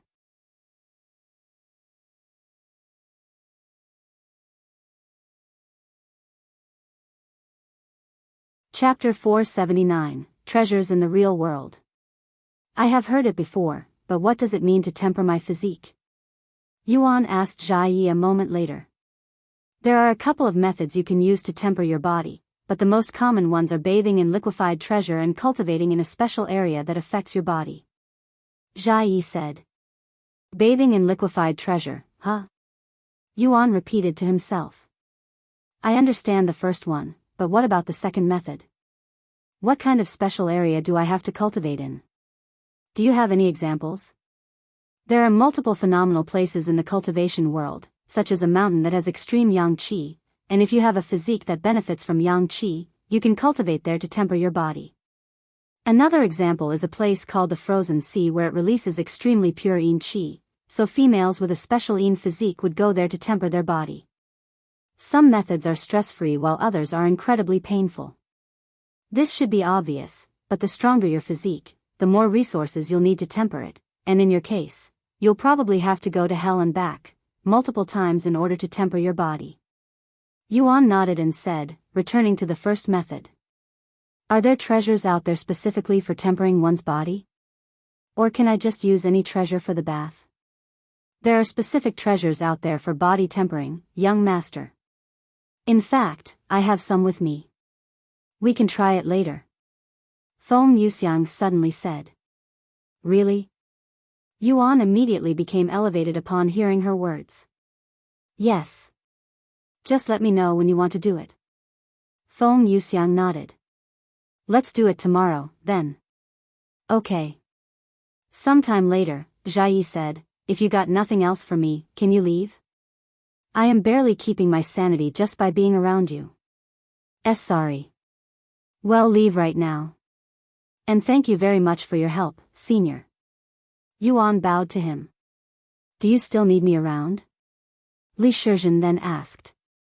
If not, I will stay around for a little more, and I still have to give a lecture to the doctors back at the medicine store, he said.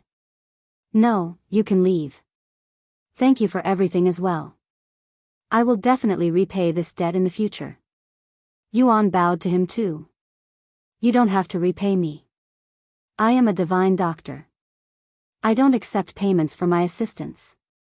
And I didn't really do anything, only giving you some advice. Li Shizhen said. Still, I want to thank you for helping me greatly. Li Shizhen nodded and then said, very well. How about this? If your friend's condition gets better because of this, I will accept your gratitude. Okay. Yuan said. Let's go, Feng, Yuan said to her before flying back to the nearest city with a teleport device. Once they were gone, Zhao opened the door and walked outside again. What more do you want from me? He asked Li Shizhen. Li Shizhen smiled and said, wanna have a drink? It's been a decade since we last sat down together, after all. I hope you brought something strong enough for me to forget about that little monster, said Zhao. Of course. The two of them entered the building and began drinking alcohol. Meanwhile, after they arrived at the city, Yuan said, Feng, I am going to retire today. I will see you tomorrow early in the morning. Okay. Rest well, young master. Once Feng Yuxiang entered his body, Yuan logged off the game.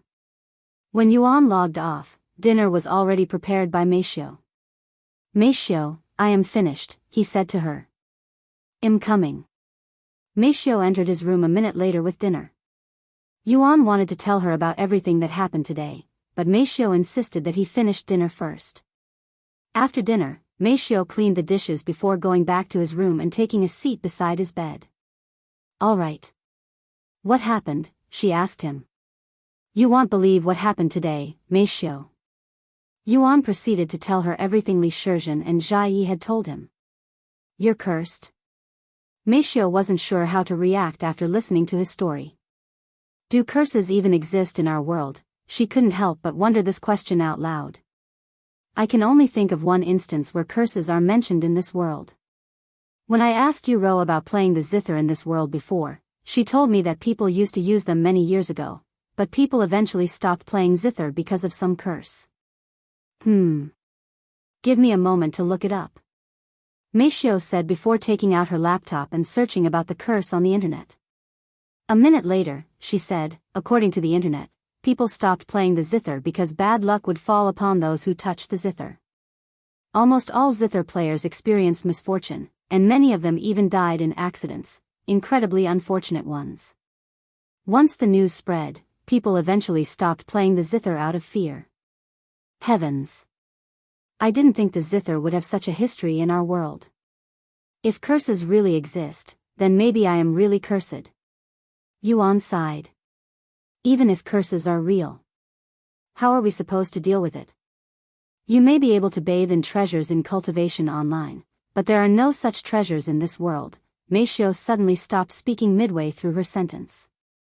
Then she started typing on her laptop. A few minutes later, she said, looks like treasures actually exist in this world as well. What? Really?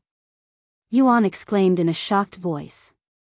Yes, and according to some people, they have treasures that contain spiritual energy, with some even granting special effects such as increased strength and hearing. However, compared to the treasures one can find in Cultivation online, the treasures in this world are much weaker. What do these treasures look like? Yuan then asked. Well, they're mostly antiques and ancient medicine from the past, she said. After pondering for a moment, Yuan said, do you think we will be able to buy some of these treasures to see for ourselves? Well, they're incredibly expensive, with most of them going for millions of dollars. However, we should be able to afford them. Meishiu nodded. Then let's buy some. If we don't have enough money, we can simply sell some things in the auction house again. Where can we buy them? Give me a minute. After looking on the internet for a few minutes, Meishiu spoke. Looks like we can either buy them online or in real auction houses. People recommend buying them in person since there are many scammers out there. Real auction houses, huh? Let's wait a few more weeks before we go outside. Hopefully, the Cultivators Association will give up on you soon. Yuan said. Okay. I will do more research on this topic in the meantime. Sometime later, before Meishiu went back to her own room to cultivate, Yuan said to her, Meishiu, can you grab a knife from the kitchen and leave it on a chair beside my bed? Huh? Why? She couldn't help but ask after hearing such a weird request. Well, I have been thinking. If cultivation techniques from Cultivation online work in our world, what about the other techniques? I want to try it out. Other techniques. Now that you mention it. Meishiu was dumbfounded after realizing that too. But does it have to be a knife? That's very dangerous. What if you hurt yourself? She said in a worried voice afterward. Don't worry, I am just experimenting to see if it actually works or not. I won't do anything crazy, he promised her. Okay. Xiao then went outside to grab a clean kitchen knife and a chair before placing the knife on the chair beside the bed in Yuan's room. Xiao then proceeded to stare at the knife for a good minute before deciding that it would be better for her to stay in the room just in case anything happens. Yuan, I am going to stay here tonight just in case, she said to him. Okay. I don't mind, he quickly agreed. She then took a seat on the other side of the bed and started her cultivation. Meanwhile, Yuan prepared himself. After taking deep breaths, he began trying to recall the flying dagger technique that he was very used to by now. However, whether the flying dagger technique will work on a kitchen knife or not is an entirely different story. A few minutes later, Yuan successfully recited the full technique inside his head. Now it was time for the moment of truth, whether it works or not. After taking a deep breath, Yuan used his divine sense to locate the knife sitting a few meters beside him. Once he located it, he tried to use flying daggers on it like he normally would in Cultivation Online. A moment later, the kitchen knife resting on the chair suddenly began to tremble, and he could feel an invisible connection to the knife. Yuan immediately became excited when he saw this, but the moment he lost focus, the connection disappeared and the knife stopped moving. It actually works. Let's try that again just in case I was only imagining it. With that in mind, he started using flying daggers on the kitchen knife again. This time, even though he was certain that the kitchen knife was moving, he didn't lose focus. A few moments later, the kitchen knife that had been sitting on the chair suddenly began levitating off the chair. It was flying. Yuan had successfully used flying daggers in the real world. You're tuning into the Biyao's Wuxia Chronicles YouTube channel. Don't forget to subscribe and join us on this journey to catch the most captivating stories.